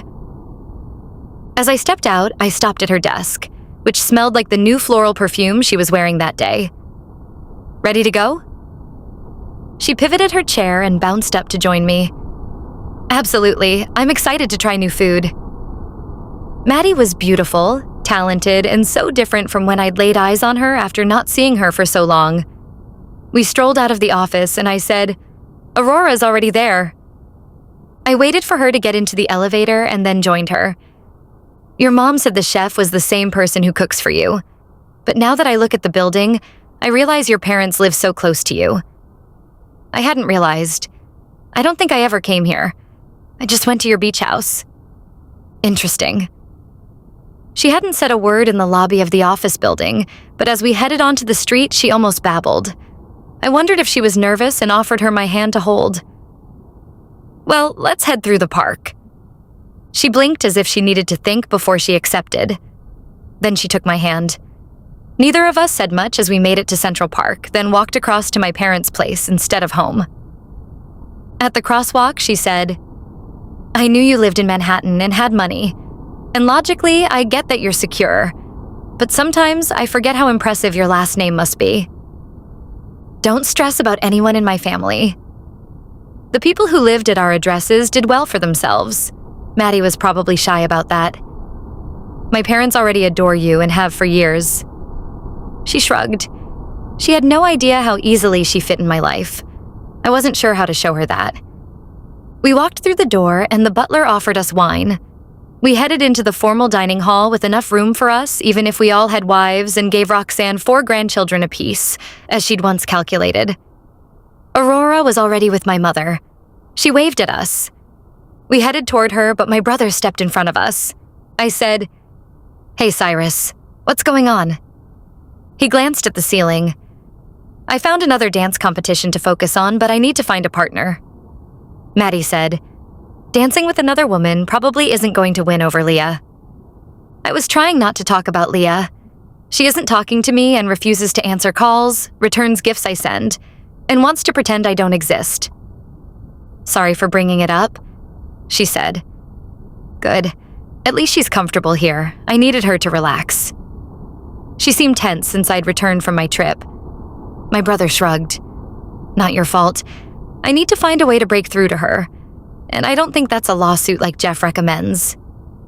Jeff was 24 and had just finished law school, so he had no idea about the consequences of life choices like that. I said, "A lawsuit is a bad idea." Cyrus sipped his wine. "My life is a mess. I'm glad to see the two of you are happy and together now." He took a step out of our way so we could go, but Maddie's face turned red and she said, "We're not—" "It's complicated, Cyrus," I interrupted. I wanted the conversation to end fast. Maddie was already skittish. She stepped back. "Aurora and I should probably go." My mother then butted in and motioned toward her skirt and the walls like she was waving off all concerns. "Don't be silly. My boys won't harass you anymore with questions. Enjoy your meal." I usually hated when my mom said something like that, but that night was an exception. Maddie had almost run. Aurora joined us and hugged her mother. Before Maddie ordered her daughter to do anything, I said, "My mom's right. It's no one's business what you decide." She stared at me and I wasn't sure what to do. Then she said, "Thanks, Arman," and followed my mom to the table. Once we were seated, Jeff said, "Maddie, I brought the final custody arrangement for you to see." She tensed but opened the envelope. Tears came out of her eyes. "Bob gave up all rights. Thank you." Aurora said, "I never have to see him again?" "Not unless you choose to go find him." She gave the paper to Aurora, who hugged her. Her happiness made me happy. I had to convince her that she needed to stay with me. She was mine, even if she wasn't ready to accept that fact yet. Chapter 16. Arman. At work, I still commanded a small business empire. All the parts fit together, and I knew how to handle the business. Joel was good at running the technical side. Kendall was excellent at keeping signed clients on board with her hand-holding, and I found the talent and the acquisitions to make everything fit. We knew how to work together without speaking. The same wasn't true with Maddie. I sat in my office and looked out the open door. The workday was almost over, and Maddie was at her desk talking to DJs who could play both country and punk rock and mix the genres for a romantic wedding. From her smile, it seemed she'd tracked down someone who'd given her the answers she wanted. I finished signing a contract for an RPG created by high school kids in Kentucky. They'd been sold on the continued royalties that I offered instead of a one-time payout. If the game was successful, as I thought it would be, then they would get royalties for life. If it wasn't successful, then I didn't have to pay much to them and could focus on advertising. Most gaming companies only paid the one-time fee, so the deal worked for both of us. I closed my computer. My palms were sweating. I wasn't sure how to move my relationship with Maddie to a deeper level. The night before, she hadn't wanted to talk. I swallowed my pride and reminded myself that she needed time. "You're doing a great job." She stood and turned off her computer. "You tell everyone at the office that all the time." Compliments had never been my thing. My last assistant had called me uncompromising. I rubbed the back of my neck and shook my head. "No, I don't." She walked beside me toward the elevator. "Okay, not with those exact words, but you make people feel valued. Especially me." I didn't believe her, but that was a nice thing to say. I summoned the elevator. "You must bring that out in me." The doors opened for us, and she breezed in like nothing was a problem. "I think it's part of why you're successful and has nothing to do with me." The doors closed. We weren't alone, so I fixed my tie and waited till we were at the bottom. Once the others had left and we headed onto the street, I asked, "Instead of going home, I was wondering if you wanted to go out on a date?" She tilted her head and looked at me sympathetically like I was a teenage boy used to getting rejected. "No, I'd rather for us to go back to your apartment where we can be alone." I had no instructions or how-to guide for giving Maddie space and winning her heart, but I would devour any clues she could give me. And being alone with her was fun, but we probably wouldn't talk much. We needed more togetherness without rushing into intimacy. We walked toward the park, and I glanced at the horse-drawn carriages. For a second, I wanted to impress her and take her on a date despite her objections. Instead, I said, "We're taking it day by day, but dinner isn't a lifelong commitment." She let out a frustrated sigh. I don't know. At least it wasn't a complete rejection. I placed my hand on her lower back and thought about sitting and laughing like we used to do. We don't get a lot of one-on-one time, and I want to talk. She took my hand and tugged me toward our building. We can do both. Heat started rushing through me. I wasn't used to hearing no. All my life, everyone had said yes. I walked with her. Maddie, I am not just a one-trick pony for you. Her brow furrowed and she looked upset. Of course not. I thought you wanted me. And my anger evaporated. I would never hurt her. But I wanted more than sex. We walked to my apartment, and the moment the door closed, I said, "Let's relax. What do you want to eat?"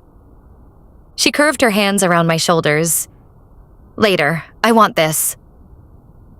She pressed her lips against mine and kissed me. She was hot, delicious, and mine. But I wondered if she was becoming addicted to sex, or maybe she was just addicted to me. I tasted her as she unbuttoned my shirt. Then she lowered herself, placing small kisses on my exposed skin. She'd grown bold since the first time we'd made love, but I wasn't sure that was what she thought we were doing. She unbuckled my pants, and my body grew warm. Fuck. She knew how to rev me up. I was hard. She licked my dick and kissed the tip. I grew harder. Then she sucked me inside her mouth.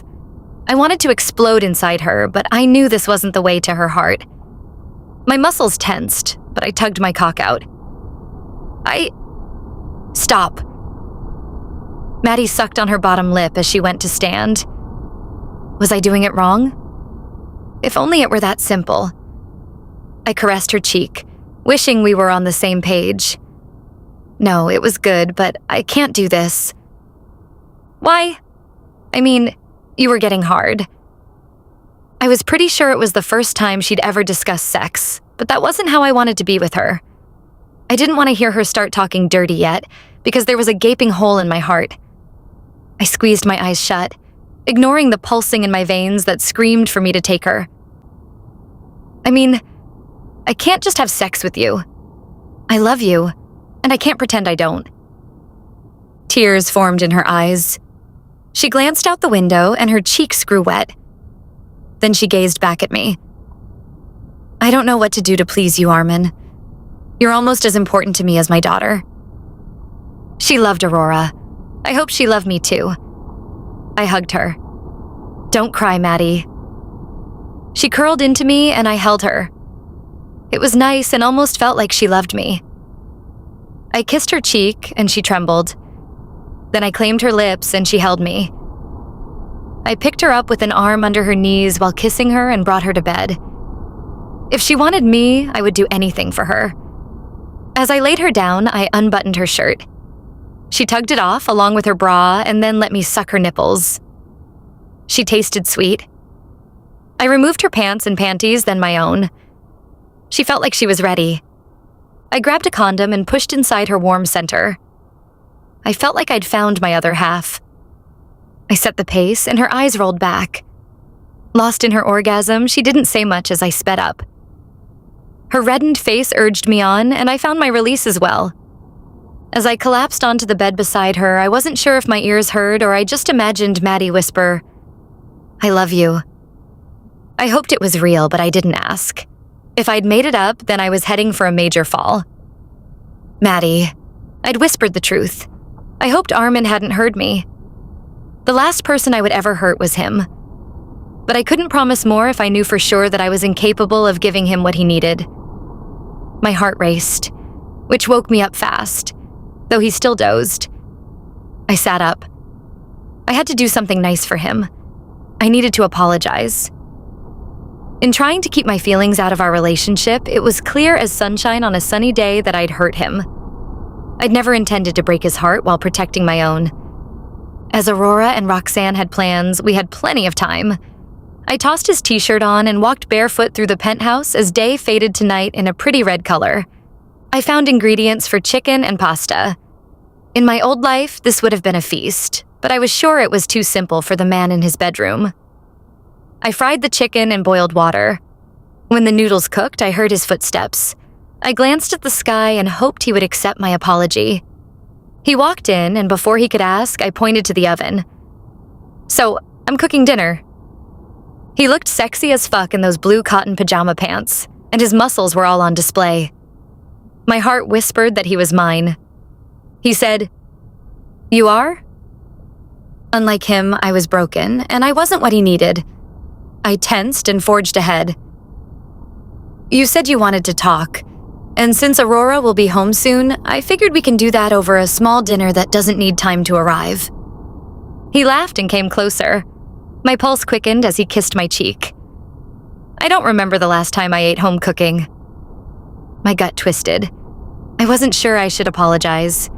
I felt bad, but nothing had changed. I was inadequate at giving him the same pleasure he gave me, and he deserved far better. I'm not the best chef. I just thought it was easier this way if we talk as you wanted. So what was it you wanted to talk over dinner about? If I focused on him, we'd be fine, and I could stop this tension in me that wanted to scream. He stepped back. "Want a glass of wine?" "Yes, that sounds great." He opened the refrigerator and found a Sauvignon Blanc, my new favorite. He poured for us and handed me a glass. "So, here's to new beginnings." We clinked glasses. Maybe he knew. I ignored my tension and forced myself to talk. I spoke to Jeff about why it took him so long, and he said he wanted to be clear that Bob wasn't ever going to try to fight me later. The divorce was simple since I didn't want anything, but custody can be altered, and he didn't want the courts ever granting Bob rights. I can't lose my daughter. And honestly, it's been one of my fears that Bob might show up and destroy this life we've just started to enjoy. I'd said his name, and I hadn't exploded. I'd been afraid of my ex's name, as though if I said it, he'd just show up. Arman smiled. "So you like being in Manhattan?" I let out a breath. He hadn't even noticed my fear. I sipped the wine. "I am enjoying planning this wedding." He took out silverware and I grabbed the plates and we set the table together. "Good. You always had ideas on how to bring people together while having fun." We had a synchronicity and a common desire. I shook my head and told myself we weren't anything. That's not a talent. He stopped and stared down at me. "You do better than the professionals I've hired." Planning parties and activities while keeping adults entertained wasn't that hard. It wasn't that different from planning for teenagers. "Yeah?" He came closer and my muscles tensed. "I can show you receipts, but that wouldn't convince you." Heat rose in my face. "I don't need receipts." I didn't want to hurt anyone, but he didn't need to be nice either. The timer chimed. I stepped back. "Dinner is done." He followed me into the kitchen. I opened the oven door but realized I'd forgotten my oven mitts. I turned and saw he'd already put them on. He reached in and took out the pan. "This looks pretty good." I placed the pad down between us so as not to ruin his table. He then put the pot on it. I said, "Well, it's not your mom's lamb stew." He winked. Gourmet sabzi is one of my favorites, but I only get it these days when I'm visiting her. That wasn't fair. He was so perfect. I needed to do more nice things for him. We took our seats and I said, "I'll ask her for the recipe. You shouldn't have to eat your favorite food only when visiting parents." We sipped our wine and waited for the food to cool. No words were said, but I was okay. Then my phone rang and I ran and grabbed it. Arman called behind me. "That must be Aurora." I walked back to the table and waved for him to stand up. "I'll invite her up here if that's okay." "Sounds nice?" He rushed into his bedroom with me. We had to get dressed before my daughter saw us. I vowed to myself to find more things to do for Arman. It wasn't fair how much he'd helped me already. If I couldn't give him the ultimate pleasure he gave me, there were other ways to help him be happy, and I was determined to find them. Arman, Maddie in my kitchen, cooking, was almost like a dream come true. She'd been sweet to cook for me. She was in the bathroom when the bell rang, so I headed to the door to let her daughter in. Aurora had a kind nature that showed in her bright smile.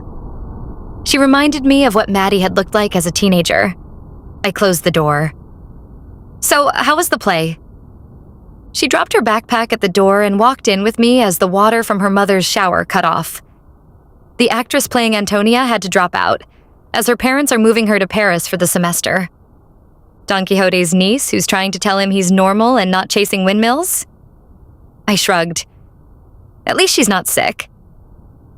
Aurora sucked in her breath. True, and the director asked me to take the part, which means I'm now speaking a little. My eyes widened. Aurora was smart, and she'd never once struck me as shy. With me, she'd always been confident, and from all accounts, her schooling was going well. That's great. The bedroom door opened. Maddie rushed toward us, and we headed into the sitting area. Aurora lowered her head. I'm terrified to fail. I patted her shoulder. You won't. You're as strong as your mom. Maddie called out behind us. I'm not strong. And that wasn't something I could fix. How she saw herself mattered. I rubbed my head. I couldn't imagine not believing in myself. Aurora smirked. So what was wrong with our shower downstairs, Mom? Maddie turned and rushed into the kitchen. Nothing. We were working and I was cooking, so I hopped into Arman's shower. Aurora and I followed her.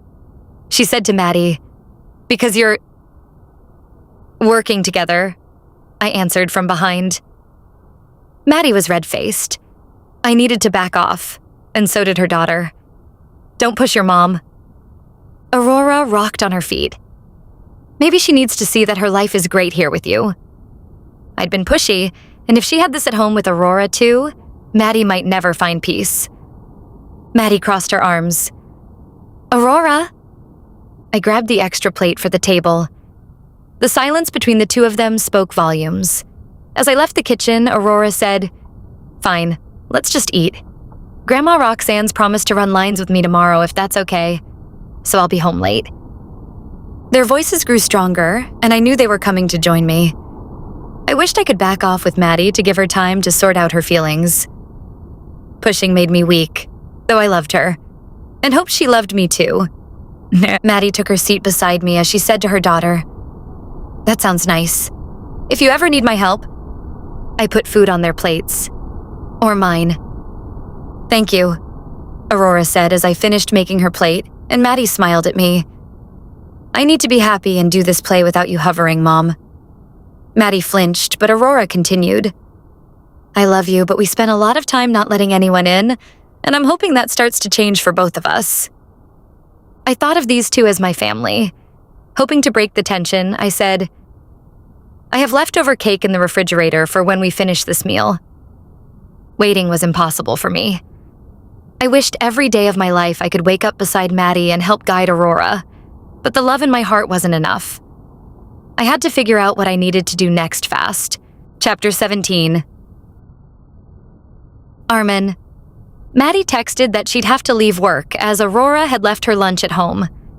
She wanted to run home and then deliver it. I texted her not to stress and said I would take care of it. Then I ordered food on my phone that was ready in half an hour. I sent her the picture, and her thumbs up made me smile in the middle of my business meeting. After my call, I left work and walked the lunch to Aurora's school as Maddie worked on Kendall and Joel's wedding celebration. When I walked back in, I nodded to let her know I'd taken care of it. She hopped out of her chair. "Thanks for going to drop off Maddie's lunch. I put it in her bag, but she took it out." It was fun to work as a team. I would do anything for either one of them. I stopped in my tracks, wanting to ask her if she'd go out to dinner with me. My heart pounded. I tried to be professional instead.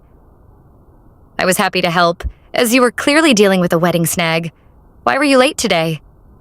She glanced at her desk and moved her pen. "I was at a meditation session. I'm thinking of going to the Center for Change for some of the group therapy and yoga classes too." Therapy was a good idea. I squeezed her hand. "That sounds great."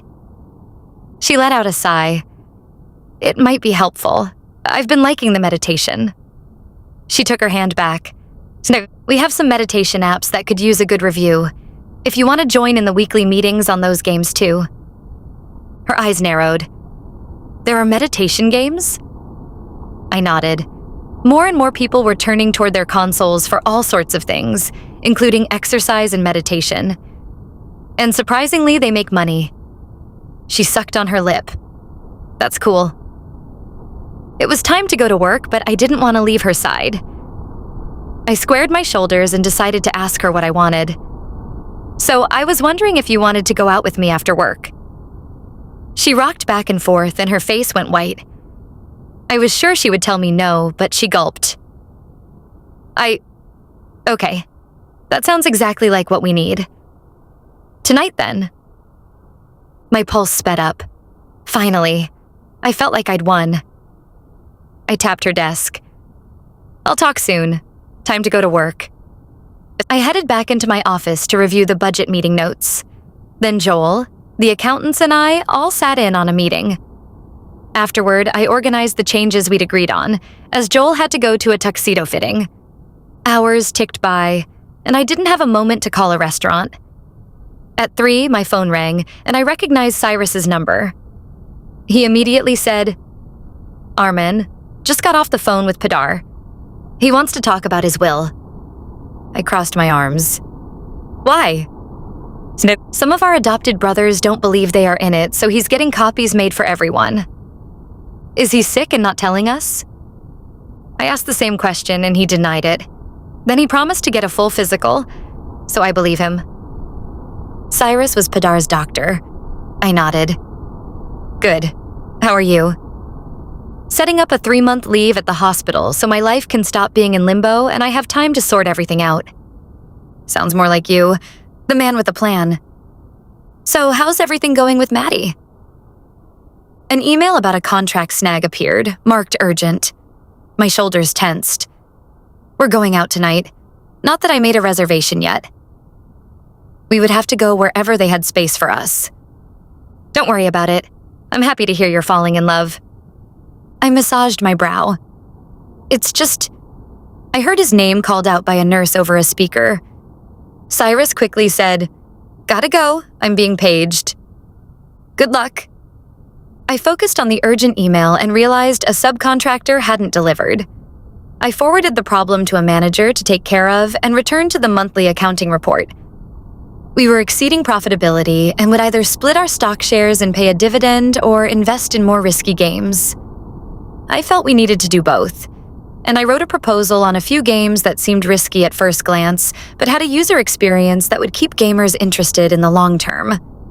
My phone beeped, letting me know it was time to go, so I finished the last email with the proposal to Joel and the accounting team. Maddie knocked on my door, holding boxes from Bergdorf Goodman. She placed on one my desk and showed me one with her name on it. "So, what's this?" My brief mention of Maddie to Cyrus crossed my mind. I shrugged and reached for my box. "Delivery!" She opened hers and read the dress label. "It's a sequin and crystal pink and silver ball gown." I showed her my tuxedo. "I didn't send for this either." She checked her phone and raised an eyebrow. "Also, there is a limo downstairs with your name on it." Date night had been upgraded, and it was probably my mother's doing. Cyrus must have told her Maddie and I were going out. I walked around my desk, holding the box. "Shall we change and go find out together?" She hugged her dress. "You're not lying?" I said I'd go out, but we don't need fancy. I caressed her cheek. "I'd never lie to you, Maddie. It was probably my mother who set this up." Her eyes went as wide as saucers. "Why would she..." I hadn't wanted to pressure her, and that was partly why I was okay with going anywhere she wanted so as not to trigger her.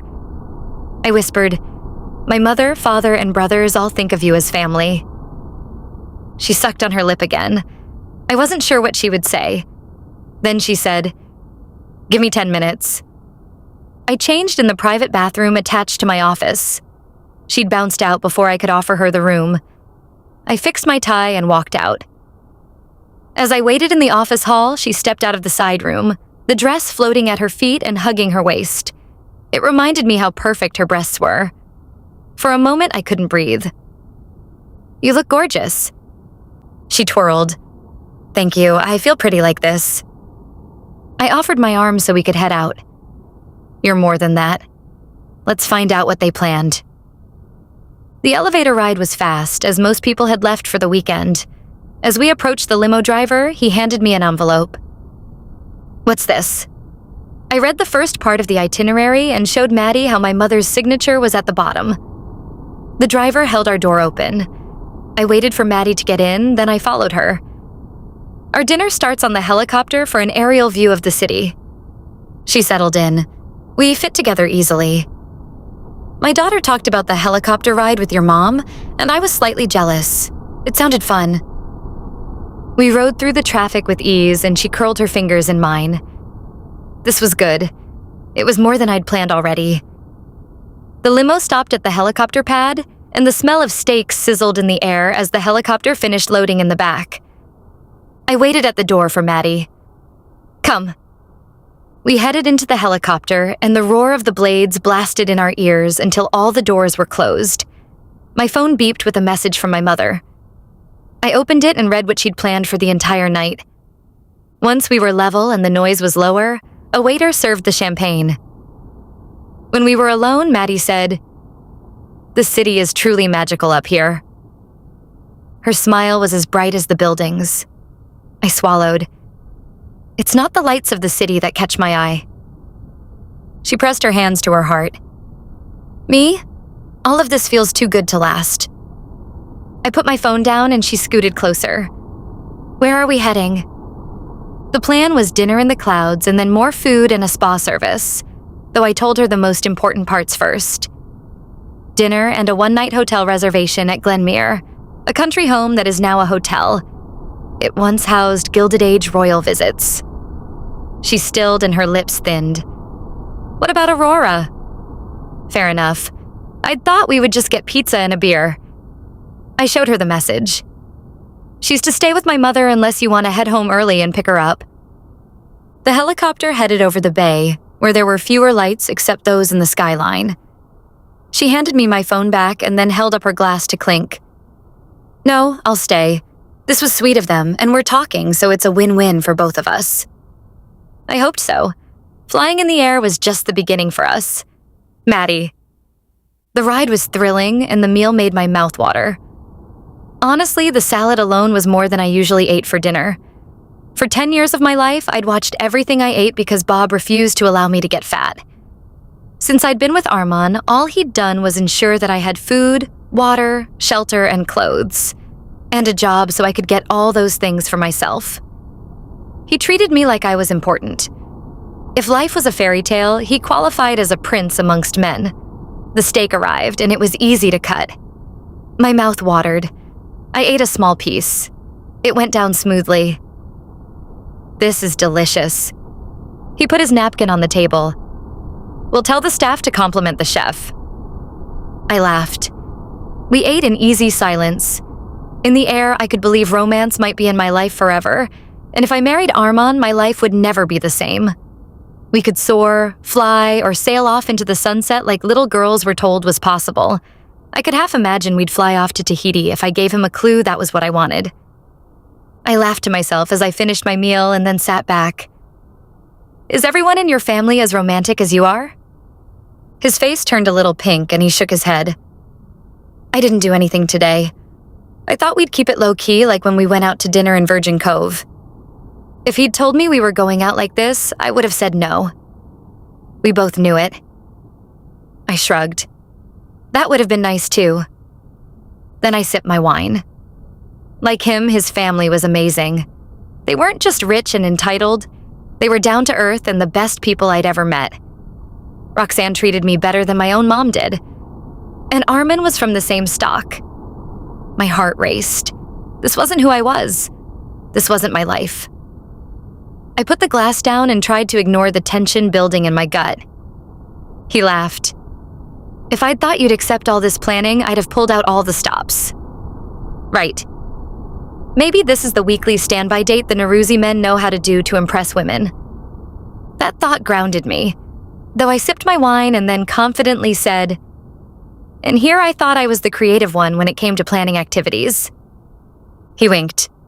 "Very true. I hire the best people to handle details." Perhaps they even owned stock at the hotel. Everything clicked in my mind as I thought of reasons not to get carried away. But Arman was the real deal, so I said, "You're patient, kind, smart, and romantic. It was your idea to go out, and you've been eyeing a horse-drawn carriage ride in the park." His eyes narrowed, and I could have sworn he winced. "I have?" Perhaps I was being hard on him. It wasn't his fault that I was a mess. I put down my full cup and stared at the liquid. "Yeah, when you asked me out the other day." He massaged the back of his head. I didn't say a word. I moved to sit beside him and patted his arm. "I know you better than you think I do." He gently bumped into me. "That's nice to hear." It was time to stop believing in fairy tales. I sucked in my lips and took a minute to gather my strength. The helicopter started its descent. It's now or never. "So tell me about your dating past." His eyes widened in shock and he sat stiffer. My stomach had butterflies. I shouldn't have asked. I'd found a way to screw the night up. Why drag that up? Because happiness isn't a state of mind that blooms quickly. I ignored the trembling in my gut and quickly said in a low, shaky voice, "I wondered if there was a string of women waiting for a night like this with you, but I shouldn't have let that out. I'm scared and out of my element." "I'd never hurt you." His shoulders tightened. It was clear I'd offended him. I don't tend to give my heart out to just anyone. I wasn't enough for him, yet hope kept popping up inside me. I glanced up at him. "You wouldn't on purpose. You're the best man I ever met. But there is nothing I can offer you that you don't have already." He closed his eyes and for a second as if thinking this through. Then he said, "You don't see yourself in the mirror the way I see you." I shook my head. Impossible dreams were bad for me as they created unrealistic expectations. But this wasn't a judgment on him. "That's sweet. It's hard to believe in this life you're presenting. It feels like a dream." He stared up at the stars that were appearing. "I'm not presenting anything to you. Since you arrived, I've been half worried you were going to leave. And I never worry about anything." Hurting him was the last thing I wanted to do, but it seemed I kept doing it. I stared out the window to avoid him. "And I worry about everything. Especially pleasing you." He put his hand out in front of me like he wanted me to hold it. "You don't have to. Just trust me." The helicopter landed, but the engine still roared. We stayed in our seats, but I took his hand and yelled, "Well, I trust you because you're the only man who ever even tried to get to know me." His palm on mine made me feel amazing. I never wanted to let go. We stayed where we were until a staff person opened the door. We left the loud helicopter and stepped away from the helipad, and he said, "Then I'm the lucky one." I glanced up the hill at a pink building with blue shutters. "Are we at the hotel?" He nodded. "Up the path. We'll have to walk or take the golf cart up." I patted my stomach. We'd skipped dessert and I was full. "Walk. Dinner was too delicious." He squeezed me gently and said with a smile, "Whatever you want." "That's what you always say." I began to blubber. He was always so sweet. I needed to stop lying to myself or digging out reasons to avoid him because the truth was, he was perfect in every way. Arman. Maddie's tears were a punch in the gut. I'd wanted to join her life with mine, but every time it seemed we were getting closer, something happened, and I wasn't designed to handle a woman's tears. I hugged her. "Don't cry. I'll take you home if that's what you want." She grabbed my shirt and her eyes widened. "No, these are tears, but it's not. I'm happy. I promise. I don't know what's happening to me." Her cheeks didn't dry. We walked slowly to the door, and just outside I whispered, "Everything is going to be okay." She wiped her face and reached for the handle. "Maybe. I'm all screwed up. Let's go inside." Right. The truth was, she didn't want me. At the counter, when I handed over my ID and credit card, I said to her, "We can get 2 rooms if that makes you feel better." She sucked in her lip. "I came here to be with you." The clerk said, "You're in a suite that has 2 master bedrooms." She smiled for the first time since we'd arrived. "Let's go, Arman. We need to talk." I nodded. This might be the last time we were together. Letting her go was going to take every ounce of strength I had. That night, I would draw up preliminary plans to ensure that she and Aurora never suffered. When we got to the hotel room, she opened the door. On the helicopter, I'd half imagined carrying her over the threshold like she was my bride, but I only closed the door behind us as she walked in. The room is incredible. She didn't even look at me as she headed to one of the closed doors of a bedroom and called over her shoulder. "Don't go anywhere. I need to clean myself up for a few minutes." There was nothing I could do. If she wanted to be with me, she needed to make the choice. I headed to the other side to give her space as I called out, "I'll have staff send up our change of clothes, Maddie." "Have them be fast. I want to be alone with you." I stopped and faced her from across the room. My heart whispered that she loved me. "Are you sure?" "Yes. I need a few minutes and then I'm all yours." I deflated. That wasn't a declaration. She was going to break my heart and there was nothing I could do to stop it. Chapter 18. Maddie. Arman had to think I was hysterical and crazy. Blubbering and running away weren't how I intended to end our amazing night. I needed to switch this around fast. First, I changed out of the ball gown. I wasn't comfortable in it. I found linen pants and a simple t-shirt in my size because, of course, the Norouzi family remembered small details. At least Roxanne did. He was from the best family. I rubbed my face. If I didn't act fast, I would lose my opportunity to fix everything with the only man who'd made my heart stir. I popped my head out to the living area, but the lights were out. Damn. He'd left. I tensed and grabbed my phone. Hopefully his was on. I typed, "Arman, can you meet me in the living room?" Then I closed my eyes and prayed. In meditation class, and every night when I closed my eyes, I wished he was near me. When he walked toward me, my entire body lit up. I'd never been like this with anyone else. Fear held me back. I knew it, but I wasn't sure what to do about it. My phone beeped and I opened my eyes. My heart leapt in my chest as I read, "Let me get dressed." My eyes misted, but I wouldn't cry again. Maybe I wasn't good enough for him, but that didn't mean I should ruin our date. I rolled my shoulders back and rushed out of the bedroom. Arman tugged a t-shirt over his body. "What's going on?" I wanted to wake up next to him. No, I wanted his arms holding me tight. I couldn't say either without starting a fight. So I said, "I'm sorry. I know I'm acting like a crazy person." "It's okay. I think you've been through a lot in your life. I know you need time." He had a sad smile. My heart hammered, but I lifted my chin. I saw the spa menu and how we have a couples massage booked. He crossed his arms. "We don't have to go." I fought the urge to tremble and instead stepped closer. "But I want to. I want to apologize for throwing a wet blanket on our date. I'm good now and hope the night's not over." For a moment, I wasn't sure what he would do. Then he nodded and lowered his arms. "Let me get my shoes." I tapped my hands together and headed to the door. He followed right behind, and I decided that night I wouldn't think about the future or the past, and hopefully we would live in the moment. As we walked to the door, I said, "Well, the massage probably means you won't need them." He stared at me like I was the confused one.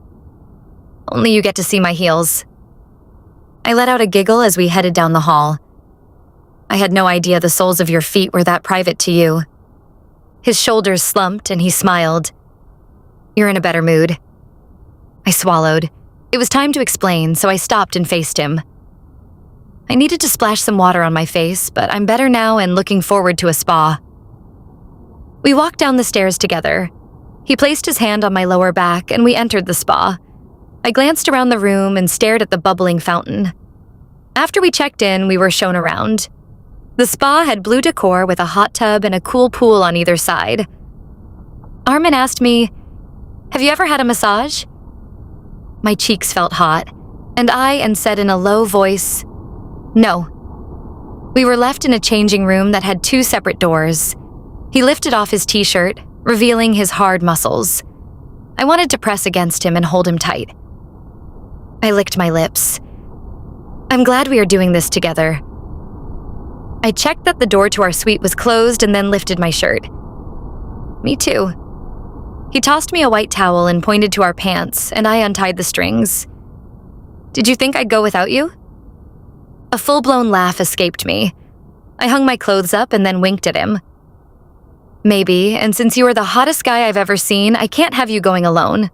I figured I'd have to protect you." He came up behind me and kissed my shoulder. "It's more my job to protect you from danger. I think being afraid of life is done for me." I turned toward him. I would never put myself in danger. There was no more need. I was with the only man I'd ever wanted. Arman.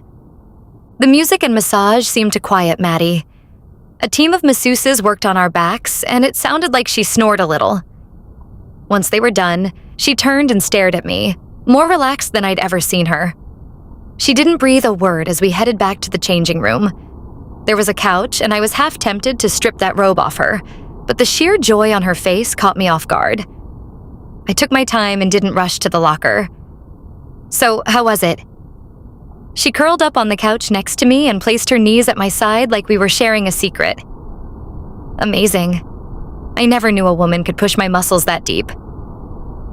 Her happiness made the day perfect. I refused to worry about the future. "I've had you riding me, so I'm spoiled." The twinkle in her eye made my skin practically dance with awareness. I'd be jealous if you weren't lying right beside me." Maddie jealous would be cute to see. Not that I would pursue that. "I didn't think you'd ever be jealous." She shook her head. "Why not? You're the most desirable guy I've ever met." "You didn't get out much." She rubbed my arm, and I half wanted to strip off her robe. The growing need for her overpowered the relaxation. She was bright and happy as she said, "Let's not pretend you're modest. I've seen your closet." I stood because if I didn't, I would follow through with my desires, and fulfilling that need might set us back. I headed to my locker. "Clothes make a man?" She sashayed her way over to hers. "Fair enough. I've seen how women glance your way."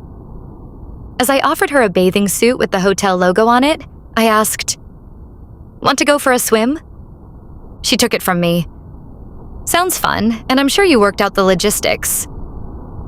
More time with her sounded perfect, and I would never spoil her good mood. "Get changed." She rolled the one piece up her body. "Magically all figured out. Whoever is on your family's payroll that handles all these small details needs a raise." I finished tugging on the suit. There is no magical person in this case. The hotel offers the suits. As we left the dressing room with towels, she said, "I remember when we were kids, there was a girl named Clarissa who was younger than us, but her parents worked for yours." Interesting. We headed toward the heated pool, which was empty, as my mind raced to put together the past. Then I snapped my fingers. The butler and driver's kid. I haven't seen her since she went to college. We made it to the edge and she jumped in. She was magnificent and graceful. I hopped in after her. When she came out, she pushed her hair back and said, "The only person in my house to take care of me was me." I joined her and we did a lap to the deep end. When we reached the wall, I said, "I envied that in you and Joel." She rubbed her ear. It looked like she had water in it. Envied what? I would never get to be the success story she or my father was. I'd had a leg up. You can always say you're self-made when you become successful at your wedding and party planning business. She took a deep breath and bobbed in the water. Then she said in a low voice, You always have such faith in me." I swam closer to her. It's easy to spot talent. Pressed against her, all I could think about was how much I ached for her. She gulped and gazed up at me. That's what you're looking at right now? I wrapped my arm around her waist. I want to strip this suit right off you. She nodded. Let's go upstairs then. I'd had her already, but the hunger had just grown since the first time. Maddie was everything I'd ever wanted and would ever want. Chapter 19. Maddie. That night, I had to tell him something. I had to stop lying to both of us. I loved him. I'd been in love with him since we were kids. And since I'd moved home, I'd only experienced joy as I fell deeper and deeper. And I wasn't good enough for him or able to satisfy him, but it didn't seem to matter to him. As we headed to our room and he held me close, I didn't mind that his phone beeped. I trusted him enough to know the bottom wouldn't fall out of my life. My daughter loved him, and my heart knew that he was there for me. He put his phone in his back pocket and opened the hotel door for me. I walked beside him as he said, "My mom is calling a meeting tomorrow and she wants me there." Aurora was with Roxanne. My heart thumped. About... He checked that the door was closed and then said, "Elon's opening up his own delivery center and he wants to hire Leah as CEO." My daughter was fine. I pressed my hand to my heart. "Leah, as in Cyrus and his son?" He nodded. "It seems Elon and Leah have talked business without bringing up Cyrus. And I had no siblings, so I would never know what that felt like, but I thought I would be furious." I pressed his arm. "Do you want to head back to New York now then, or first thing in the morning?" "Sleeping in our beds means we're closer to the meeting location." He strummed his chest. "And tonight, we can take the helicopter with no visible staff to serve us." Earlier, I'd noticed that the waitstaff in the helicopter refilled whatever we consumed every few minutes. The section of the helicopter we would be sitting in was soundproof, so we would not be heard no matter what we did. I imagined us entirely naked. "The pilot is sealed off. That sounds like fun." He stared at my chest and back at me. "So, you don't mind leaving early?" I decided to change into the lounge shirt and pants that had been delivered and left near the door. "No, it sounds good, and we can stay at your place, so it will be easy to go to your parents tomorrow." He grabbed his clothes from the bag and stripped. His muscles captivated my imagination as I remembered how he'd held me.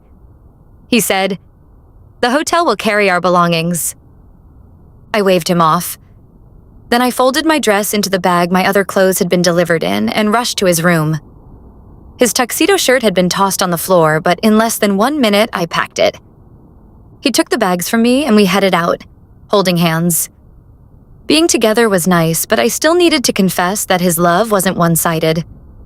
Once we made it to the helicopter, he left our bags at the server's station and joined me at our seats.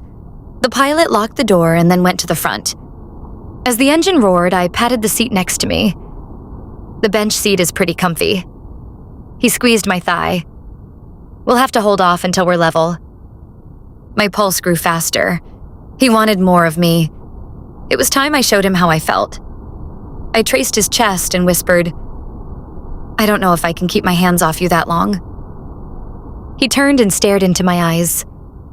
I saw myself reflected in his brown eyes and was jumpy and aware of his nearness as he said, "Maddie, let's go slow." The panic that gripped me was because my lips ached to both kiss him and confess. I nodded. "As long as you let me have you." He cupped my face as he said, "Azizam, you already have my heart." My throat grew less constricted as I asked, "What does Azizam mean?" He kissed my fingers. "Dear, dearest." My fears were dissipating. "I like it. It makes it easy to tell you."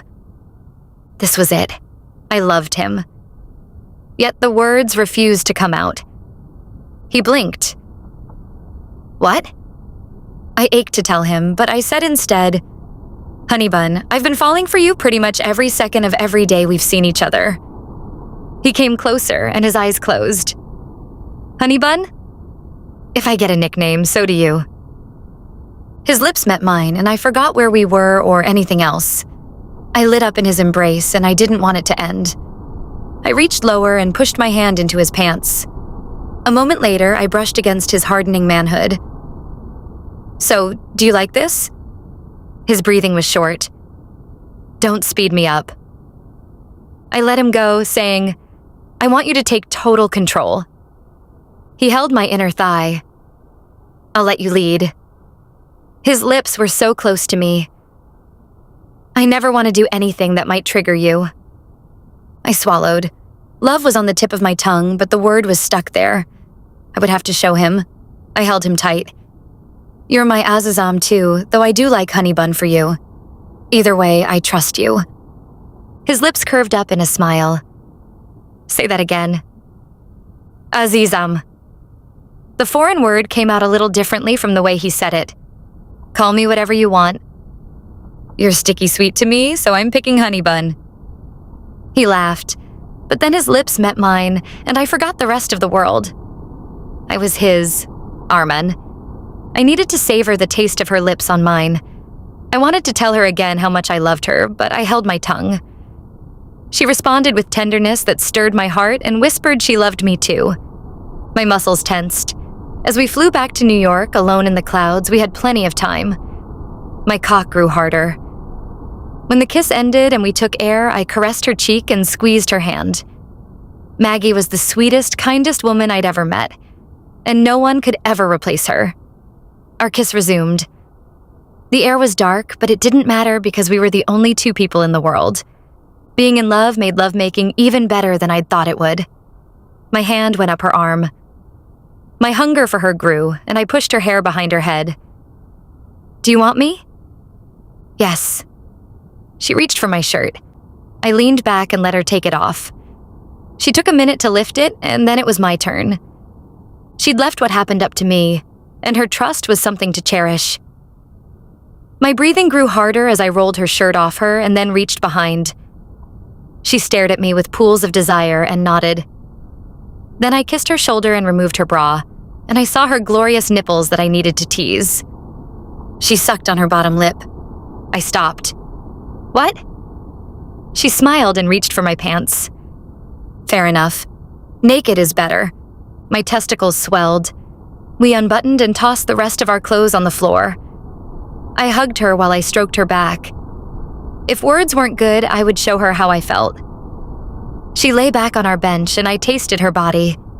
Her skin was salty and sweet and completely addicting. I lowered myself to her tender nipples and suckled. My instincts told me that she loved me too. Everything about her made me think so. Then I used my tongue on one breast and fondled the other, and she stroked my hair. My need for her grew. My muscles tensed as she arched and pressed her body closer to mine. I flicked the tight, hardened bud one more time and focused my attention on the other. My hard-on grew. She sighed and swiveled her hips and then nudged herself as close to me as possible. I ensured that her breasts were satisfied and ready. Then she tugged me up and kissed me again. The impulse to ravish her passed through me, but I didn't need to hurry. I would make sure she loved every second. She wrapped her legs around me, and the urge to seek immediate release rushed through me. Just in case, I grabbed a condom and rolled it on. As we made out, I checked her center with my hand. She moaned and whispered, "Yes." "Tell me to fuck you," I said as I found her button. Her cheeks pinkened. I teased her and kissed her cheek. I'd never heard her swear, ever, and I'd always wanted to. Her eyes rolled back. I lowered my tongue to join my finger. She bucked the moment my tongue went inside, and she let out a little scream. When she stopped thrashing, she said, "Fuck me, Arman." The swear was better than I'd ever imagined. I stopped teasing her, and with a final nudge, I pressed my cock inside her. She moaned again and held me with her hands, and her legs wrapped around me. I squeezed her gorgeous breasts one more time as they bounced. The helicopter soared. I set the pace. She moved and let me go deeper, and her face went red. Her vagina contracted and her entire body pinkened as she orgasmed. My own muscles began to tighten, and my feet spasmed as I found my release inside her. This time, as I found oblivion, I had a smile on my face. Maddie made me happy. Chapter 20. Maddie. The sun shone in my face as the blinds were open in Arman's penthouse. I stretched and looked around because the bed was empty beside me. Not caring that I had no clothes on, I opened the bedroom door. Arman was in his sitting room, talking on the phone about a game contract. He was fully dressed. He didn't appear to see me. I slipped back into the bedroom and used the ensuite shower. It was time to get ready. The idea of facing the world was daunting since I hadn't told him how I felt yet. I washed my hair with my shampoo from my apartment downstairs. It was the small details that made Arman sweet. It wasn't the new clothes or the life he provided. He was the best man I would ever meet or hope to meet. It was past time that I told him that. In the bedroom, I found a new white shirt and gray pants from Carolina Herrera with accessories fit for a first lady. When I returned to the sitting room, Arman wasn't there. I headed into the kitchen and found he'd laid out breakfast for both of us. He handed me a coffee. "I'm ready to go to your mother's," I said. He sipped his coffee and didn't seem in a rush. "If you want to just take Aurora and come back here, that's fine." I tasted the lemon cake. It was better than something from a store. I finished my bite. "No, I'd like to be with you and support your family as much as possible." He scooted closer. "Yeah?" I lifted my head. It was time. The Norouzi family has been my ideal all my life. With your family as my dream, I left an abusive ex so I could raise my daughter alone. I realized my self-doubts were sabotaging us. His arm was next to mine. "Yeah?" I'd put this off too long. My heart sped up. I had to stop sabotaging us and start believing we might be happy. "I love you. It's always been you.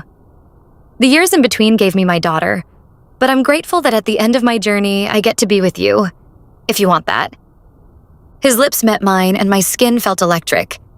Then he let me go. "I love you too, and I don't want you or Aurora ever leaving me." Tears streamed down my face again.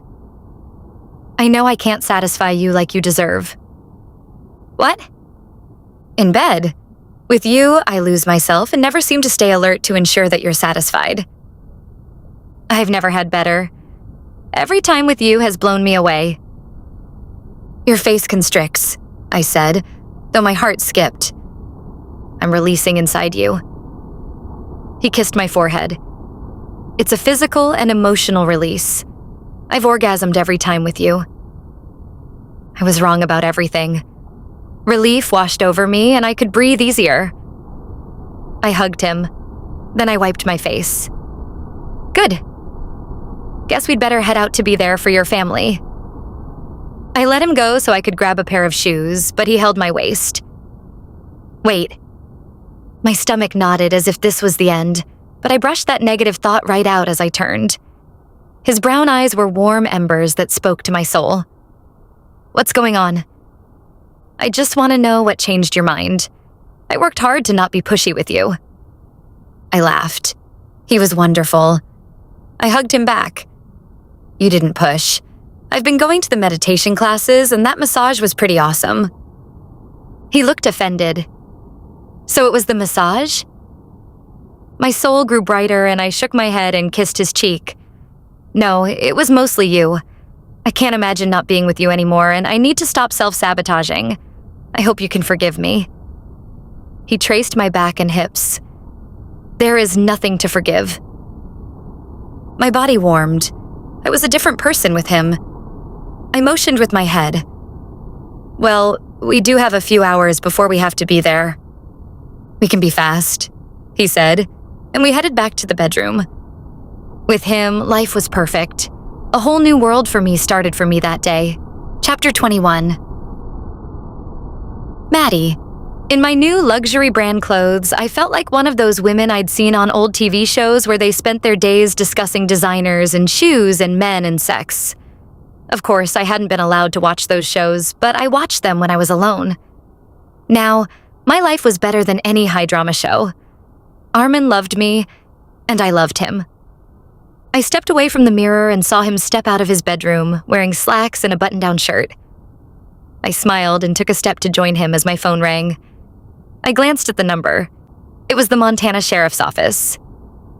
I stepped back into the sitting room, glanced out the window, and prayed this wasn't bad news. Arman, I need a minute. He tapped the wall as he passed and gave me a thumbs up. Sure, I'll get ready. Take all the time you need. I heard him head to the kitchen for another cup of coffee. My heart raced at the thought that my world was about to be destroyed. I scanned the view from the window, preparing. I asked, "Hello? Mrs. Robert Smith?" My heart twisted. No one ever called me that. I held my chin higher. Absolutely not. We're divorced. It seems your daughter Aurora is his next of kin, and you're his beneficiary from his insurance. Kin, beneficiary. These were words used for the deceased. I closed my eyes. What happened? He died, ma'am. I shivered and fell back onto the couch. My body was full of adrenaline. I'd expected him to show up and destroy everything I held dear, though I'd never acknowledged that fear. I sat up straighter. What? How? Car accident with a deer. A dry, almost laugh came out of me. I'd assumed Bob had named the church as his beneficiary. He'd made my life hell and fought for weeks with my lawyers until he realized he wouldn't win, and now I was receiving money from his $250,000 accidental death policy. I wasn't sure I believed in karma. Everything felt unreal. You're joking. We're the police, ma'am. We don't joke. The officer then said, "We need you to tell the morgue what to do with the body." That was fair. I would need Jeff to find out about the insurance for my daughter, and of course, I'd have to ask Aurora if she wanted something of his. I made a quick decision. Send him to the funeral home and have them call me. We hung up a minute later, and my heart was empty. Bob's abuse had held me back, and now it was like I'd been robbed of slapping him in the face. I rocked on my feet. I refused to ever think about him. I headed into the kitchen, and Arman handed me a coffee. Is everything okay? I had to tell him. My husband. Exemplar. I sipped my delicious coffee that tasted so unlike what I made at home. Doesn't matter.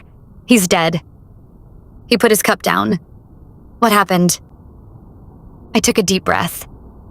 He wouldn't have a clue about how I felt because he'd never been used and disregarded. I'm confused, to be honest. Part of me is so angry that this didn't happen years ago, and part of me is in complete shock. Arman reached for my hand and lowered his head. Is there anything I can do? Part of why my daughter thrived in New York wasn't the money. It was because for the first time she had more than just me. Without even trying, Arman had been more of a father than Bob had ever been. Just be here for us. I have to tell Aurora, but I love you, and I'm different now. Yeah? I finished my coffee and put the cup in the sink. We were late to the family meeting, so I pointed to the door. I can tell you anything, and I don't have to worry what I look like or what people might think. I can be myself, and my daughter is going to be fine because you're here. His smile brightened my mood. I wish we had more time so I could kiss you properly, he said. I went to my tiptoes and kissed his cheek. Soon we would be in our room alone. We have the rest of our lives. He opened the door and I walked out with the perfect man. I was lucky to have him. Arman. My arms ached to hold Maddie and comfort her, but she hardly seemed affected. My brain screamed that she must be.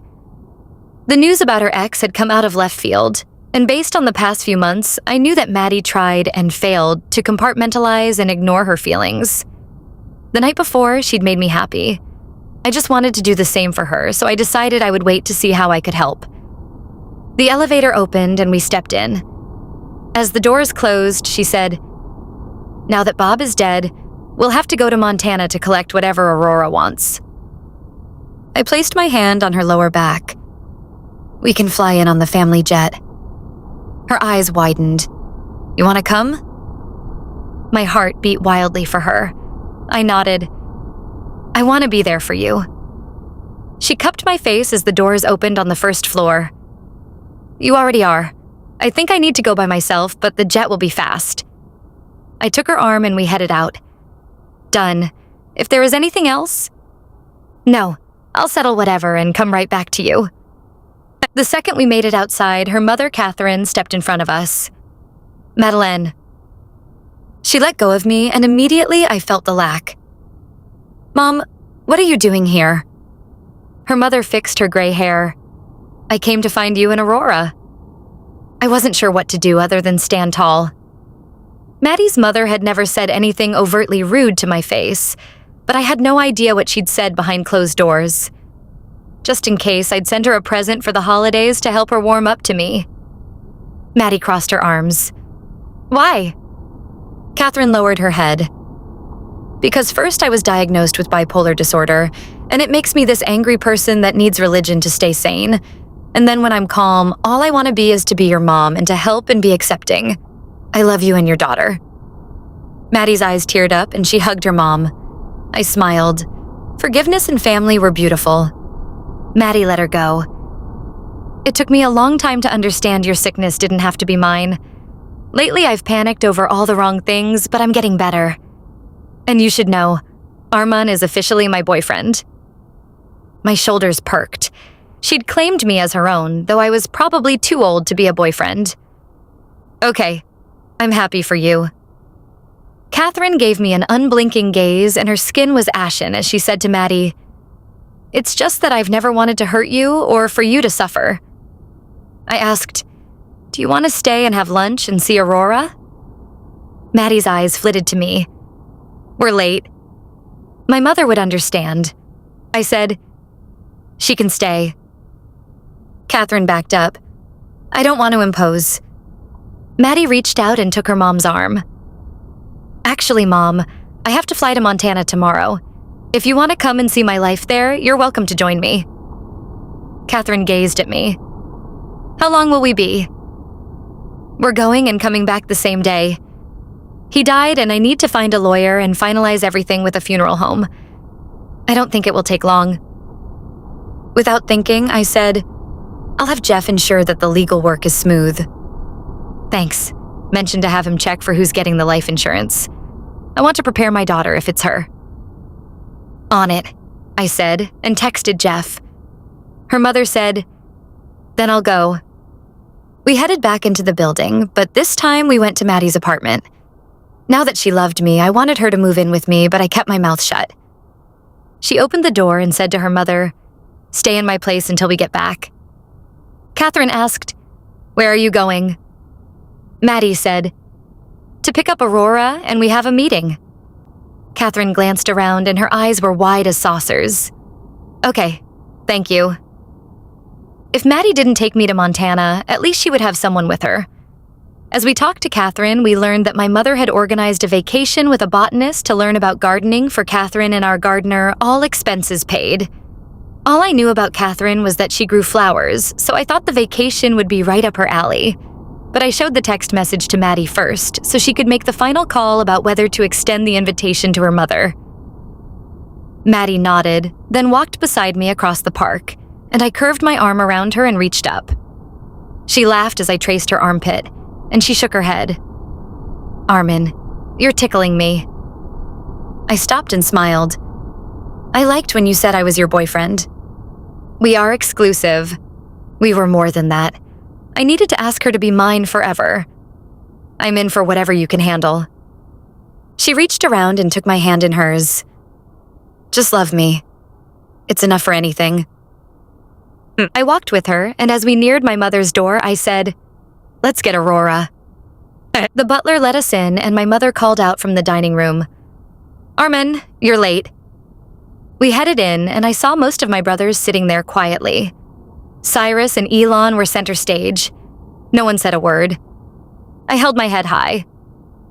Maddie had an issue. Aurora came out holding a tea carafe. She placed it on the table. What issue, Mom? Maddie left my side and walked to the galley kitchen and took her daughter's hand.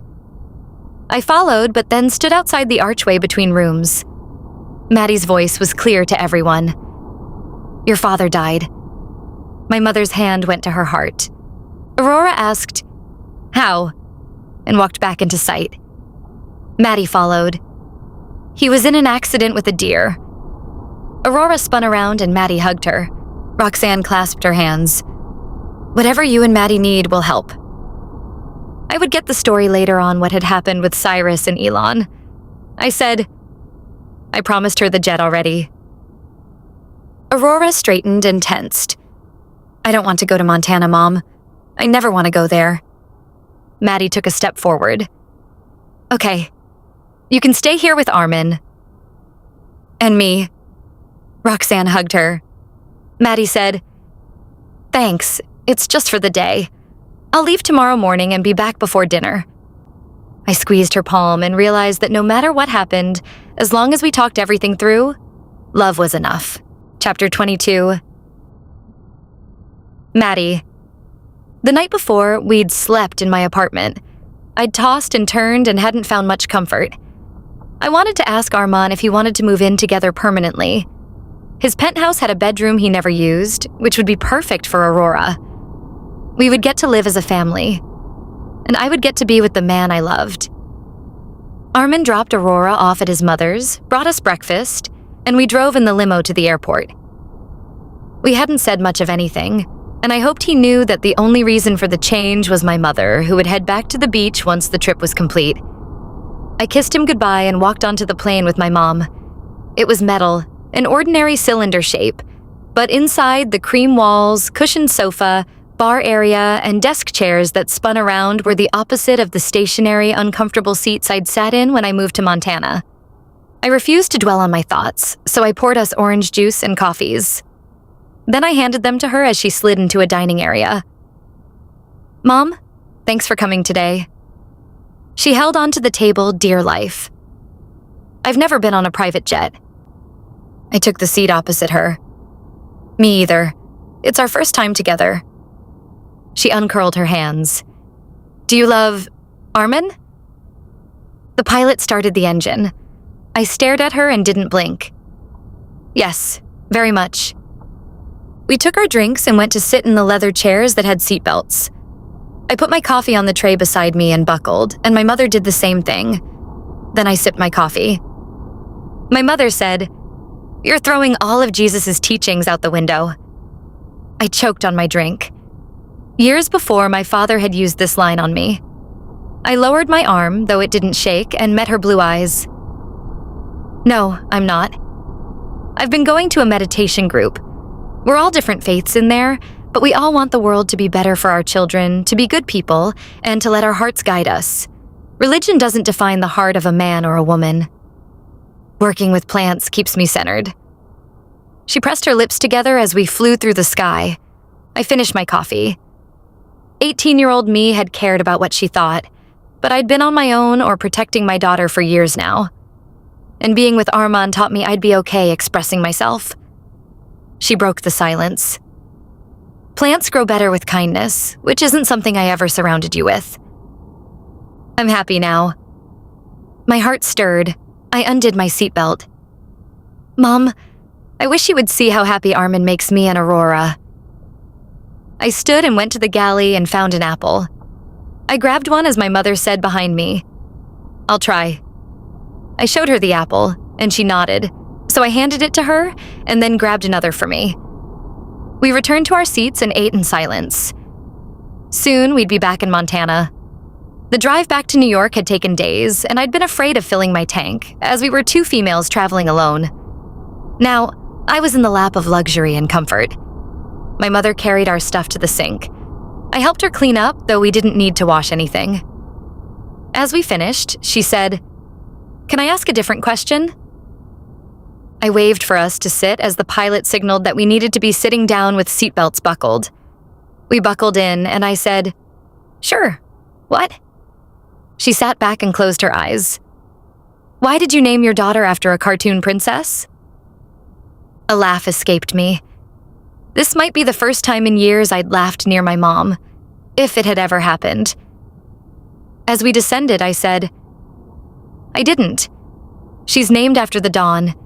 It's the moment when light breaks through darkness. It's the prettiest sight to see during the day and has always whispered to me that if light can pierce dark like that, then no matter what's going on with me, it's all going to be okay. Neither of us said a word while we were landing, but once the tires slowed down, my mother said, I didn't teach you that. I stood. Outside was the town car. I waited for the staff to open it. No one did. It's just one of those things I picked up, and I want my daughter to always have the power to see both sides and choose for herself. You're a good mom. She flinched. I whispered, you were the only one I had who cared about me. The cold air whipped us in the face and silence fell as we raced to the black town car. My mother smiled at me as we rode to the attorney's office first so I could sign everything. All was set, and we were done fast. Apparently, Bob had never changed his paperwork, and I was the beneficiary, not Aurora. I signed and forwarded all further paperwork to my address and to Jeff. When I went home, I would have him set up the money in a trust for my daughter. Once we were finished, we hurried to the funeral home. Aurora had been firm about not wanting Bob's ashes, but cremation was the most efficient solution. I would leave him in the grounds of his church forever and be done. However, as I rushed into the funeral home to pay, the short blonde woman who had once made me flinch stepped in front of me. The hypocrite had had no qualms about taking my life, but I needed to thank her. She'd sat in the front row of church and pretended to be pious even though she'd been sleeping with my husband.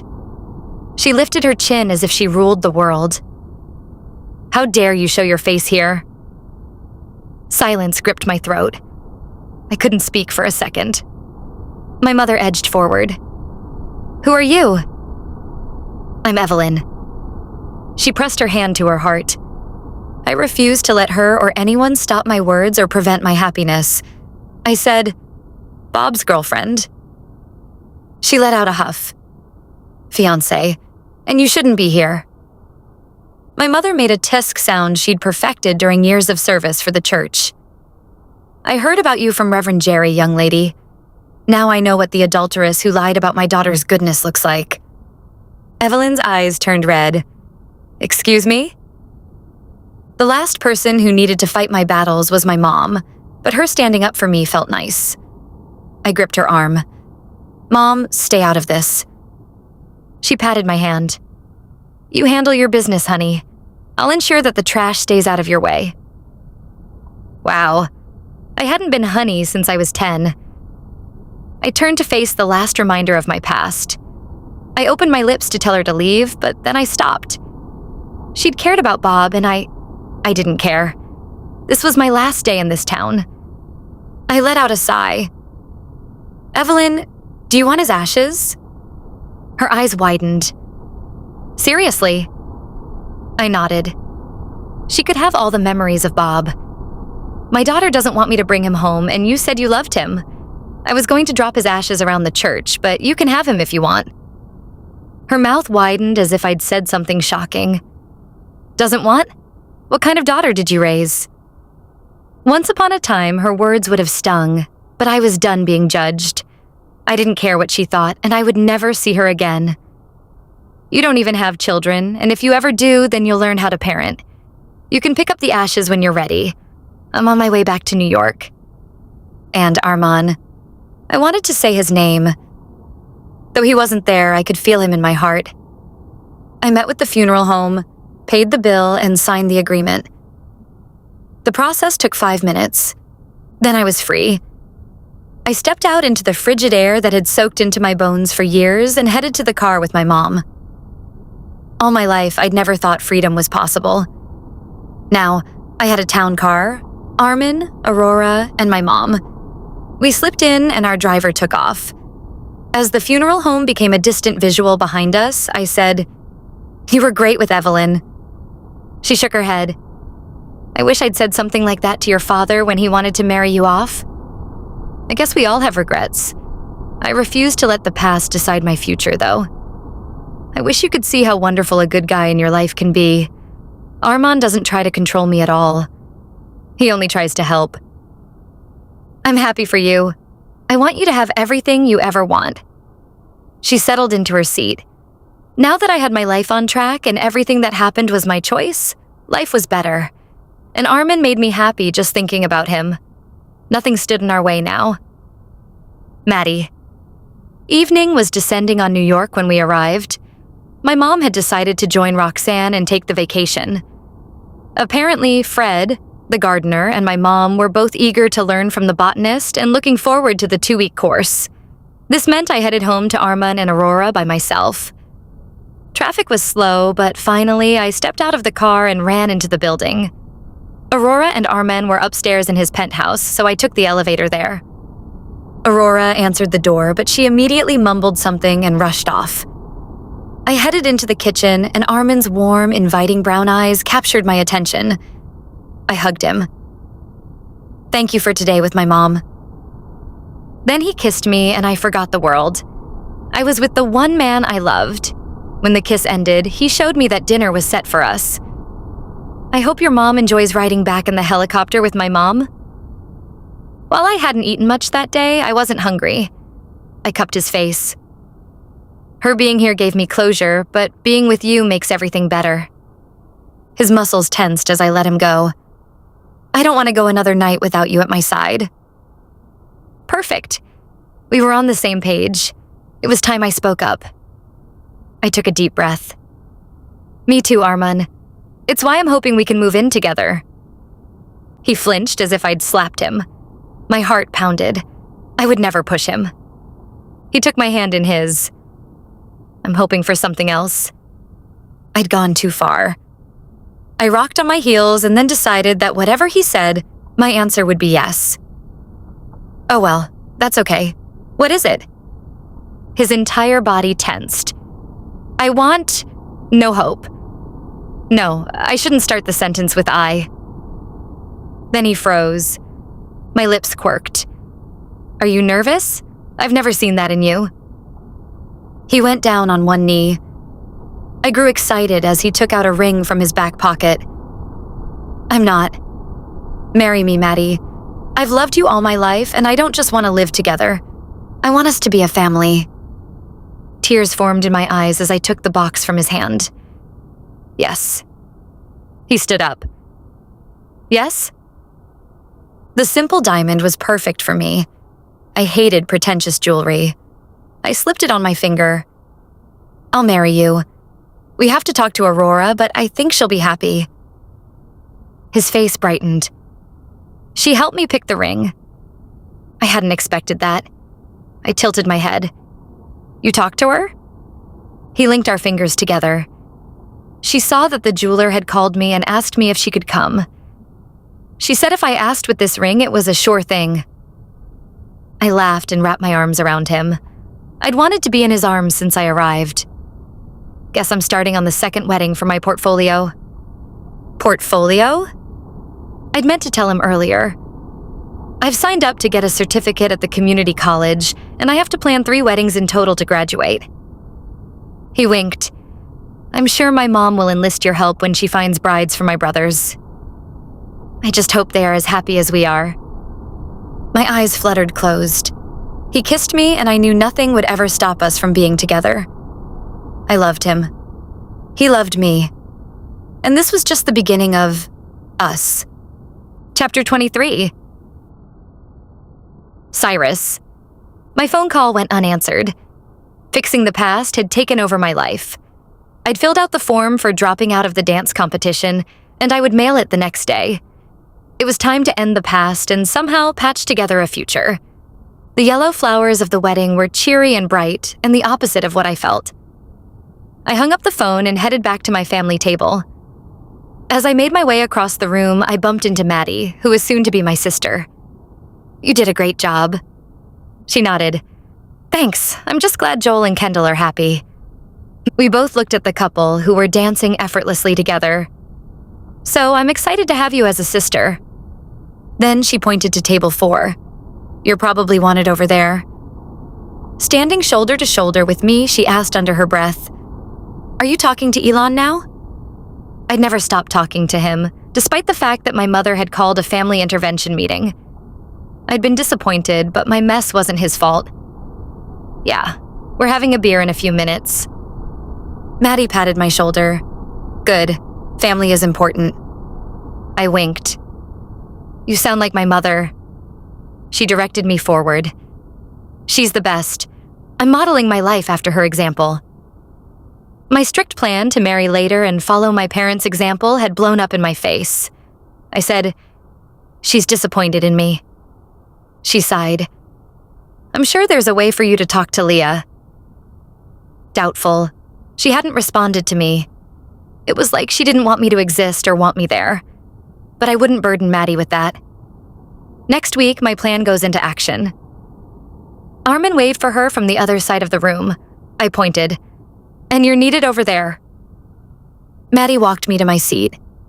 I'm going to be the best sister-in-law I can be, so if you need me, just call. I let her go. You make my brother happy. That's what really matters. Then she waved and went to him. Seeing my brother and Maddie and Joel and Kendall together made me hope one day I would have a different life. But first, I needed a solution. Thank you for reading this. I hope you enjoyed Arman and Maddie's story. Honestly, I wrote this during the pandemic when the world changed, and I wasn't sure writing the old way would ever be possible. I ripped everything I knew apart and started new. So I hope you stick around and grab Gerard's book where he goes to find his son and falls in love in the book No Regrets. Also, I'm looking to create a community of romance readers who all live in my small town of Greenville/Winterville, North Carolina. If you're interested in moving here, or anywhere really, as my brokerage is international, talk to me at Al and Victoria Sell Homes. No Regrets Preview. Cyrus. Once again, I stood outside the beach house of our childhood in Virgin Cove and saw the lights were on in the dining room. Last time I had patient calls when I arrived for the weekend, so I took the limo.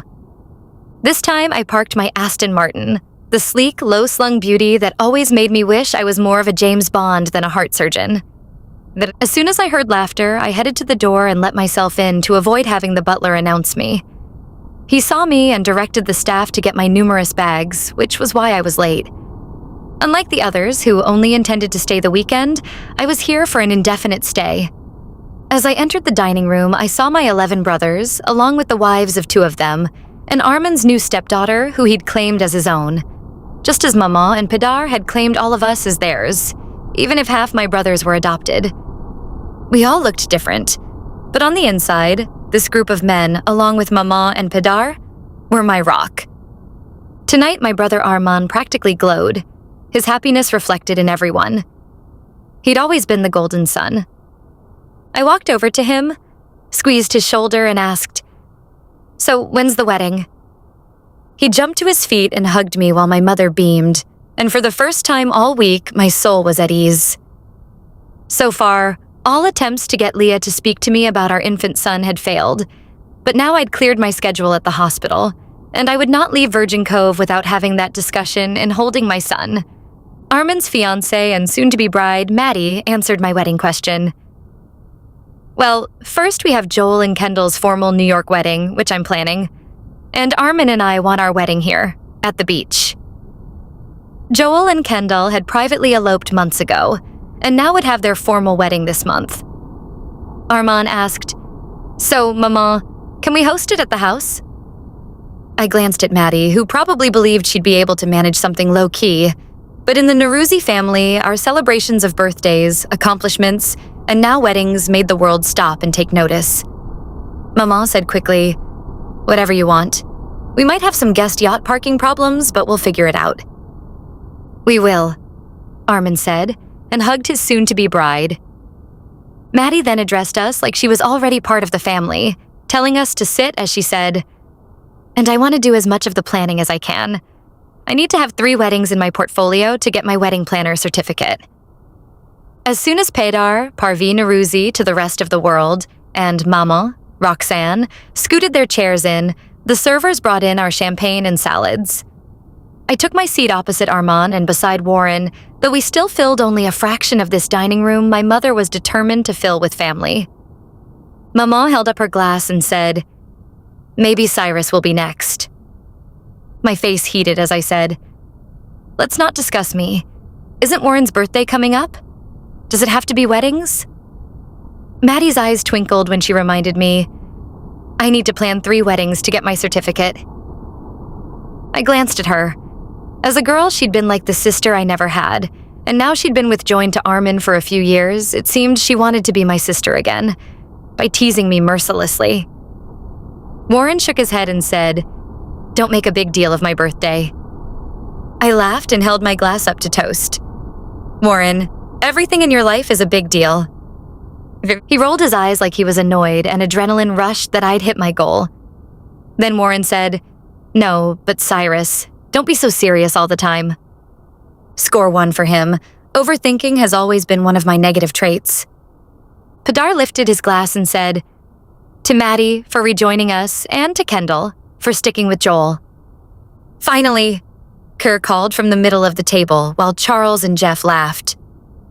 Kerr, Charles, and Jeff competed about almost everything, always claiming it was their way of breaking out of the middle together.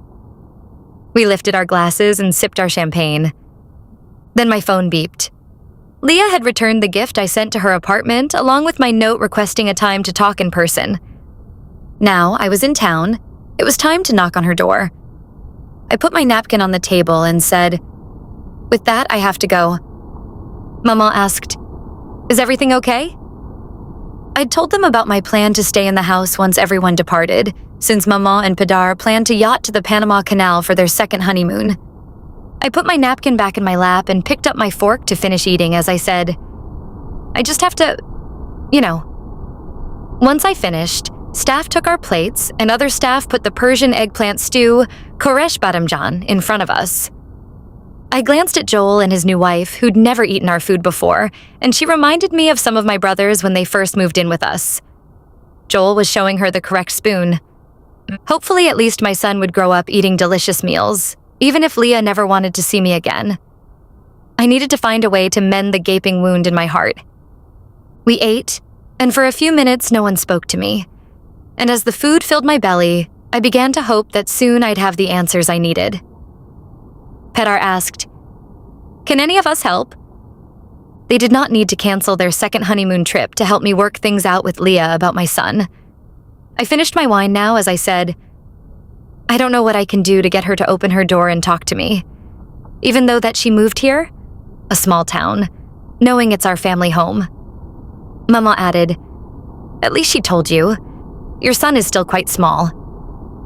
The plates were cleared out and dessert was being served when I said, "If she talks to me, maybe I can figure out what to do." Pinder then said, "Well, let's finish our cake first." Bon voyage dinner, wedding announcement, and the beginning of my campaign to be a father to my son. My family certainly knows how to party efficiently. Pinder then said, "Cyrus, everything will work out. No woman in her right mind is going to keep her son away from your inheritance." Fair enough. I tasted the strawberry vanilla cake and sighed. Then I gave Warren, who seemed pensive, a gentle nudge with my elbow as I asked, "How about the right mind of my brother?" He kept his voice low so no one could hear him but me, and said, "I was adopted. Mama and Pinder love me, and I love them, and all of you, but inside I feel like a huge fraud." Warren was the one I went to when I needed to know the right thing to do. I shook my head and said, "You're not. Unlike me, right now you're the perfect one." He laughed and we both glanced across the table as he said, "I thought that was Arman." We spoke louder now as I said, "True, he's perfect and now he's even getting married." Warren winked and asked, "Does it count though? It's Maddie after all. It's not like the rest of us have broken hearts we've worn on our sleeves for 20 years. Maddie pressed her hand to her heart and grinned. I then said, "True, but now Mama's going to have 2 less sons to stress about." Gerard piped in, saying, "Makes me want to get out of town for a while." Not a surprise, since wanderlust was part of Gerard's charm. I picked up my fork again and said, "You always say that." We ate and then drank black tea. Once we were done, I nodded and said, "Mama, I'm leaving for real this time." "Good luck," she said, and I met her gaze. She wanted all her children to be happy. She never judged, and only pushed for us to have the happiness she always says she has with our dad. It took me a half an hour to get out of the house, and the moon was high in the sky when I finally escaped. My son needs to know I love him, and that he belongs here, with us. I'll do anything. I pointed my Aston Martin toward Leah's apartment in town. Leah was a doctor who worked with my brother Elon to start East Coast centers for his gynecological practice. I met her at an OB/GYN conference, mostly so I could see Elon, another of my brothers, who's only a year younger than me. As I approached her street, I saw an older blue car bump into a woman on a bicycle. She fell in the bushes next to the sidewalk, and I was stunned when the car drove away fast. I jerked my silver Aston Martin to the curb, put it in park, and crossed the street. She was already on her feet and wiping her knees when I asked, "Are you okay?" She was out of breath as she pointed down the street. "The car didn't stop, but I think I'm okay." At least she was wearing a helmet. I didn't want to touch her without permission, so I said, "I'm a doctor, and perhaps I can help. Can I see you bend your knees and walk?" She pointed to the obvious cuts on both her knees as she said, "I'm fine." She directed my attention down as she said, "It's this." The bicycle wheel was smashed, though I only said, "It looks broken." We both turned when a bus at the corner revved its engine and continued on its way. Her eyes wide, she said, "Fuck, I just missed the ferry back to New York." The bus was the cheap way to go to Manhattan. I swallowed and decided a few hours of helping someone would probably be good for my soul. Besides, the woman's dark eyes captured my attention, and for some reason, adrenaline rushed through me and drew me toward her. So I said, "I'm on my way to Manhattan if you want a ride." She glanced at me and then my car as she asked, "Are you Cyrus Norouzi?" "Yes. Do I know you?" She shook her head. "No, I'm just a waitress in a diner. Anyhow, thank you for the offer, but I'll stay at my sister's and catch the bus tomorrow." Something about this woman made me notice that she kept her head down when I asked, "You sure?" "Thank you. Goodbye." She waved me off. A freer version of myself would have asked her more questions, like her name. However, right now my son took precedence over everything else. Order no regrets now. About the author. USA Today. Best-selling author, Victoria Pinder grew up in Irish Catholic Boston, then moved to Miami. Eventually, found that writing is her passion. She always wrote stories to entertain herself. Her parents are practical-minded people demanding a job, but when she sat down to see what she enjoyed doing, writing became obvious. Visit my website and download a free novel. www.victoriapinder.com. Victoria@victoriapinder.com. To the most incredible date ever. I love you. Cheers.